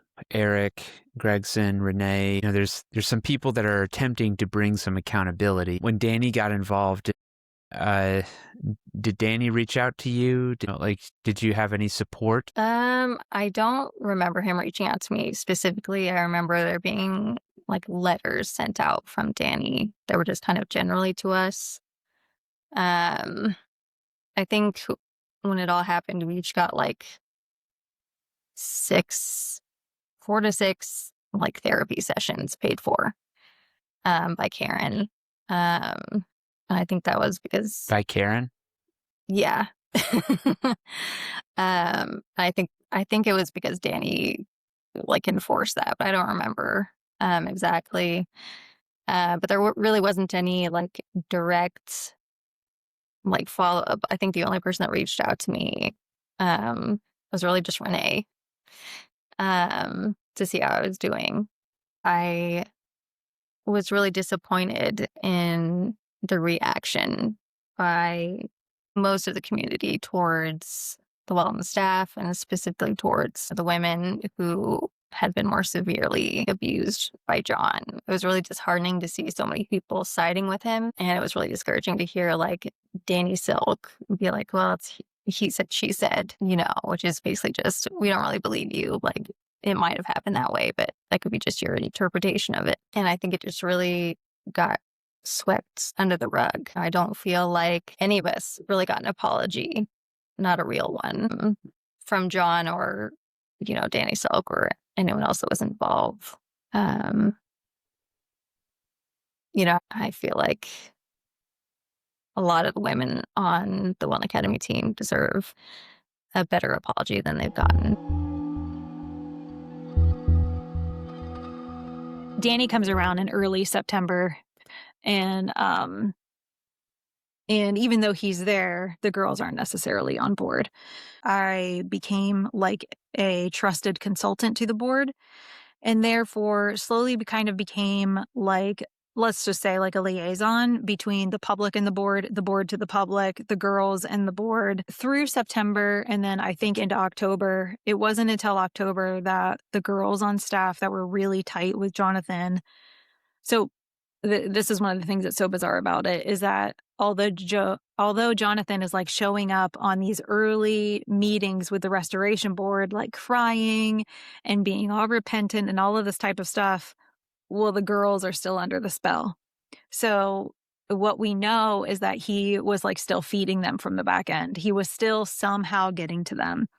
And so they all start to like slowly put that together. But what really ultimately happened is that at a certain point, Robert Muncie and Joy Hogan get on a Zoom meeting with all of the women and that were on staff still, and ultimately express to them the reality of everything that they have discovered up until this point.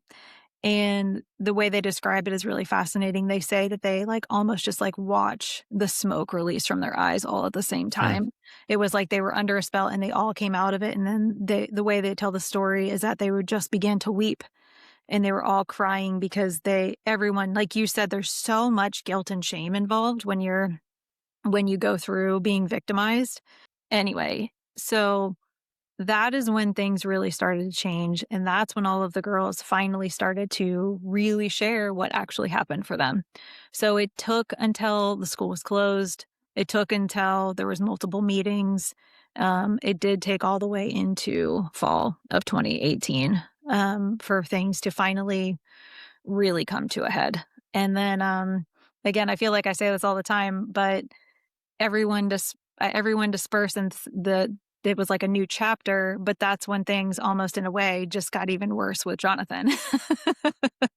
Because you realized, oh, he's capable of so much and he did not stop for years. So, but as far as the girls are concerned, one of the things that was really challenging is that, well, where do they go from here? What aftercare do we have for them? How can we support them? A lot of them lost the only job they ever had. Some of them took years to rebuild their lives. Some of them, I don't know, have actually fully rebuilt. Some of them have completely left the faith. There's a lot of different stories that trickled out from there. And when we talk about restoration, it immediately, like this whole book, Unpunishable, it's all about restoring the guy who caused all that devastation, not the people who, to no fault of their own, were victims of this devastation. And when we talk about restoration, that's what we should be thinking about. That's what we should be thinking about is who is restoring them. But instead, we don't have any interest in restoring them. We have interest in restoring the predators. Yeah. Yeah. And some of the people on the restoration board really did have a heart towards the women. But again, it is a very huge cleanup job, and it really takes a certain level of expertise and professionalism and education around the topic to really deal with them. And it's like, and a lot of them had full-blown churches that they were running and ministries and everything else, and they don't have time. It's like there's not enough time, money, energy, resource for each of these restoration board members to. It's like I see both sides of it. They can't be running around making phone calls to 12 different girls all week long, every single week, to make sure they're okay and that they're restored. And so there is that. That is true. Some of them did get some counseling. Some of them wound up paying for it on their own. I know some because Jonathan and Karen were basically, Danny had recommended or asked or demanded or required something in there that John and Karen pay for counseling for the girls. I don't know that ever happened. I've spoken to one pastor very recently in the last 3 weeks, and he said he submitted multiple invoices that never got paid. Yeah. So there's some people got a few. I know that. But it says here, this is part of Unpunishable, so it's documented in Danny's book that he recommended that Jonathan pay up to 6 months severance and counseling services. And one of the witnesses has told me that never happened. The 6 months severance never happened. Yeah, it's really fascinating because I know money did go out to some people, but not everyone, and for reasons that I do not totally understand. And then, to my surprise, And it was Karen who had to administrate all of that, which is crazy. Yeah. Like that Jonathan would make his poor wife, who is another victim of all this, be the one to administrate this and clean up his mess. What a freaking coward! I know. I'm sorry. I'm like, I know. Go ahead. I know. Oh, and mind you, tone it down a little bit. She was like 7 or 8 months pregnant at the time. It was terrible. It was terrible. It was so terrible. I can't even tell you like the layers of how awful it all was for all of us walking through it, understanding that. Because at the same time, we all felt we felt so much remorse to her. At the end, it just got so hashed up. There was so much going on. And then imagine, Karen, her world just fell apart. Her husband is clearly betrayed her on multiple levels. And she's 7 months pregnant and she has to figure out how to like shut down the school and pay the bills and everything else. I mean, it's so unfair. And pay the victims of her husband's predations. Exactly. Their counseling sessions she has to pay for. Yeah. Yeah. So she was gracious and did send me a little bit of money, which I felt I was honestly surprised because I had quit. I wasn't technically there when the school closed. I had resigned a few months prior. But I felt like it was just because I had been there for so many years and I only left because I felt like I got pushed to a breaking point. And so when she offered, I said, absolutely, I'll take some. But I mean, it was like $1,500 or something.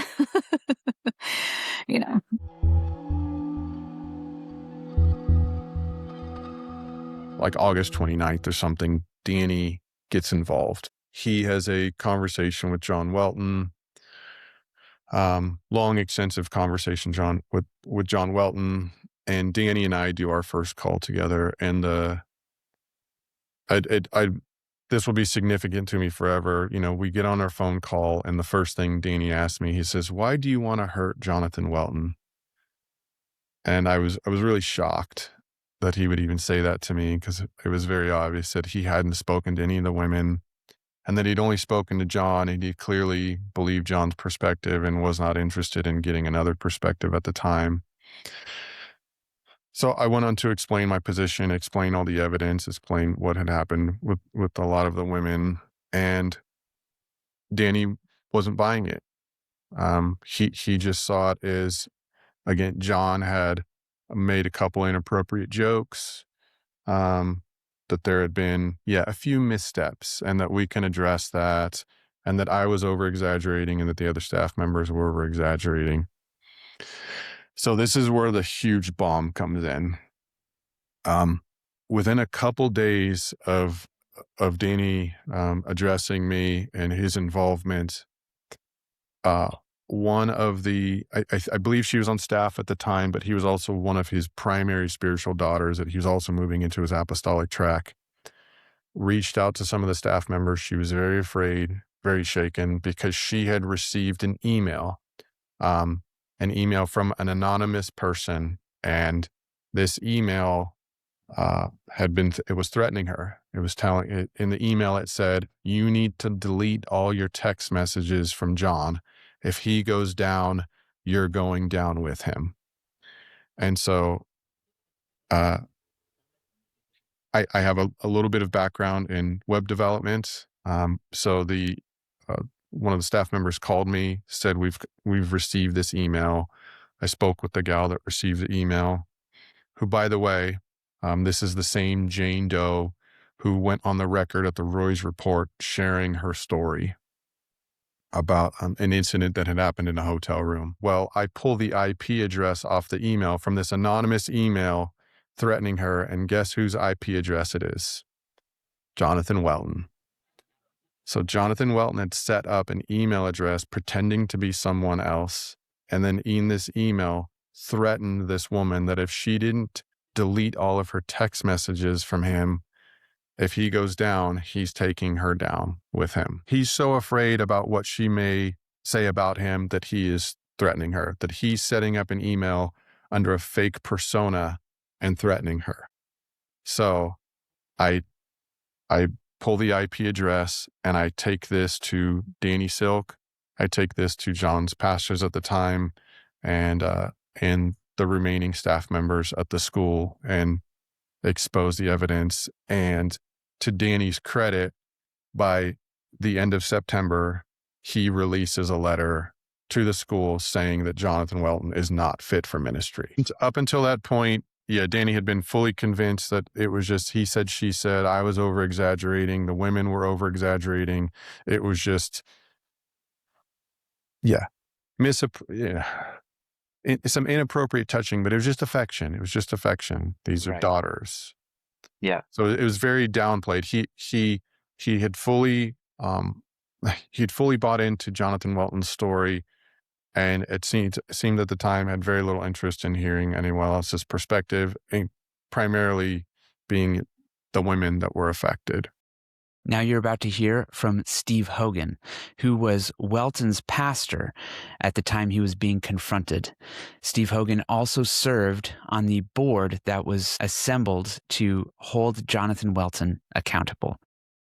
In all of my years of being an elder, of being an associate pastor, and even being a senior pastor, I've only ever kicked two people out of the church. Both were Jonathan Welton. We met Jonathan probably back in the 2012, 2013 time period. I met him at a local conference in Rochester, New York. And it was kind of like an end time related conference, theology. You know, we formed a common interest in a discussion in that, and even a friendship at that time. And then, over the years, he started to continue to write books. He started to attend our church.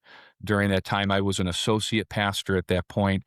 And the senior pastor and I agreed at that point to let him, and this was, a few years into it, you don't have to write at Starbucks. You can have an office in the church to do your writing, to do some of your ministry. He was starting to see some success. He had shared with us early on in a meeting. I remember we were out at Applebee's, and he said, I just want to tell you about a story in case you hear anything. That there was an incident when I was at Global Awakening, and I went through a restoration process that Leif Hetland was part of, and others there. And it was nothing sexual happened, but it was inappropriate. And basically that they didn't know what else to do with him after a year or two of working with him. So we thought, okay, well, he's coming forward. But that's not true, right? There was sexual. There was. We didn't find that out till years later. But he would deny, say there was anything, no sexual acts or anything happened, but it was inappropriate. We crossed about some boundaries. So we both thought at that point, okay, well, at least he's sharing this with us. That's good. We never heard anything from anyone at Global Awakening. It was very hard to get any information on that. Nobody would talk about it, but we knew some of the people who were involved in quote, that restoration process that actually was dropped because they couldn't, no ground was covered, But I was told it was basically abandoned due to non-compliance. I think so. Yeah, that would be accurate. Yeah, that would be accurate. Yeah, and let me just add that you said that he said, we crossed some boundaries, and that would give anybody he's talking to the idea that this was a consensual relationship. We've heard so many stories now of how he is skilled. So we don't know who this woman was, but she was clearly groomed. Yeah, definitely looking back at it now, it's very obvious. And then after, he went through a very tough period of years after that, him and Karen and wrestling with things. left Pennsylvania, moved back up to his hometown, Rochester, which is how we got connected with him. And started attending the church, came out with the book Eyes of Honor, which is like, okay, I'm better now, so all those problems I may have had, here's how I can help you and also get free. And the book was well received. There wasn't a lot of knowledge of what had happened there. So his ministry started growing. He started writing other books, started having success. It was in the late 2017 that my wife and I, we're pastoring the church. We're bivocational pastors. So I'm in the business world. She's in the medical. We got a lot going on, and we're running the church and letting them kind of do their thing with the ministry, and they're having success. We're seeing growth at the church. At the end of 2017, we didn't know it, but his own advisory council, which were basically, paid, kind of part-time paid people, great men, but like, kind of in the apostolic roles, and a pastor, prophet, teacher, and 5 of them, started to confront him on some behavior that they were hearing from staff. We didn't know anything about it at the time, but they were met with resistance and, gaslighting, turning it back on them. It was going nowhere. It had been going on for months. We became aware of it in June of 2018, that there were some allegations, things that were starting to come to light. It was very hard to get information on it because they were employees, some of the ones that were bringing this stuff forward. My wife and I started to confront him in the summer of 2018. We had some tough conversations at his house, at our house, at church. He'd be crying, would take it all in, but would never really take any ownership of it, and certainly was not sharing the full scope of what, some of the sexual harassment and claims and things that would come out later.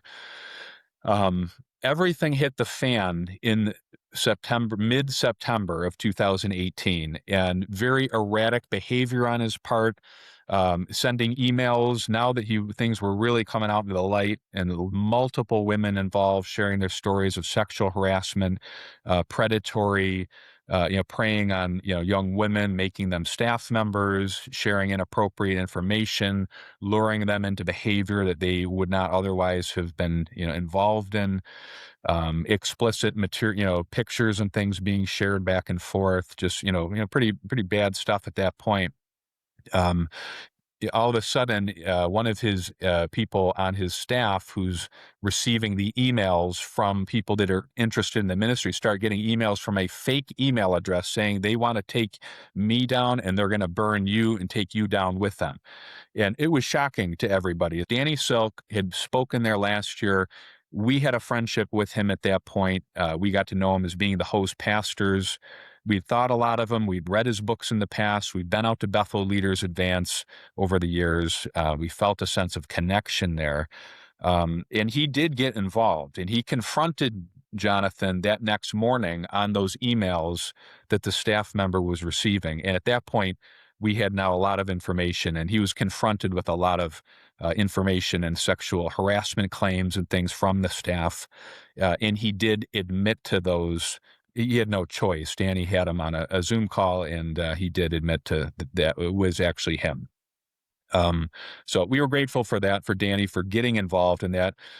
We had called Harold Eberly at the time too, and Harold said, I'll come out there, I'll help, I'll go to every church that he ministers at. He should not be ministering again. And people in the beginning were helpful. And a letter went out to all of the Bethel, I think, leadership team about Jonathan's thing. Danny sent out that we were involved when helping craft a pretty stern letter that shared details of the abuse, the covert, the manipulative behavior. It wasn't long after that, right, that Jonathan went and took a psychological test. Danny shared the results of that in his book and actually calls it out as, clinical covert narcissistic personality disorder. It was serious, and the most serious case that had been seen, by this individual in 30 years of practice. Danny, I think, writes that in the book. Danny puts together an advisory board or an oversight board. And so I'm asked to be one of the people on the oversight board. It was me, Danny, Harold Eberly, Stephen Joy Hogan, who are the pastors of the church that John's under at the time, Bob Muncie and Doug Johnson. So Danny puts together this advisory board, an oversight board, to oversee this process with John. One of the requests of John is that he gets a psychological evaluation done, which we referenced earlier. And so he does gets a psychological evaluation, and the clinician who did it, this was information that's given to the board. This is information that's in Danny's book. And then information, John's even done podcasts on this. He's talked about himself that he was diagnosed with covert clinical narcissism. Side note, though, also as a sociopath, which he doesn't talk about. And this Was it the same diagnosis, psychologist that diagnosed him with both of those things, or is it two different? same one psychologist. We later started working with another psychologist who also confirmed this, but Okay. this was this first diagnosis that we receive, and it's also shared with the board that it is the worst case, the most extreme case of covert clinical narcissism and antisocial behavior that this clinician has seen in her 30 years experience. So it's extremely heavy news, because now, this pattern of his behavior has not only become apparent to us. This is no longer about like theology or he said, she said, or, he's just saying it was inappropriate humor. We have a clinician telling us, no, all of these patterns that you were seeing, this behavior that you were seeing, it is purposeful. And what his behavior is leading towards, it's about grooming women into sexual encounter. It's where he finds identity. It's where he finds power. And so, and also being a covert clinical narcissist, like he always has to be in the spotlight. He always has to be in charge, which is, when we look at the pattern of Jonathan Welton, that, even though the school closed down, it's like as soon as he could, he's launching his next thing. But a clinician has shared this with our board so that we can understand who we're dealing with. We're not dealing with a pastor who, was having a hard time with his wife, and so he accidentally had an affair with a secretary. So things were hit the fan. We were trying to support as we could victims that were coming out, trying to assemble a little pastoral team to be there to help them. I wish we could have helped them more. We were just so inundated in this process with Jonathan and working with Danny, getting letters out, sharing information. At that point, too, we kicked Jonathan out of the church, said, you have to take all your stuff. You cannot use this facility anymore. So Jonathan, gets kicked out of the church, takes his stuff, begins like a 3-month process of just kind of wandering. It had like a month later, we heard that he went to a clinic on the West Coast. He took the psychological test and went out there, and they said, I took another test and went out here, and they said, you don't have that disorder, and you'd have something totally different. And we never listened to that. Of course, we figured out probably how to get around the test and come back with different results. It never got listened to, and we never heard from it again after we just ignored it. So I think at that point he was working through his own journey of any repentance. What does repentance mean? We were all saying in the beginning, we weren't going to look to Karen as the guide, whether Jonathan was better or not, because this had already happened once before, 8 years earlier, right, with another similar situation. So you say that, we're not going to look to Karen, Jonathan's wife, to be the guide. Yet in his book, Danny writes this: Karen echoed her husband. Living authentically is something I've always wanted, she said. And for me, that begins with our family. Right now, that's the restoration that's most important to me. to see our connection with each other and our kids grow strong and healthy. If we can build that integrity in our love and honor for each other, then any ministry God opens for us will be an overflow of that. When I heard these responses, I thought they're on their way. The first seeds of shalom are beginning to sprout in their lives. While I don't know all the steps ahead for them on this journey or all the choices they will make, I am confident that if they continue along this path of connection, we will see them back in ministry. So that is very clearly just looking to Karen as being the guide for how Jonathan is doing, and it doesn't matter whether or not Jonathan has been reconciled with his victims, as long as he and his wife are cool, then he's qualified to minister. Yeah, and it never started out like that. I can remember our first meeting, which we struggled what to even call the board. We didn't want to call it a restoration board because we didn't feel Jonathan should be restored to ministry. He should be restored to Karen, to his wife, get a real normal job, start providing for your family. Why is it always ministry related? Do you have to gravitate toward what we know now? But Doug Johnson, who was on our advisory board and was involved in the first go-round, he's a good man. He had said, we cannot use Karen as the gauge for when John is better, because this has already been missed by her once, and she's partly a victim in this whole thing as well. And that was decided early on in the process that was not going to be the gauge we were going to use. It was going to be, how does Jonathan restore all of the relationships in his wake? And, do the victims feel that Jonathan is repentant? And has he cleaned up his mess with all of those around him?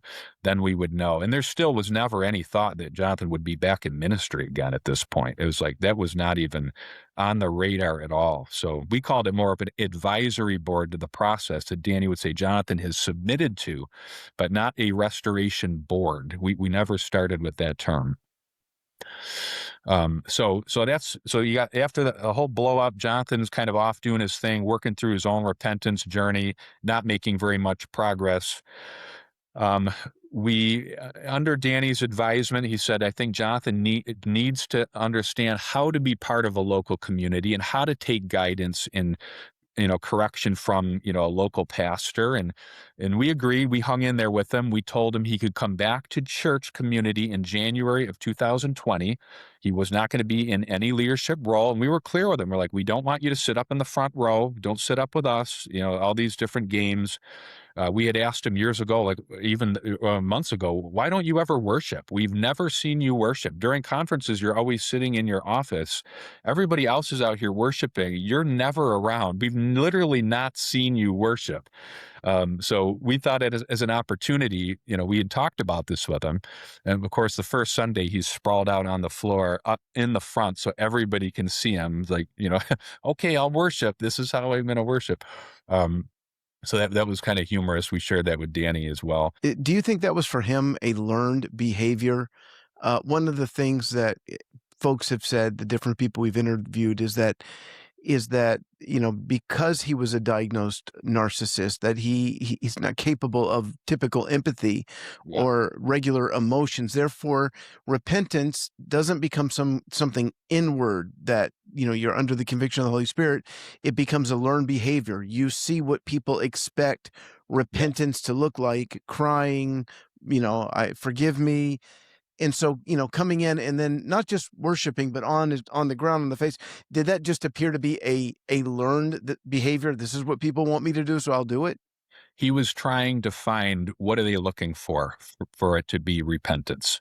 Yes, that was one of the ways that he was trying to gauge, is this what you guys are looking for from me? Like, and there were numbers of those. We would chuckle, my wife and Danny and I, like, he's trying to figure out, what are we looking for, but we haven't seen repentance yet. So we would talk about that very openly.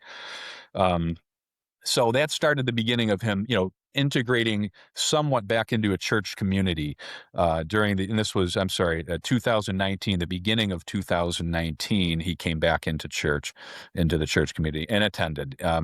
Unfortunately, throughout that year, we had a lot of discussions with him, and we would hear things like, chuckling about the victims, or, minimizing the behavior, or saying it wasn't actually that bad. I didn't have sex with all these women. There was, and even with him and another pastor friend that we knew, who was out of the area, they would sort of joke about that and say it wasn't really that, it could have been a lot worse. It wasn't that bad. So we would one of the witnesses I spoke to, she had been groomed, and there was hand holding, and there was inappropriate texts, and there was all the things that you see. Mm-hmm. His response to her was, "Come on, it's not like I hand raped you." Right. Yeah, that sounds accurate. Yeah, there was a lot of that this year, and we were trying to talk with him about what does repentance look like? Where's the change in behavior?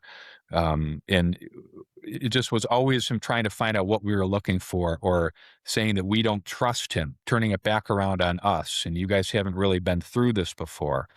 So there were just a lot of discussions that year of that. During the year, unfortunately, this was his opportunity to come back.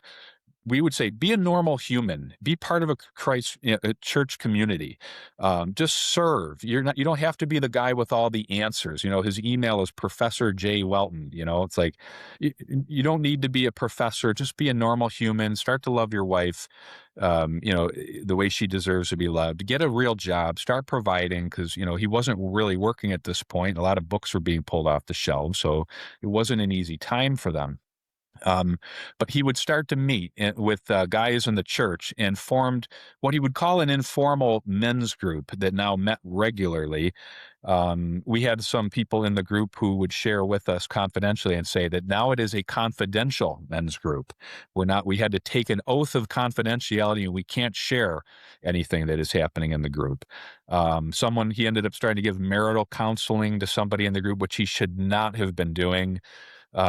It just turned into an opportunity for Jonathan to sow divisive, thoughts about us and the leadership in the church, get them to question everything.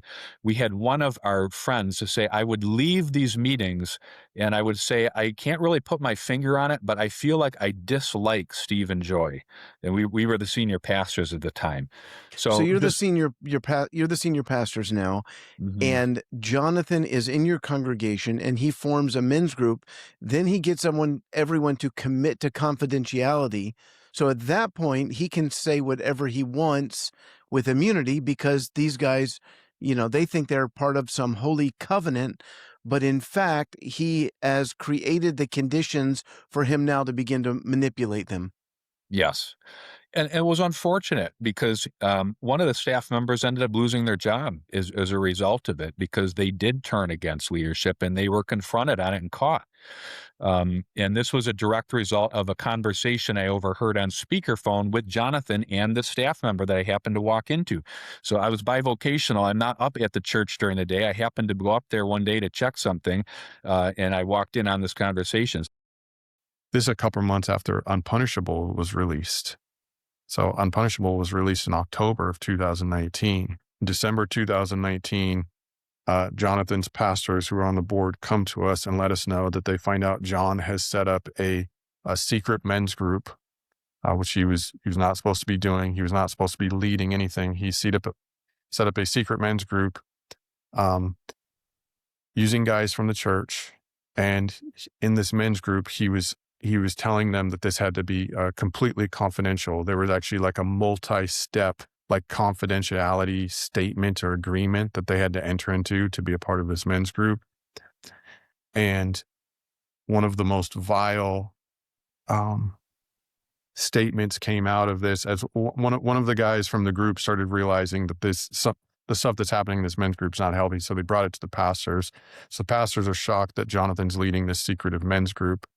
But also one of the things he's doing in the men's group is he's talking about the women that he had groomed, and he's mocking them because they need therapy. And so what he's telling the men in this men's group is that the fact that his victims need therapy is not proof of his grooming. It's only proof that they are broken.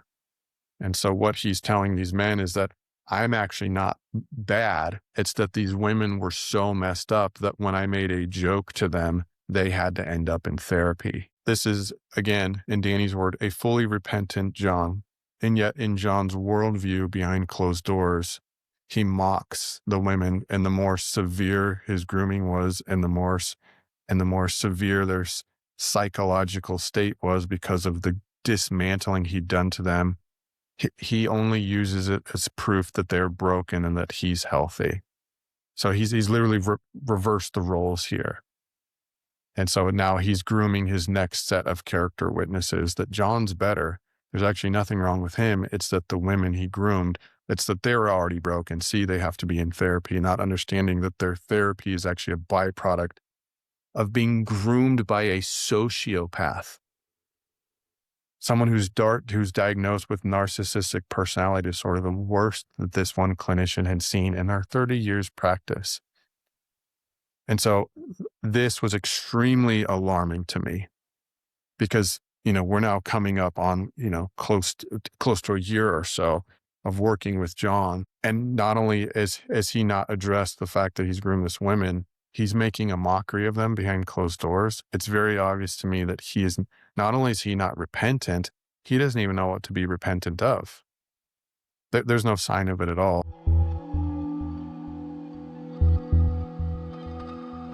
So another example, this is happening concurrently to, like, at the same time as Danny is making videos, at least to the student body, and releasing letters saying how well John is doing. He's blowing up his home church. He's losing all of his real life relationships. He's making fun of the women who are in counseling for the things that he did to them. And Danny is on the other side of it, public facing, saying John's doing super well. So Yeah. super big problem. Then you've also got, same thing happened way back in the beginning when they first shut down Welton Academy. There's this big meeting. Everybody's finding out that they're losing their jobs. The entire staff is there. They're finding out the school's going to be closed. You're losing your jobs. There's going to be a severance. We don't know when it's coming. Having the whole big meeting, right?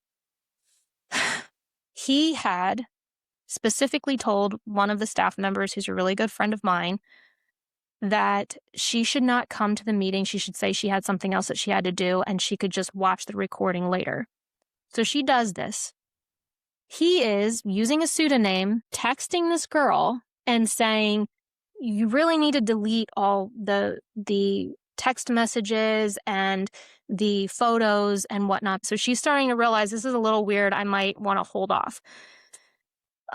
Anyway, so she watches the meeting, realizes, kind of like the moment that I had with Renee, that, wow, this is different than I thought it was. This is bad. He's losing the school. Like, this is for real. And so she reached out to me and she said, Dawn, he asked me to delete all the evidence. I'm freaking out. I don't know what to do. I find out from the people who were in the meeting with him, finding out they're losing their jobs, that he was simultaneously to texting her and pretending to be somebody else. He was simultaneously in the meeting with them, crying, repenting, saying how sorry he was. I can't believe I've done this. He is not a person that can be trusted because he is able to misrepresent his intentions to such a degree that even the most brilliant people fall in line with him and will believe him whether or not he's telling the truth. And so any time that I start to feel myself swaying a little bit, I go back to that and I go, I don't know how he can ever convince me that he would have to stop trying to convince in order to convince me. Like, if he just went off and did his own thing and wasn't trying so hard to get everybody to believe him, I'm trustworthy. If he would do that, I would probably, in the back of my mind, go, I think John got it. I think he finally got it. Good for him. And I would be so happy. But that's not what he's doing. And unfortunately for him, his sincerity and humbleness cannot be trusted because it's always been there. It's always been exactly like that. Now, this is from Unpunishable. It says this: after Jonathan received the results of his evaluation and learned that he fit the profile for clinical covert narcissism, he wrote a letter to his advisory leaders in which he apologized for his behavior and announced that he was stepping down from his position as president of the academy. When I read this letter, I noticed that it was full of shame and self-punishment, but wanted to believe that much of his remorse was sincere. I am absolutely ashamed of my behavior and the hurt that I have caused. I have abused the trust of any person around me that would consider themselves friends. I abused spiritual language for my own benefit and preyed upon those that believed me to be a safe leader for them. But I am not safe, and I have created something that has caused massive pain to the people that have loved me the most. I have selfishly built a system which allowed me to exist this way without question. I was so manipulative of others that I even deceived myself and found ways to justify to myself the violation of my friendship. I am choosing to submit to correction in my life. Effective immediately, I resign from being the president of Welton Academy and hand the reins to my advisory board. The best thing for those that have believed in me and cheered me on is for me to step aside from the public eye and seek professional counseling and begin to clean up my mess. Now, he writes this, and it seems very humble, contrite, sincere. This is, you would think he's very repentant. Now, this is Danny's words about this. However, less than a week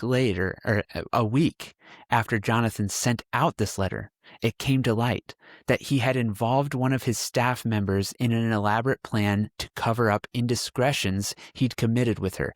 Now, I have huge problems with the wording there. He didn't involve his staff member. He manipulated or attempted to manipulate by pretending to be somebody else. And it's not indiscretions he had committed with her. This is clergy sexual abuse we're talking about.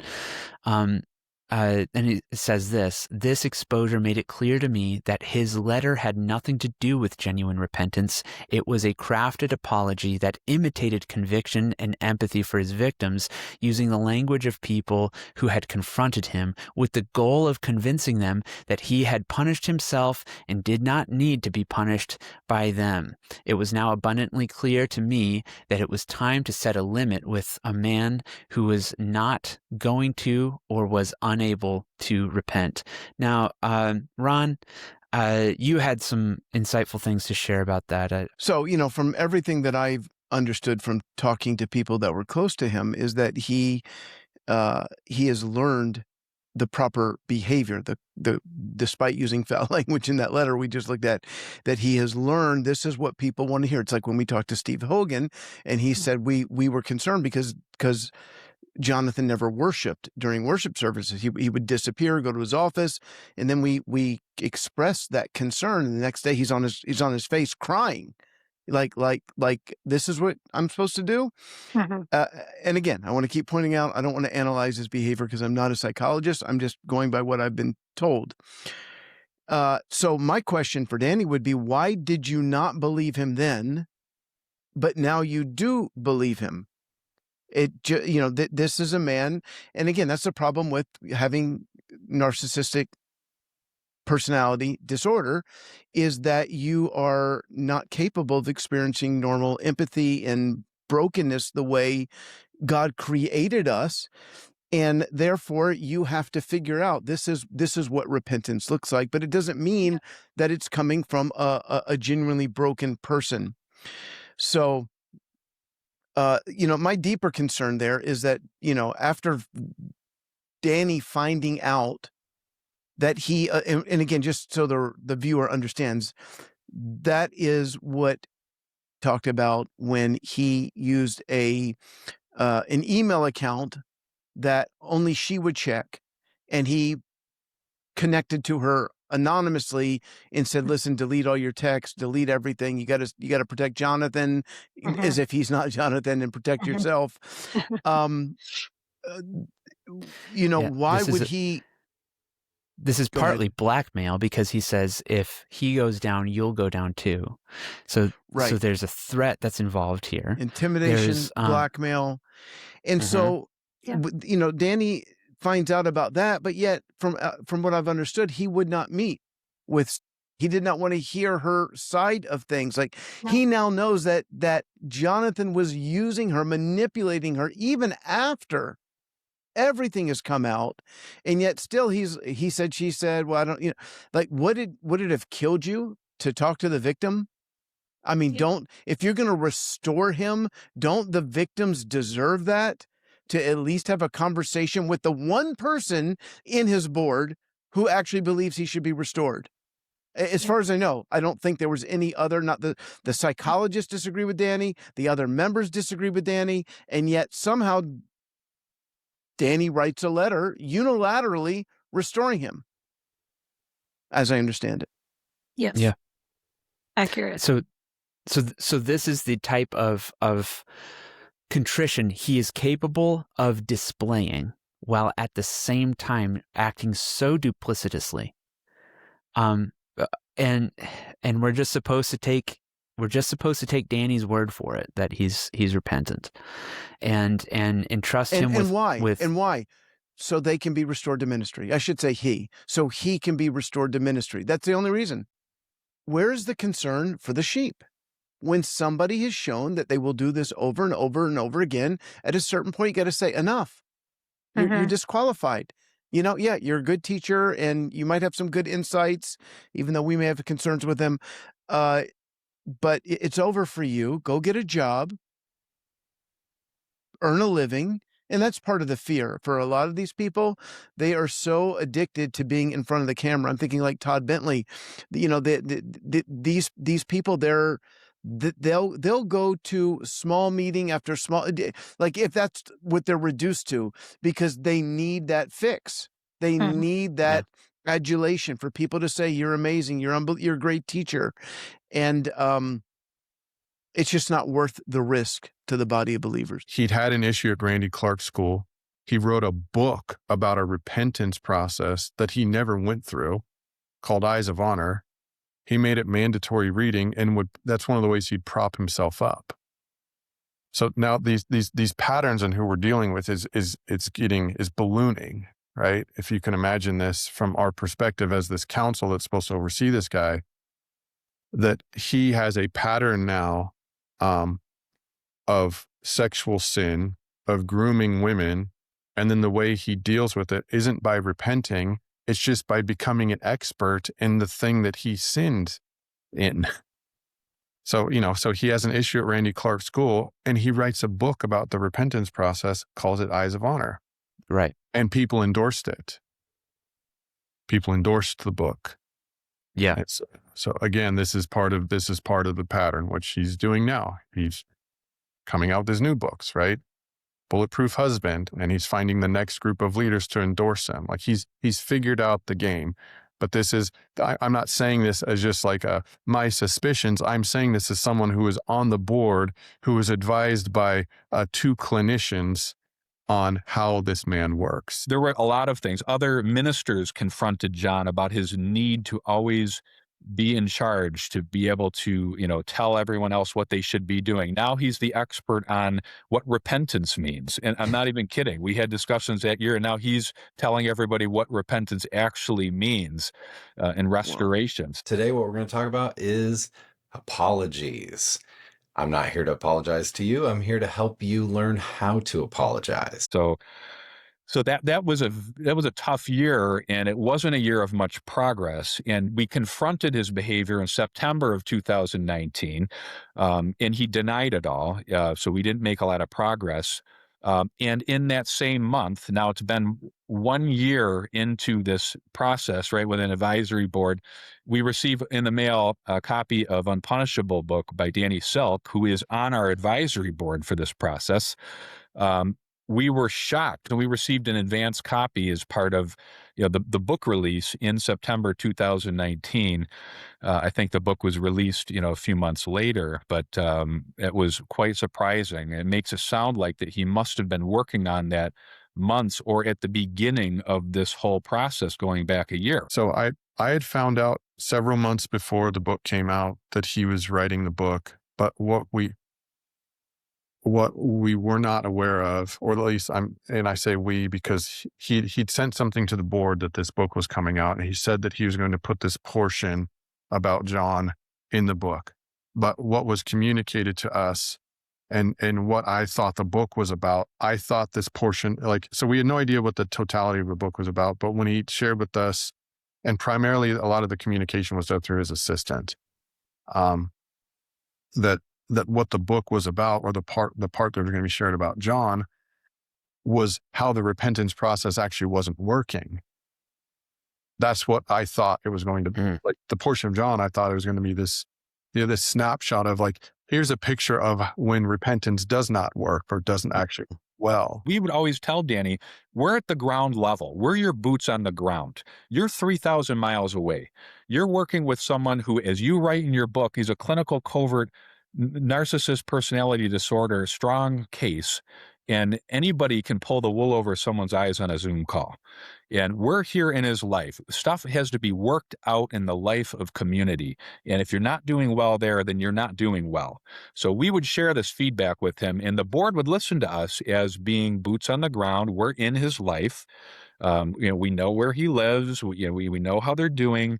So it was surprising to get the book portraying it as positive when we were having a very difficult year as his pastors, trying to pastor the church, watch over this situation and everything else that anyone knows goes on as a senior pastor. I think it's just really interesting for me when the book came out. Well, mind you, the timing of it. So it's he writes that, and that's one thing. It's okay, great, you can notice that, but then he still releases the book only 1 year after the school is closed. At that time, there was all kinds of darkness going on behind the scenes of Jonathan's activity.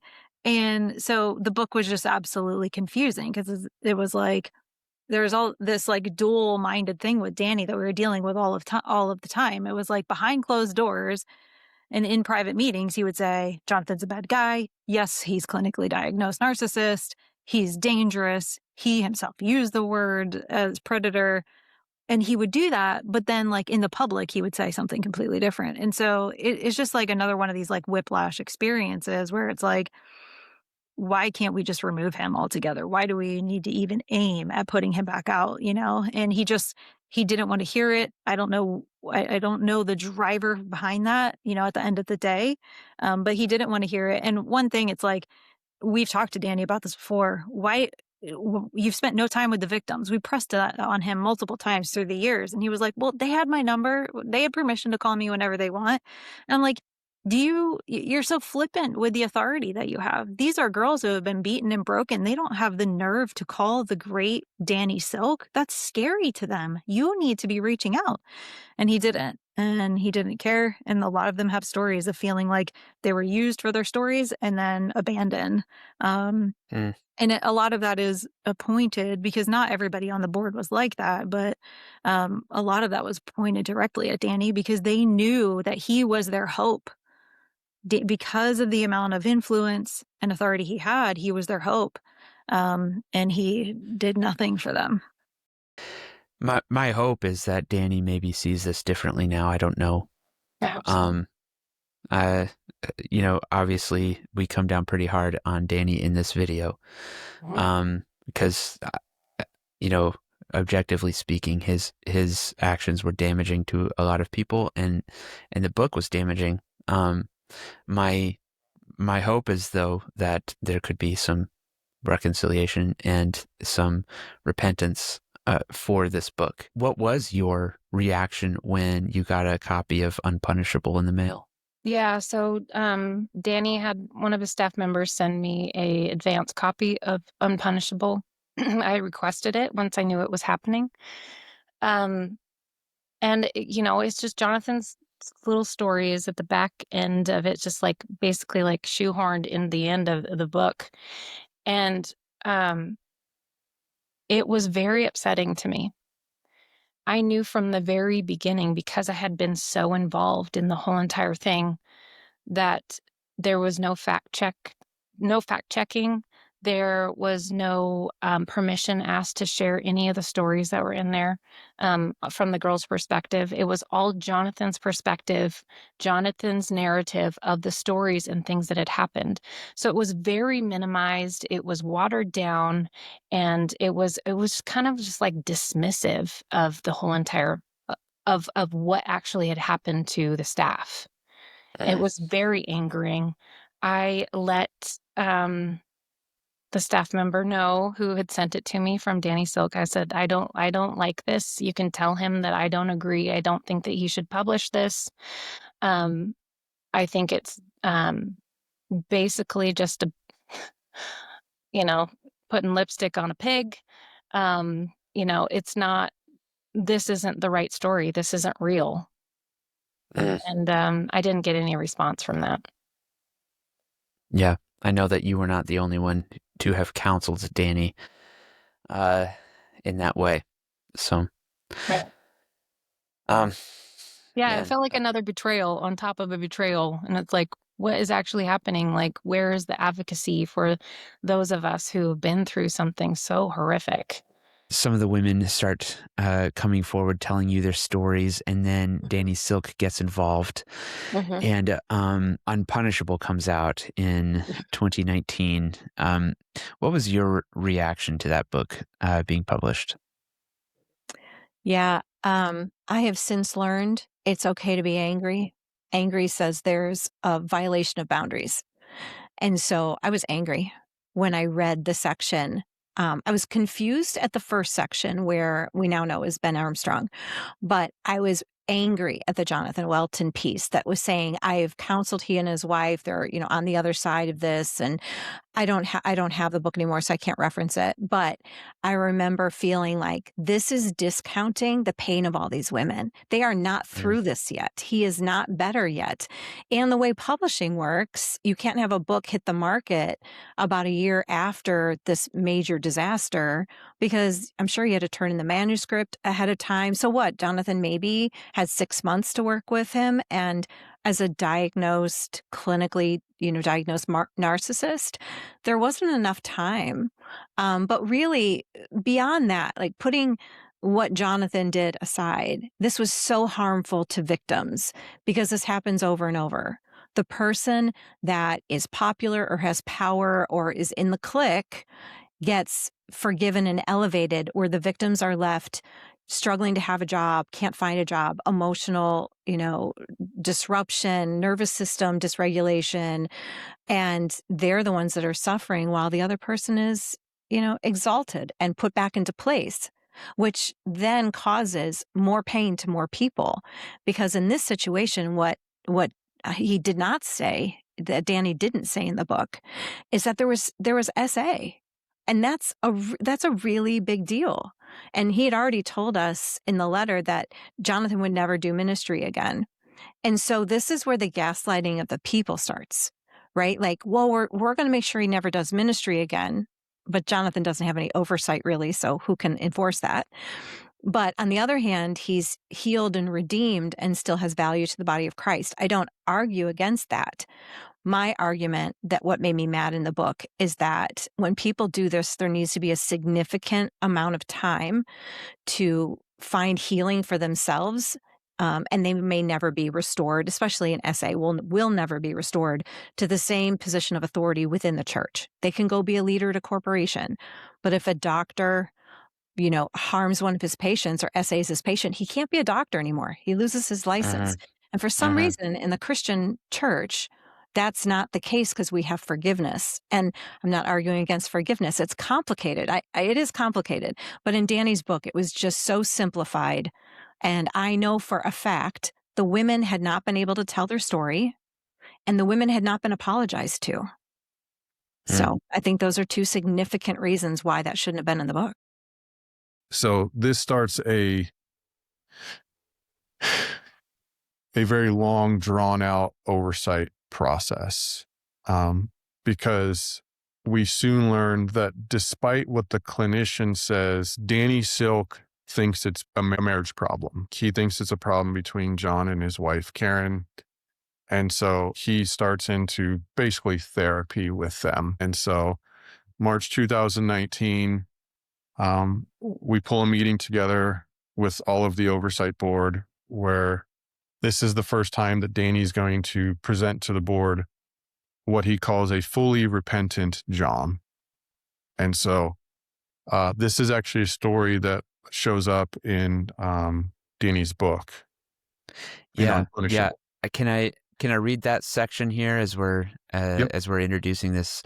Danny says in his book, the next relationships with paint on them were Jonathan's leaders and ministry colleagues. Most of these people had agreed to be on the newly formed advisory board that was providing accountability and oversight in his restoration process. John scheduled calls with most of these leaders to ask for forgiveness, update them on the work he was doing to fix the problem, and ask what he needed to be doing to clean up his mess with them.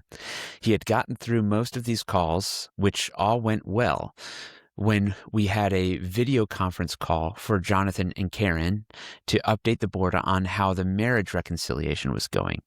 Everyone expressed joy and gratitude to hear about the healing they were experiencing individually and together.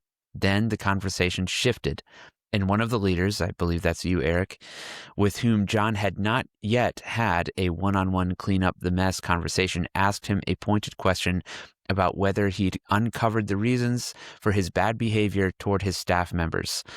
I watched Jonathan start to freeze up and get defensive as he struggled to answer. His fear reaction continued through the rest of the conversation, which did not end well. And for several weeks after that, I heard only radio silence from Jonathan. When we finally got a chance to debrief, he explained that the conversation had exposed the fear dynamic he had always had in his relationship with that particular friend. And then he goes on to tell about Jonathan's amazing restoration, about how he worked through his fear issues with you.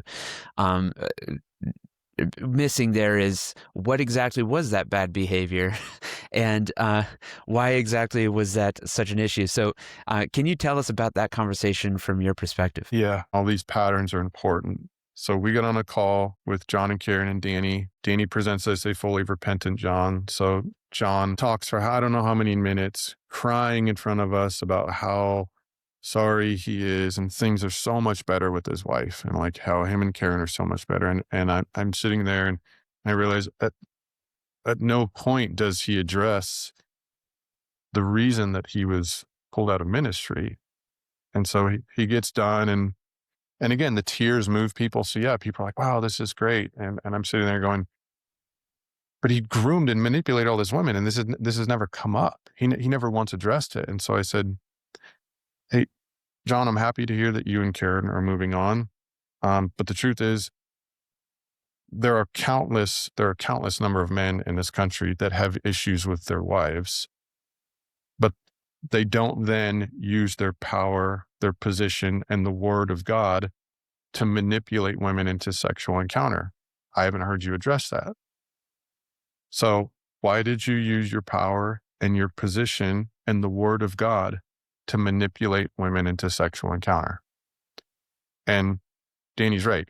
John did freeze. So for Danny, this is a problem between Jonathan and Karen, and their marriage is needing restoration. And you're on the advisory board saying that's not the issue. The issue is the grooming of women. The dude is a wolf. Yeah, the grooming of women that's been going on for, it seems like, a decade. Like that's an issue. There's a huge difference between having a problem with your spouse and literally using theology. He had created theology in the school. He was teaching things in a theological manner to dismantle women. We're talking about a guy who literally used theology. He used his position to slowly break women down. And so one of the pushbacks you'll see online with this stuff, one of the pushbacks that we got when we were trying to get this out in public, it's like, well, how were the women involved? Like, why didn't they say no? Like it's their issue. And what they don't understand is the process, is that John has a slow, methodical process, that he doesn't just find a woman that's like, also has maybe some of her own issues, and she's just willing to take on sexual advances. It's quite the opposite. What he was looking for and is looking for is someone that he could groom, someone that will just listen to his next advance. And so, like, in a nutshell, what he would do is, say, find a woman that he thought was attractive. John also considers himself a prophet. He wrote a book called School of the Seers. And so he finds a woman, sees a woman at a conference that he thinks is attractive, maybe gives her a pseudo prophetic word, tells her there's a calling on her life. You know, there's so much potential. You should come to our school. You should come work with me. Starts positioning himself as a spiritual father. And so as a spiritual father, depending on her marital status or not, because John doesn't care whether they're married or not. It's the grooming process is the same. Sometimes I think it's a bit easier for him with married women, because then he can ask questions like, how's your marriage doing? You know, and if they'll let him ask those questions, maybe later on he'll push a little bit further. How's your guys' sex life doing? And if they begin to push back on that and feel uncomfortable, this is where the theology comes in. Because this is what he did to me when I started pushing back on him. Oh, I thought you understood freedom. I thought you understood the new covenant. I thought you understood affection, you know. He'd bring up verses. These are things he'd even put this out into his school. You know, one of the things he put out into the school was a kissing culture. He wanted to bring kissing culture back. He has he had lectures, he had messages about affection and how giving affection is so appropriate. It's part of the kingdom. On 1 Thessalonians 5:22. This is the verse that we can all probably just quote from memory together. It says, abstain from every appearance of evil. We've all heard it, right? It is really kind of the basis. If you go back to the whole legalism one, it's really tied in there as well. Here's what happens. You get an amazing evangelist in your church who takes a whole Sunday morning to tell you all these amazing stories about how they're going down to the city dump, or they're going down to the worst street in the city in the middle of the night, and they're giving out, roses to prostitutes and telling them how much God loves them, and they have prostitutes, weeping on their shoulders, and they're hugging them, and drug addicts and drug babies and alcoholics and the whole deal, and we're like, that's so great, hug on them, love them, let them show God's love to these people. That's fantastic. And we have no problem with that. And we get to the end of the message, and the evangelist says, the church needs to understand the love of God. So I'm going to stand outside at the door, and I want to just hug on and love on every one of you as you leave church today. Y'all feel that? Like, oh, I don't know about that. We're fine if they go do it in the world. Maybe they'll get someone saved, bring them in here, and then they can be as non-expressive as us. Oh, snap. But seriously, we got a problem going on here. And, it says 5 times in the New Testament to greet one another with a holy kiss. And we don't live in the first century in the Mediterranean region, so it's not exactly the same thing for us, but there are still regions, whether it's South America in the Hispanic areas or even in some of Europe or the Mediterranean still, where people do greet in that way.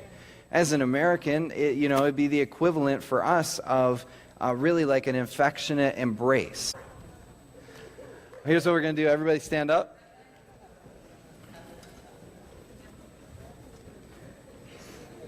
I want you to scatter and find 5 people you do not know and hug them. And I'm not saying, the guy pat on the back as hard as you can so it seems less awkward hug, or the crush them so they can't breathe and you feel less awkward.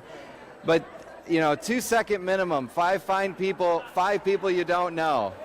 And so if you had any issue with his advances, he would weaponize the gospel against you. You do not understand freedom. The problem's not me. The problem's you. You have the problem. These women trusted him because he said he's trustworthy.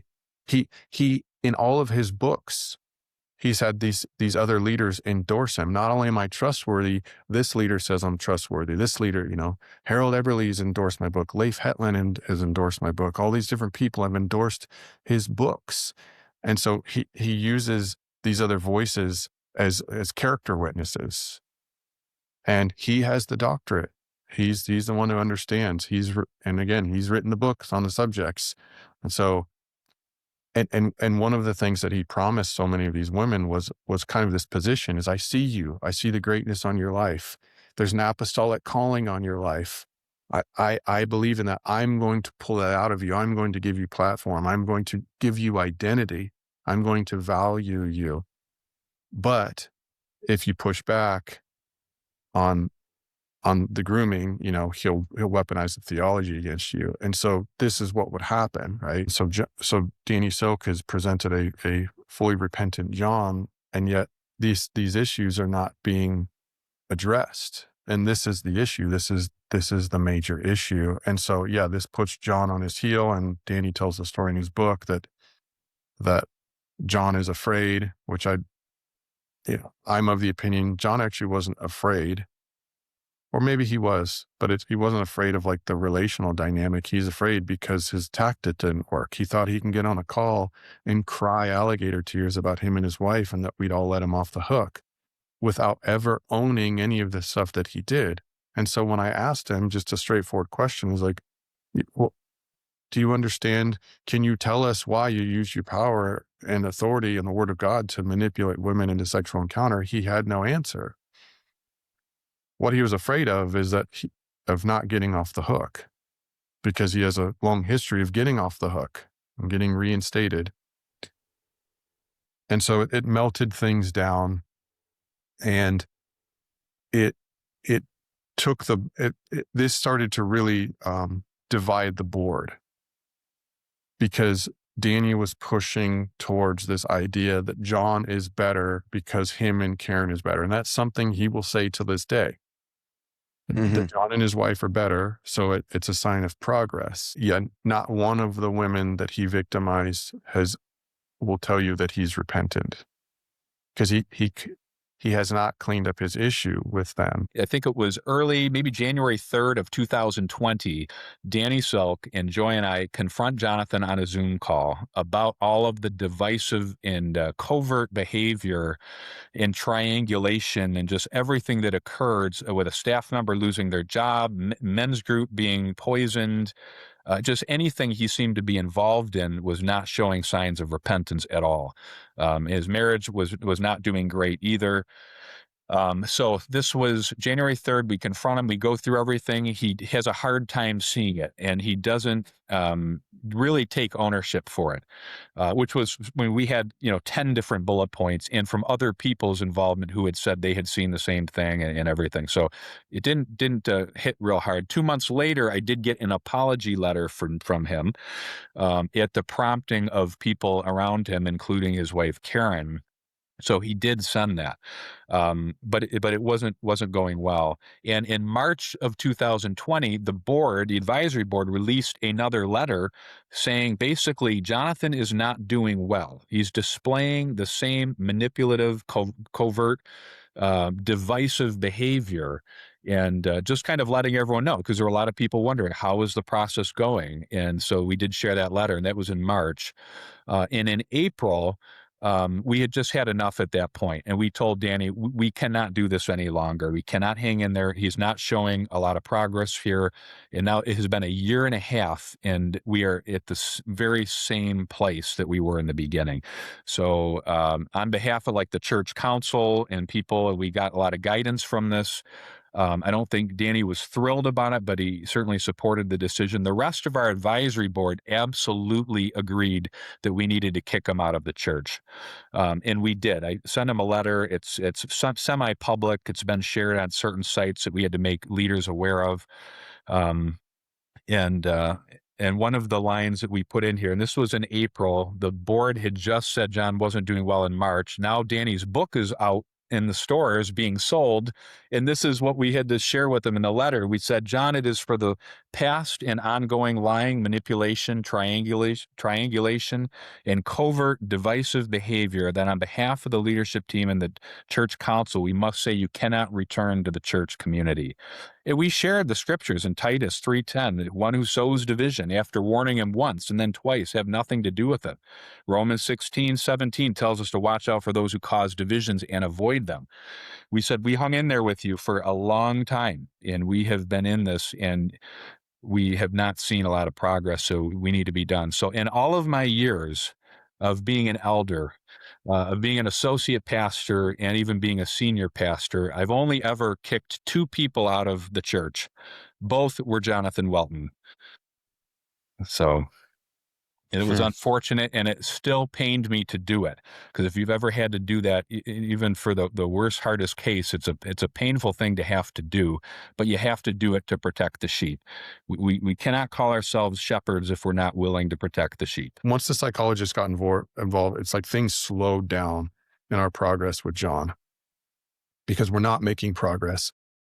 I want to take a minute and make a quick note about the psychologist here. So there's actually two psychologists that were working with this team that was working with Welton. The first diagnosed Welton, and then another psychologist came in later who shared very similar concerns and diagnoses with the team that was working together with John.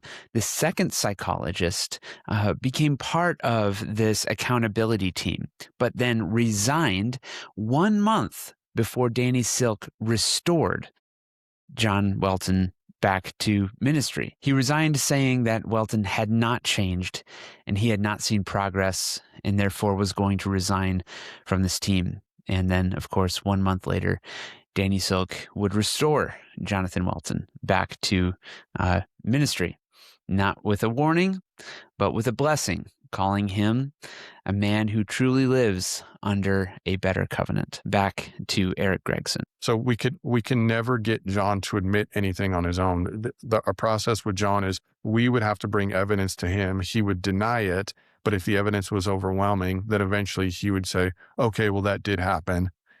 He would then accept it and then minimize it, which is what he does in all his stories. If the evidence is overwhelming enough, he will accept it, make a public statement about it, and minimize it, but he'll never admit to anything.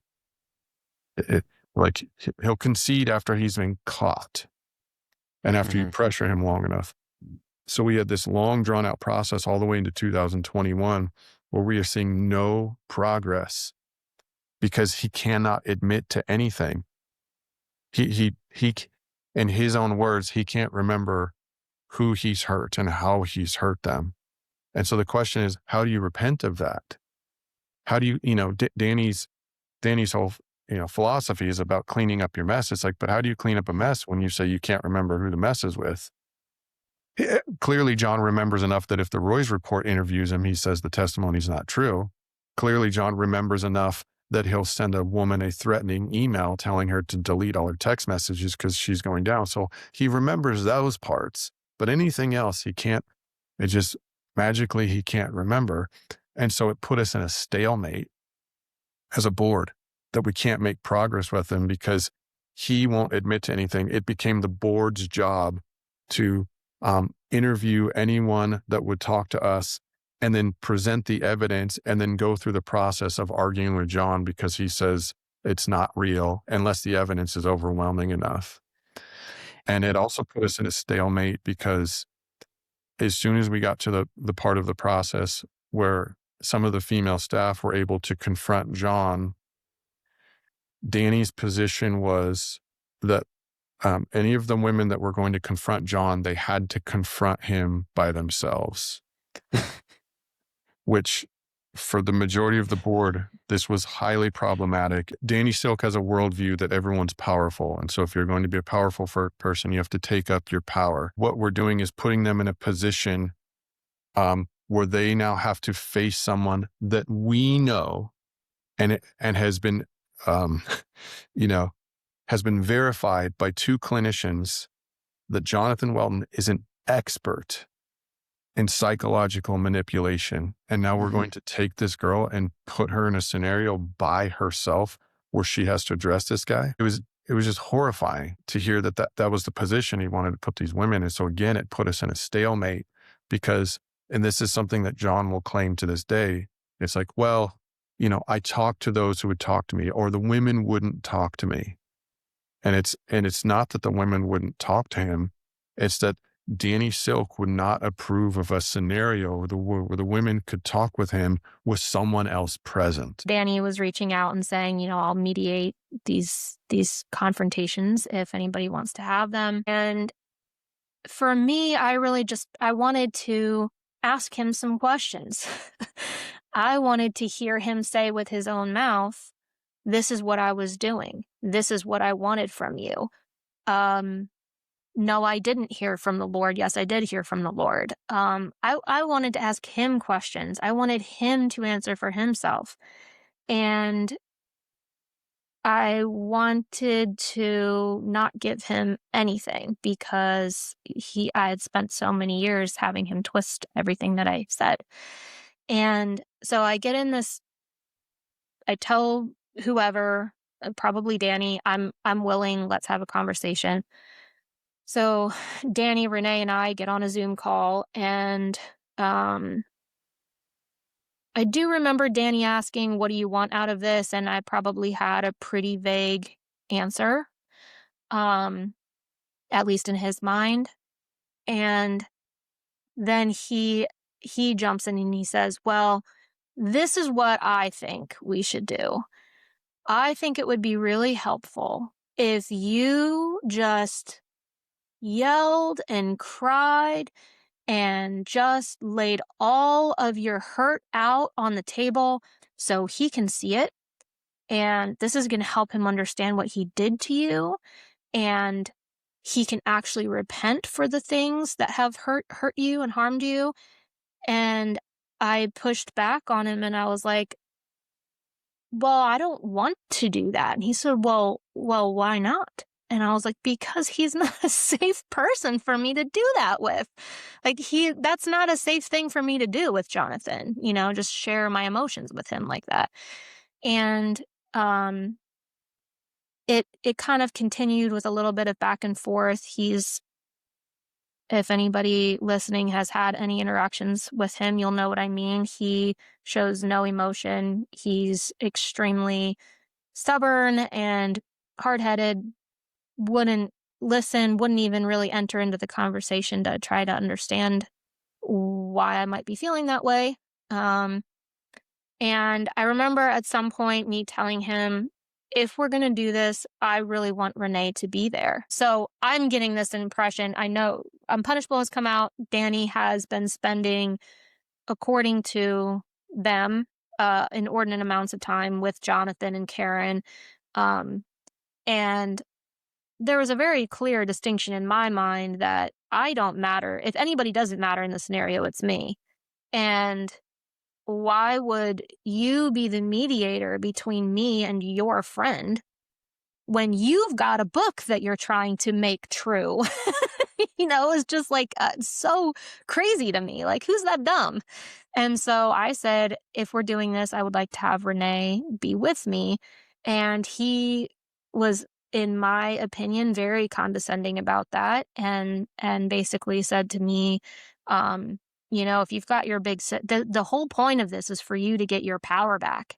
And if you've got your big sister sitting there with you, prepared to defend you and at your back, how's that going to give you your power back? And I just remember thinking, how's crying and screaming at him going to give me my power back? And also, I never even said that that's what I want. Danny Silk writes this in his book. While I don't know all the steps ahead for them on his journey or all the choices they will make, I am confident that if they continue along this path of connection, we will see them back in ministry. You were on the advisory board and thought that this book was going to say exactly the opposite of this message. you're not aware of the conflict of interest that is present here, that while Danny is overseeing the restoration of this guy, he's writing this book with the conclusion, it's kind of a foregone conclusion. He's going to be back in ministry. And of course, surprise, surprise, 2021, Danny writes a letter endorsing Jonathan back to ministry.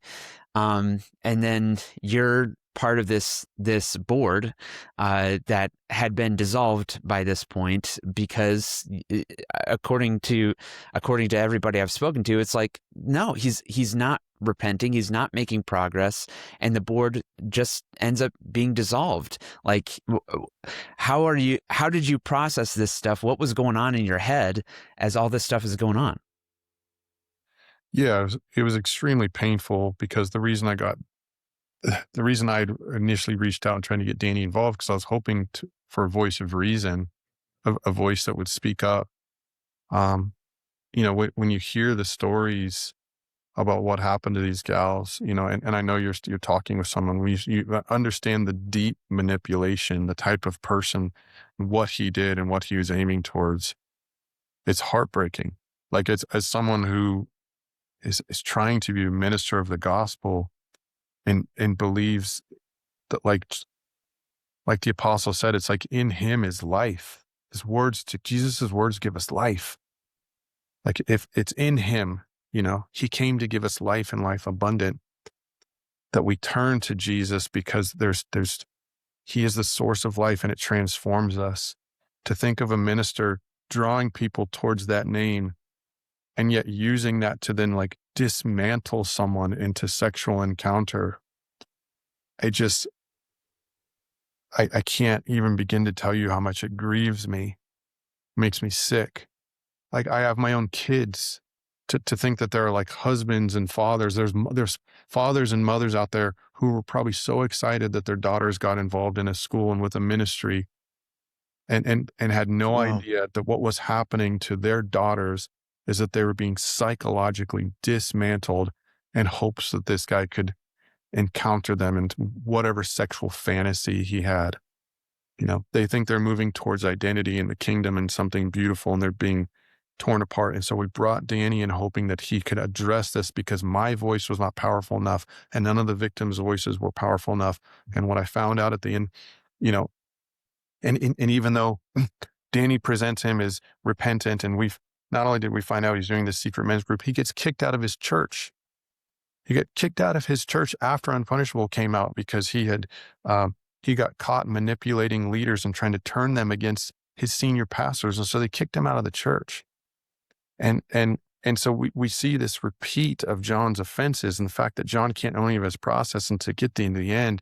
And Danny dissolved the board because all of us were saying, everyone, even a clinical psychologist, was telling Danny, this guy is not better. This guy is going to repeat this process. All of the same patterns are still in place. And Danny to go, well, I disagree with you guys, and so I'm just going to release him, was utterly heartbreaking, because the pattern that had happened before has happened again. And now John doesn't have to use Leif Hetland or Harold Eberle or any of these people to endorse him. You can see on every single thing that Jonathan does, who does he thank? Danny Silk. And the interesting thing about that is it would appear that Danny had a real conflict of interest by not explaining how important Jonathan's restoration was to his book. It puts him in a conflict. In fact, we talked to the pastor who did end up disfellowshipping him. It was, I think, within a month of that disfellowship. So Jonathan is now kicked out of the congregation for turning people in the congregation against the pastor, having this secret group that you mentioned later, that he gets a copy of Unpunished in the mail, and he doesn't even know about it. You knew about it. He said he didn't even know about it, and he's shocked to see himself portrayed in the book. And of course, Jonathan's story is a great story, and he's thinking, we just disfellowshipped this person. Yep. Yeah, exactly. Yeah. This book has come out about her, and there's this grandiose story about this process and repentance, and we know they're going to move on in connection. And 2 months after the book comes out, John's kicked out of his church for not only starting a secret men's group, but manipulating leaders. Mm-hmm. And in his secret men's group, ripping to shreds these women that he's manipulated. So this is the repentant John in this book. It's the irony of it, and how this, not only a conflict of interest, but like it's just disgusting, because the approval of John by Danny had this blanket approval, which if you guys haven't ever had a process to interview Danny about this, what he'll tell you is that he actually never approved John. What he'll say is I said John was better with his marriage with Karen. That's all I ever said. You know, he denies like any like. Well, what he did say, John Mark read it earlier. He said about somebody who has a track record as a predator for over a decade, I think. Yep. And he said, if they do everything right, we'll see them back in ministry. When in fact, most people are coming to the conclusion that if you prey upon the flock, you're done in ministry. Ministry is not a right. We got to get him back in ministry. No, it is a sacred privilege. And if you prey on the very flock that you're supposed to feed, you cannot be trusted as a shepherd anymore. Yeah. Why would we put a clinically diagnosed sociopath, narcissist, sexual predator back in power? Why would we, that's the dumbest thing I've ever heard. It's ridiculous, and it's wrapped up, and I get it, because I was so entrenched in the charismatic culture for a long time. It's wrapped up in this idea of testimony. It's like, well, it's a testimony that he's better. And so if the quicker you can get him out on the platform, the quicker you can say, look what God did, even though there was no sign of repentance. And I feel terrible for every person that sees John's videos and listens to him, because man, he can turn on the waterworks. He can cry. He can act so empathetic. And you get this idea. It's like, well, Danny said he's better. That's what people said to me. Danny said he's better. He's never actually owned it. He'll make loose statements, like posting a video saying he's a wolf, but all he did was take one of the whistleblowers wrote an article about him, calling him a wolf. And all he did was just take her language and say, yeah, I'm a wolf. He actually can't acknowledge what he did, though. He's never owned publicly. He has never owned up to what he texted the gal and what he asked her to delete. I know what he told her. He hasn't told anybody else. He hasn't told anybody. He's never owned that. Right. So he does a few things. One is he says, I was a wolf. And then before and after in his video uploads, you can see that he is sharing his teachings from when he was a wolf. So, I was a wolf, and here's some of my teachings. Also, you mentioned that Danny said that he never endorsed Jonathan coming back to ministry. I'm just going to share this here. This is the Jonathan's sharing this letter from Danny Silk. This is an open letter to the body of Christ, to whom it may concern.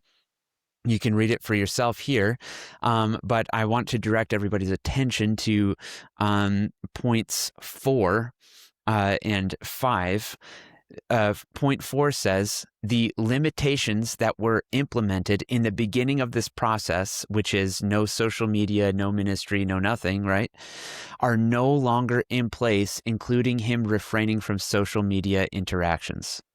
This is him lifting off his restriction that he implemented as being part of this process. He's dissolved the accountability board. He's saying, like, people are just now friends. Jonathan is released from any accountability process that he has been in. And then he says, Jonathan has no plans to re-enter any positions of ministry at this point. He has agreed to include me in any conversations about any movement in that direction in the future. However, we can see Jonathan has a men's group a men's retreat that he's doing right around the corner from me very shortly here. He's also just recently taught at this conference. He has very obviously been trying to make moves back into ministry. Danny says, oh, well, we weren't releasing him back to ministry. I'm sorry, Danny, I don't buy it. As someone who is a part of the process of one of the people addressed in the book, I can say that the book is not honest. There's a level of dishonesty in there. I can also say, though, as someone who knows Danny Silk and has talked to him, it's like, I think there was something he was aiming towards, but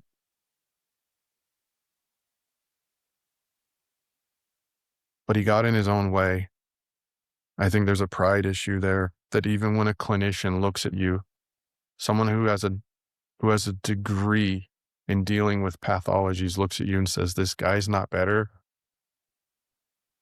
doesn't matter. It wasn't good enough. And if that is the stance of the person writing the book, if that's Danny's stance, that even when an expert tells you that your process is not working, that you still move it forward, that's frightening. That is extremely frightening. And if it's that ideology that has gone out over the charismatic movement, Bethel, people like me who were looking up to those guys at one point, any of the people who are looking at John and thinking that Danny Silk's authority and Danny Silk's word is a stamp of approval of John's restoration, that is frightening.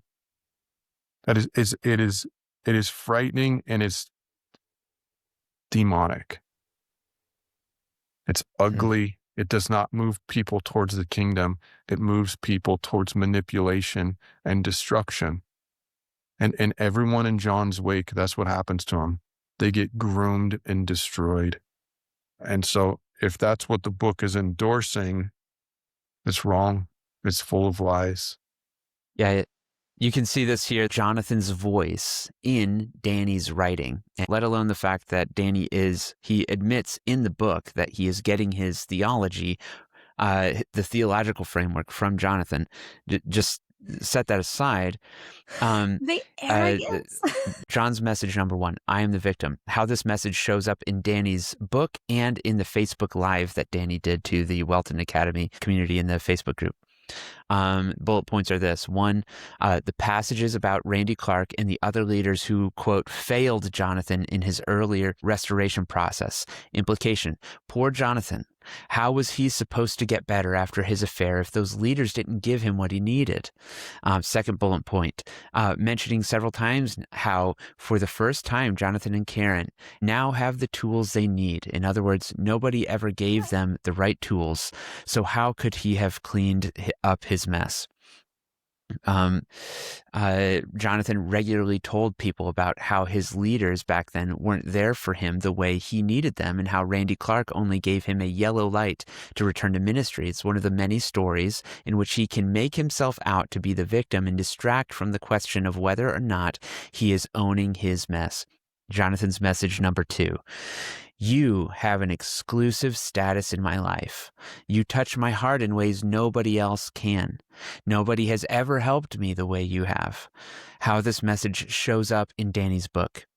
Quote, he also displayed a willingness to discredit and dishonor everyone confronting him, except me. With me, he remained accessible, engaged, and cooperative. While you are under Jonathan's manipulation, he will always make sure that no matter how many accounts you hear from others who have been dishonored and discredited by him, you think to yourself, but he's different with me. I have a voice in his life.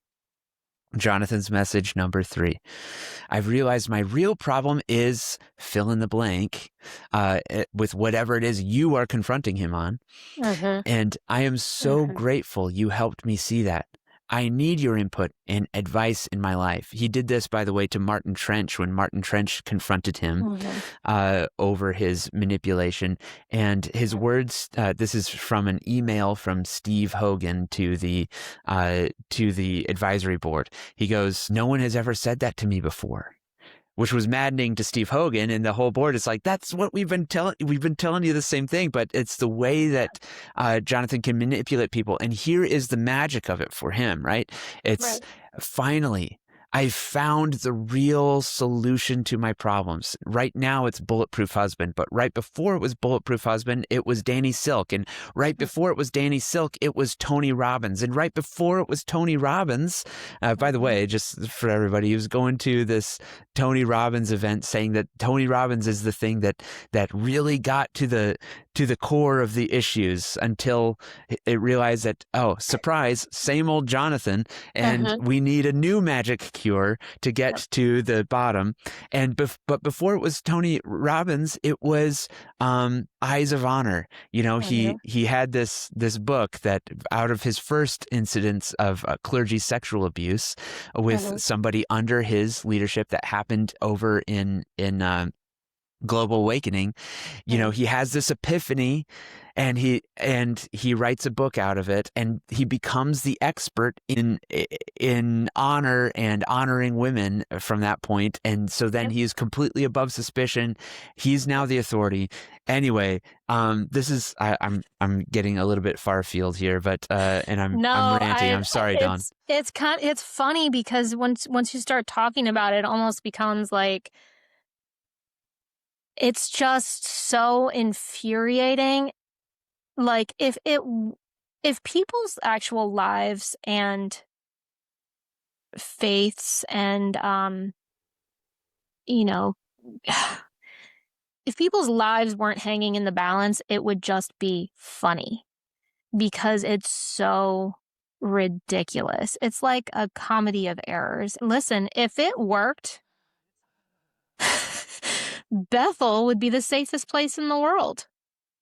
Bethel Church would be the safest place in the world if Danny Silk's culture of honor and unpunishable really worked in practice. It does not. It does not work. And we are seeing that in the Bible when they talk about, you'll know them by their fruits. You'll know them by their fruits, and we're seeing the fruit of it. Why is there any more to even have to be discussed? Like, we see what this gets us.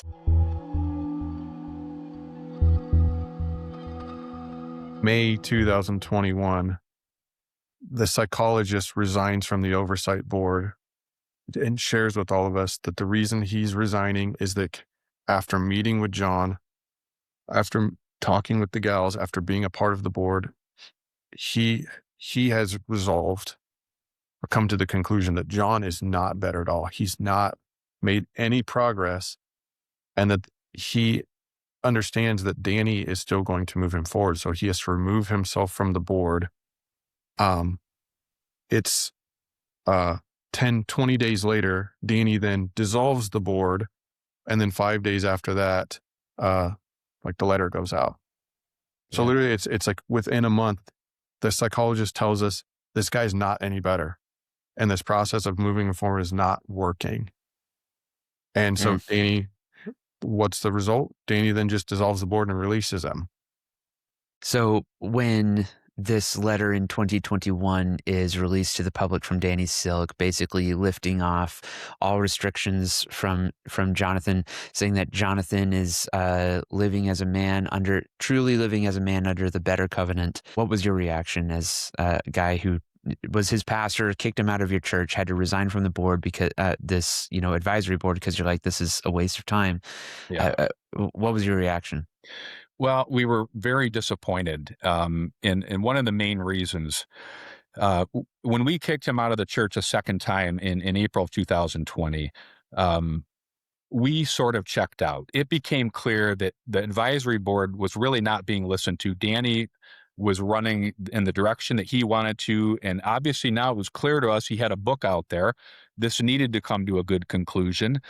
There was some discussion on the advisory boards of painting him orange. It was one of the terms that was used to say, listen, we cannot allow this guy to be out there ministering again. This is the chance to say something so that we can protect the body of Christ.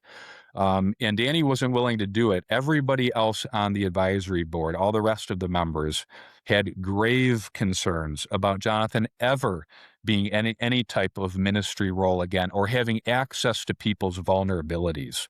So that was nobody felt he should. One of the advisory boards, who's a pretty prominent minister, said that I would be willing to take Jonathan out with me when I travel so that he can be there and help. Maybe do the introduction, take the offering, but he said that would be for 20 or 25 years, and then I may allow him to step into a leadership role. I mean, that was the level of what we were talking about. So we were very disappointed. Then when we saw the letter come out, it was basically a free open pass for Jonathan to kind of go back, use his following. He's never going to stop. Someone with that behavioral diagnosis, as Danny shares in his book, they're just going to keep going. I mean, he's going to keep going. He's going to continue to grow ministry. He's going to write a new book and say, hey, I'm better now. Here, you can be better too and do what I did. And that's what we didn't want to see happen. And it grieves me to say that. If anyone's ever been part of these processes, it's not a fun thing. And it's a heavy thing to have to deal with. And it still grieved me to have to send him, Jonathan, that letter and everything. But it was the right thing to do. And people have to be protected in the church. So Danny knew the least out of everybody, but had the most sway and power. And from the little bit that I was involved, I did get to sit in on a couple board meetings, stuff like that. And he never seemed to be very invested in hearing what other people thought.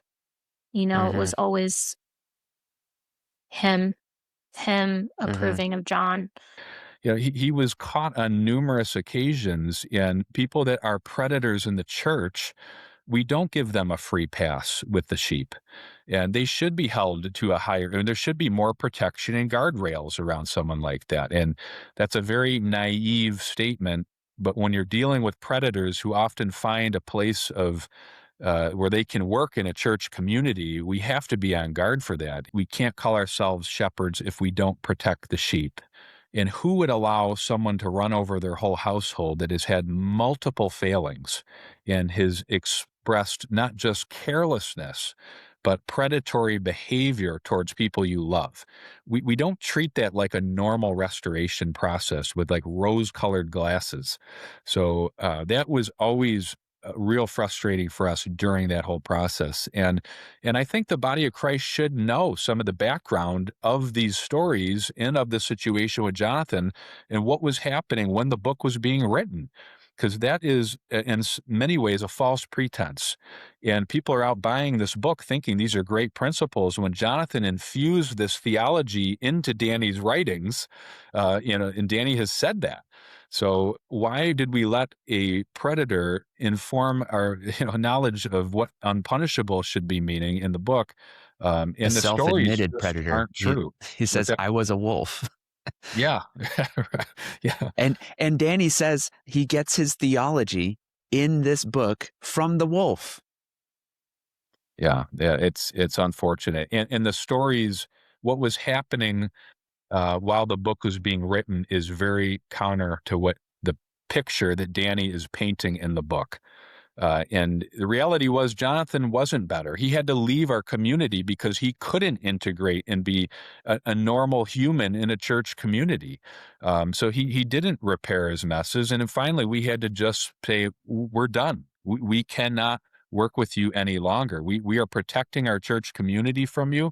And then there's a book out there floating around saying, Danny and Karen are, ripe for being back in ministry again at some point. And it's just very unfortunate. It's very untrue. Someone might ask, did you contact Danny? You should, Matthew 18, you should contact Danny. And no, actually, Danny's already given his statement in the book Unpunishable, which has gone far and wide. What we're doing is responding to it, and we're bringing up concerns because the two case studies, as we've shared before, are faulty. I'll just say we did talk a lot about this with Danny, and you don't have to put this in the video, but if you don't want, Danny is not as empathetic as people would think. And Danny, unfortunately, is far more concerned about helping the abuser than helping any of the victims who were in this. And we found that out working through this process with him. And that's evidence, I think, by a book coming out and blindsiding everybody in this process. One of the advisory board members did say, Jonathan is addicted to adulation. So he should not be put in a position where he receives adulation by being up on a stage. And that was one of the goals in the beginning. And, he's out there again doing it.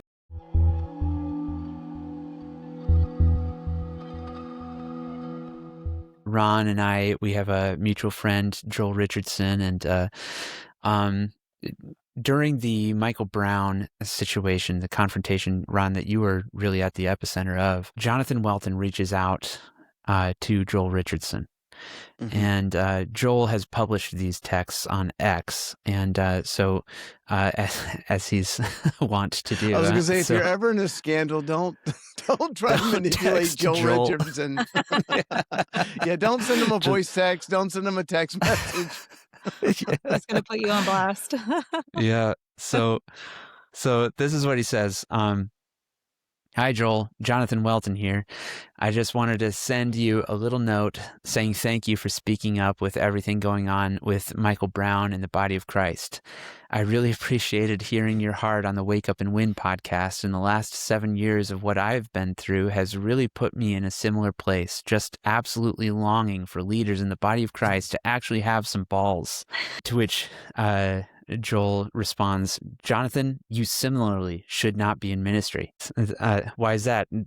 Jonathan asks, and Joel responds, once you violate your position and sexually abuse anyone under your care, that is grounds for permanent removal from any form of leadership. Don't act dumb, Jonathan. It's rude and disrespectful to me. Thanks for sharing your reasoning, Jonathan says. Do you disagree? What is your justification for returning to leadership? Yes, I disagree, says Jonathan. I believe in repentance that bears fruit, which leads to real restoration. Joel responds, so you don't believe that any sins ever disqualify someone from leadership, including sexually abusing those under your care? And Jonathan says, what verses are you using to create that theology for yourself? You need to have chapter and verse ready to defend your position that he should be barred from the pulpit. This is not a humble person. This is not a contrite person. This is somebody who is ready to go to war to defend his return to ministry. Joel responds, I asked you a question, Jonathan. Your own board recommends permanent removal from leadership. You're not in a position to act cocky. You're the one who has sexually abused those under your care. He goes, honestly, makes me sick. Same as Michael Brown. Get a secular job, take care of your family, and attend a local church. Yeah, man, I get it. I feel the same way watching Michael Brown right now. That's everything I was doing 7 to 8 years ago, and it's repulsive. It also breaks my heart because I have empathy for exactly where he is. He's completely stuck with a seared conscience. But if Michael Brown would actually do the hard work and own the mess and truly bear the fruit of repentance, I could applaud his return to ministry. Joel responds, the fact that you do not understand this shows that any so-called repentance was a farce.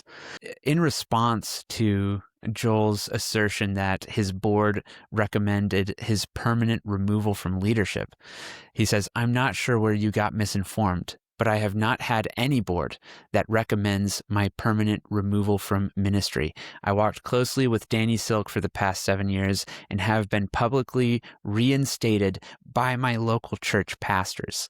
Not the one that he was under when he was under discipline. Accurate. That's not accurate because he was, when Unpunishable was published about the exact same time, he was kicked out, excommunicated by not only his local pastor, but somebody who was on that board that was overseeing him for causing division and turning a group of men against the leadership of the congregation.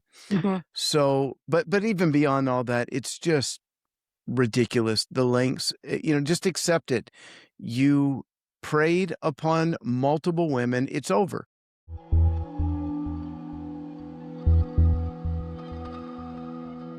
Most of us as Christians, we turn to the Lord because we know we need help in our lives. We're not perfect. And so we're looking to him, we're looking to grow, to change, to become hopefully more than we were yesterday.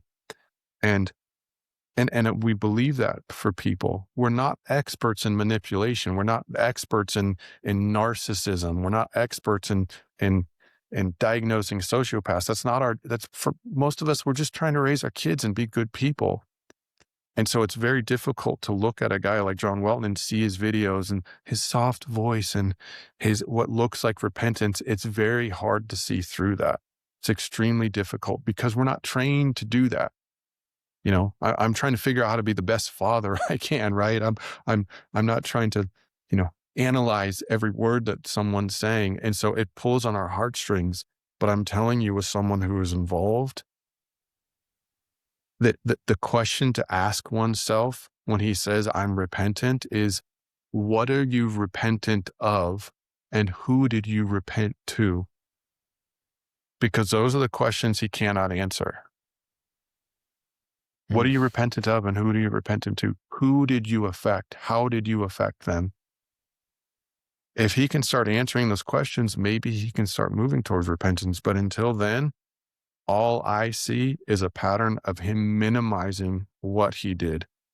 To call his actions missteps is vile. Is vile, and it's worse than lying.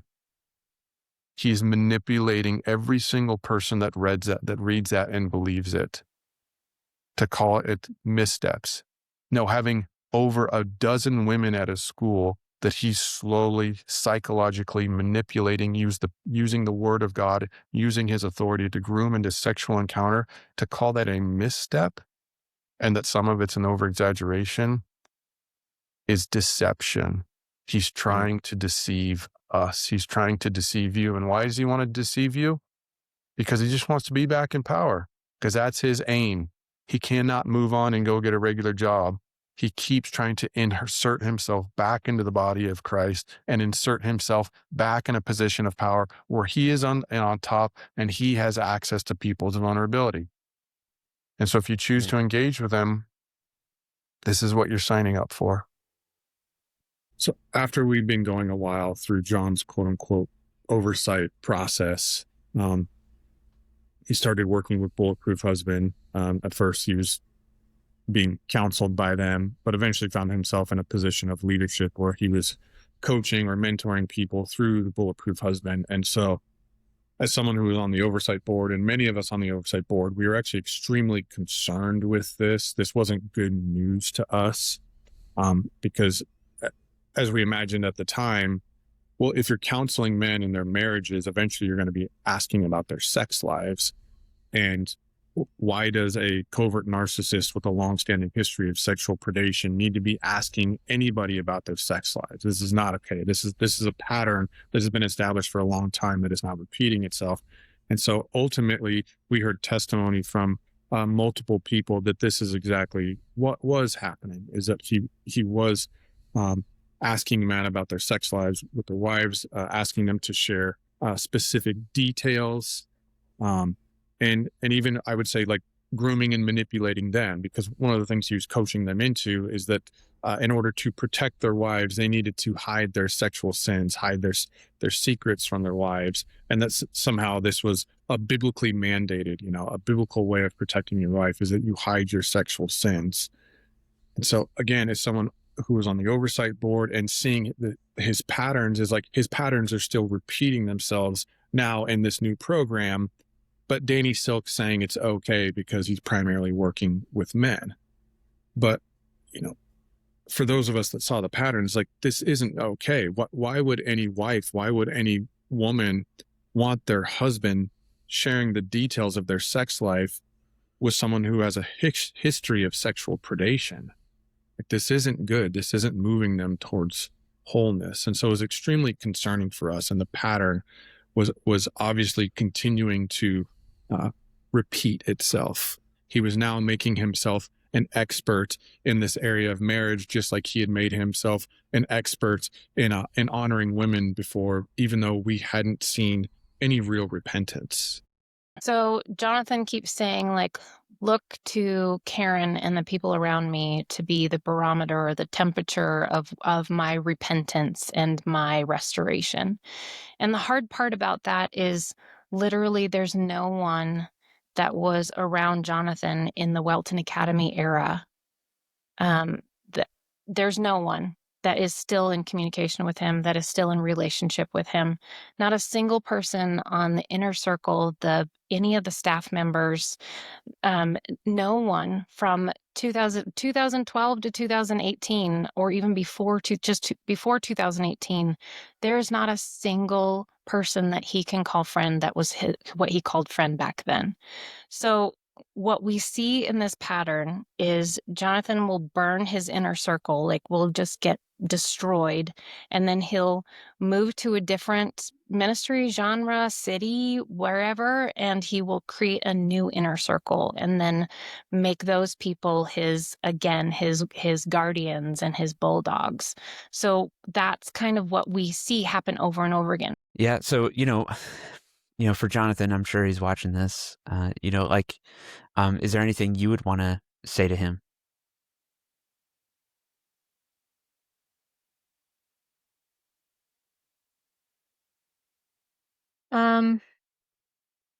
I kind of said it in my last, so when he first started to replatform himself, he made a couple of apology videos, which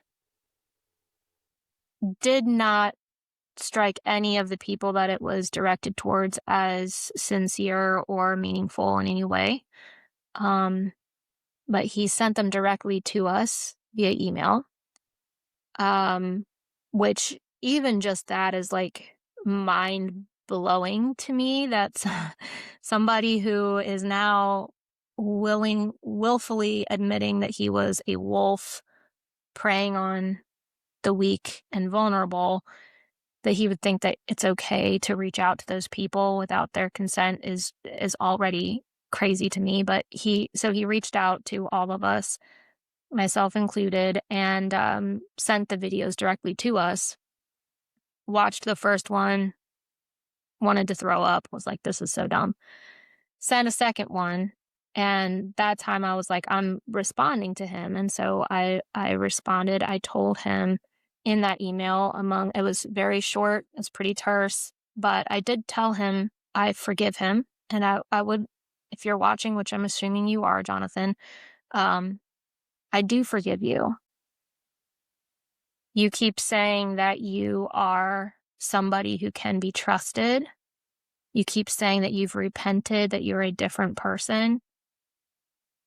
I don't know how or where you're going to get the evidence for that, but so far, whenever you make those statements, you're just making those statements as if they're fact. And I've never once heard a description of the moment that things changed for you, where, it would have to be God. It would be a miracle.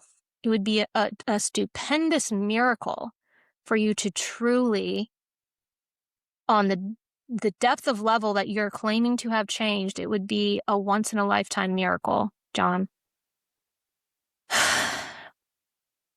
For that to be true, you would have stories describing how it happened, how God did it. I can tell you stories for days and days. I have details. I have dimension to my testimony. You have a flat statement that you expect us to believe when you have never been somebody who is safe to believe. And I know that there are people who are watching your videos and they do believe you because you're still very, very good at convincing people of your sincerity. But if you want to convince the people who actually know you, I would suggest something different than what you're doing, because it is not convincing. And as I said in that email to you, when I asked you to please stop contacting me, I do wish you well, and I do want peace for you and your family. I do. And I'm afraid that the way you're going about achieving that is not going to work. That's what I would say to him. The problem with anything like this is there's just so many stories that could be told. And I know we lean really heavy into the sexual abuse aspect, the clergy sexual abuse, because that is the worst of the worst. But that wasn't all it was. It was an entire atmosphere, a whole culture created on purpose to isolate, make destitute. I remember there's one story I have. I wish I still had the email, but he sent the staff a whole email about how such and such a ministry, he had just found out what this such and such a ministry was paying its the people who worked for it, and he was patting himself in the back saying, look how much better we're doing, look how much better I treat you. And I didn't know the term gaslighting at the time, but it was gaslighting. And I remember looking at the email and realizing how incongruous it was with my actual lived reality, which was that I was in poverty. The only reason I was able to continue working for him is because I was doing two things. I was living with people that would allow me to live with them for free, and I was racking up enormous amounts of credit card debt. So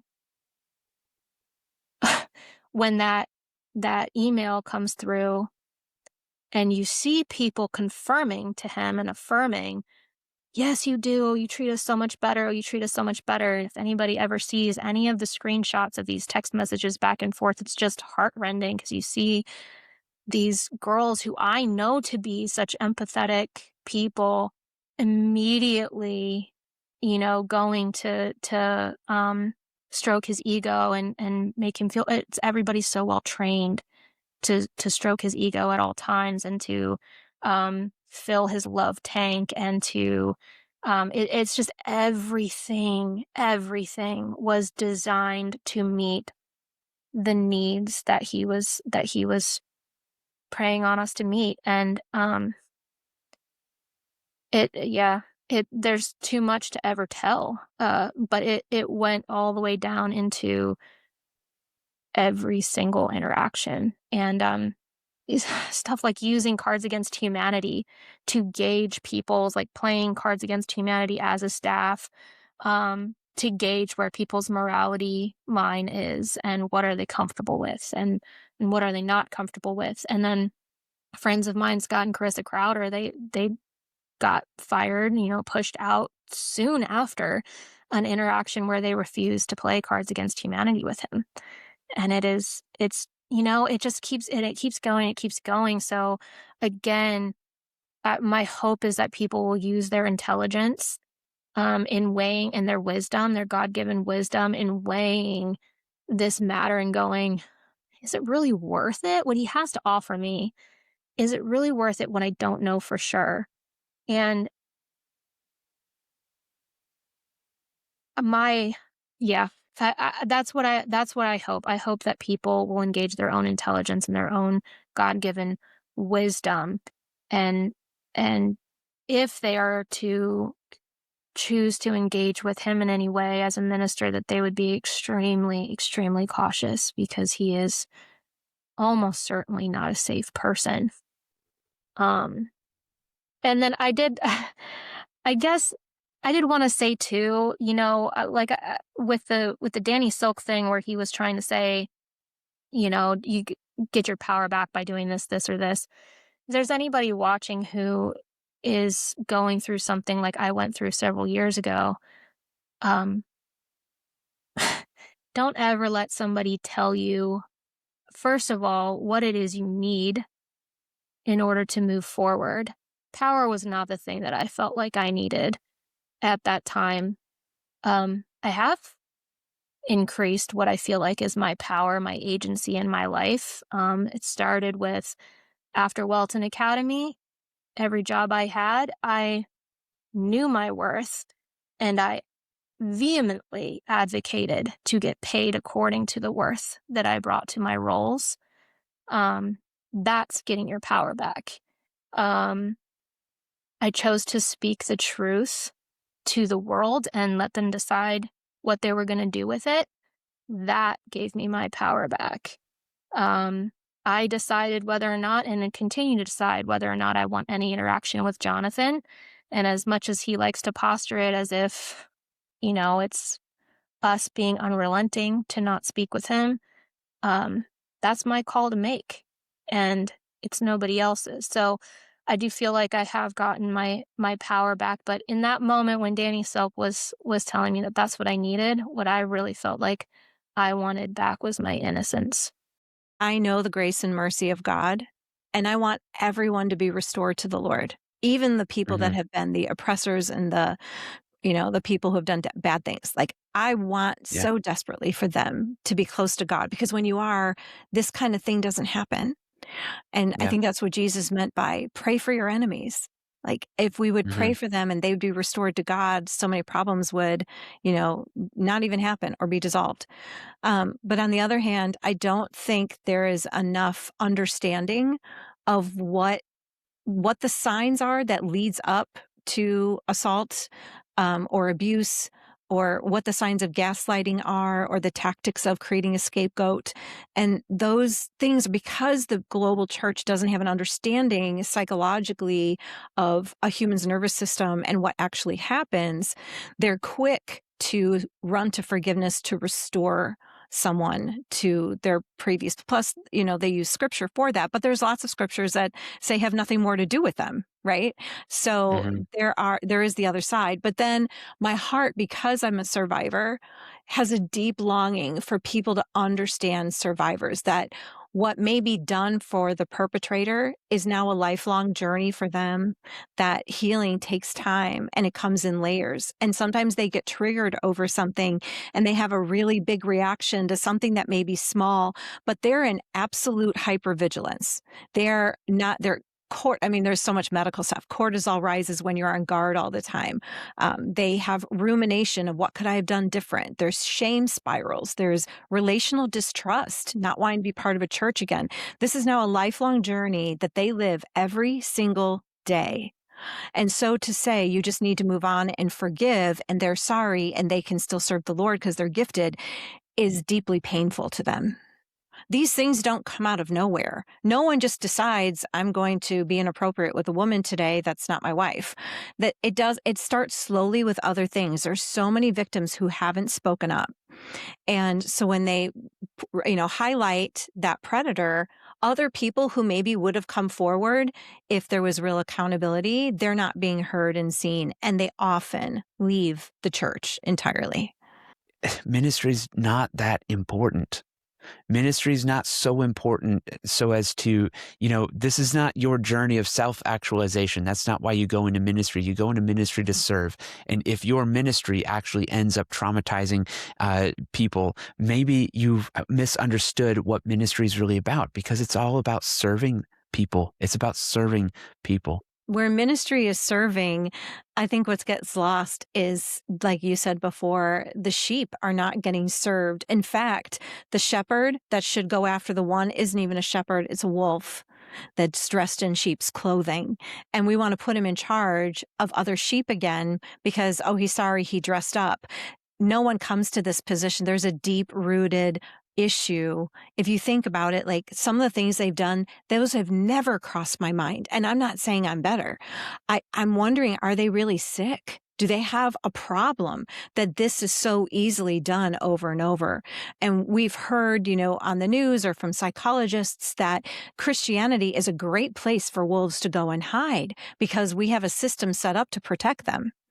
And so that's, I think, the bigger thing that we need to look at as a body of Christ is what are our systems and how do we keep people like that from fooling all of us? But as people are covering up or speaking against the victims because they're maybe saying something in a way that is angry or they don't like the tone of voice rather than the message, is we're doing word curses against the victims. When we're supporting the predator, when we're talking about how the victims, should have come forward earlier, or whatever it is, whatever the criticism is of the victims who are so dysregulated, they don't know what to do and they probably don't do it right. But that is a problem in the body of Christ, to be spreading that kind of support for the predators really on the enemy's camp, is supporting something that's happening and making it worse. And I know that sounds like a really strong word, but I feel like it's a caution that we need to be slow to speak, to, thank them for saying they're sorry and good job for doing the work. I'm not saying they don't deserve to be loved or supported, but the global church, the body of Christ that then chimes in on every social media you post with 1,000 so proud of yous. Like, behind that are conversations that are like, well, that victim, how did she dress? Well, why did she let it go on so long? Well, is she really telling the truth? Those are word curses against the very sheep who are out on their own suffering. Like, one of the things that was heartbreaking for me, so Danny released his letter, and a couple days later, I did a Facebook video. I posted it for the Welton students, basically just saying, like, I know Danny says this, but I'm telling you, the majority of the board members and the psychologist says John's not better. And it was just so heartbreaking to know, like, in this world, in the Christian world, in the charismatic world, it's a battle of voices. It's a battle of authority. And it didn't matter how passionate I was, and it didn't matter that I wanted to take John down. My voice didn't count. It wasn't loud enough. Danny's voice has more weight. So when I say I appreciate you guys doing this, I really do, because your guys' voice has more weight than mine does. And there was tons of girls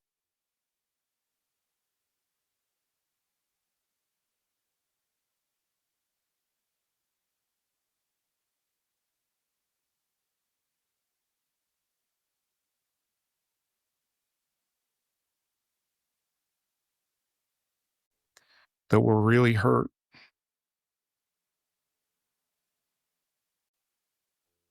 And nobody would speak up for them.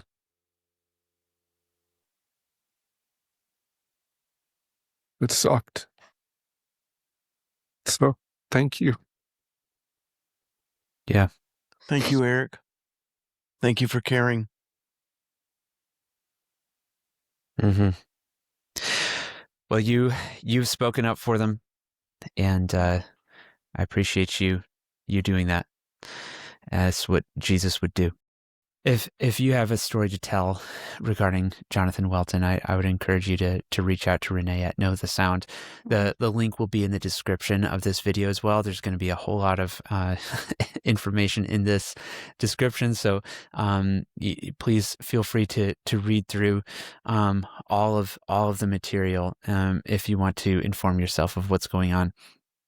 Renee, I want to say thank you for carrying the torch for this, for being relentless in warning the body of Christ. I think that the church owes you a debt of gratitude for what you have done to advocate for the women that have been preyed upon by Welton, and going against some of the people who have been considered heroes within the church. That you would buck up against that, risk your reputation, risk the pain, the stress, the sleepless nights, all the stuff that you endure when you are a whistleblower.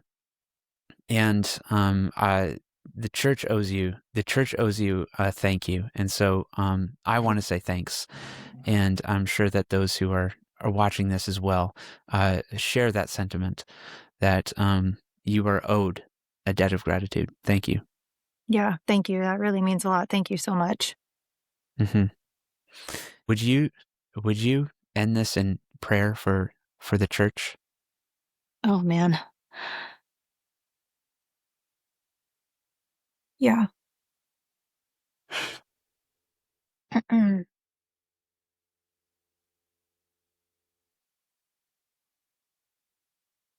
Lord, have mercy on us.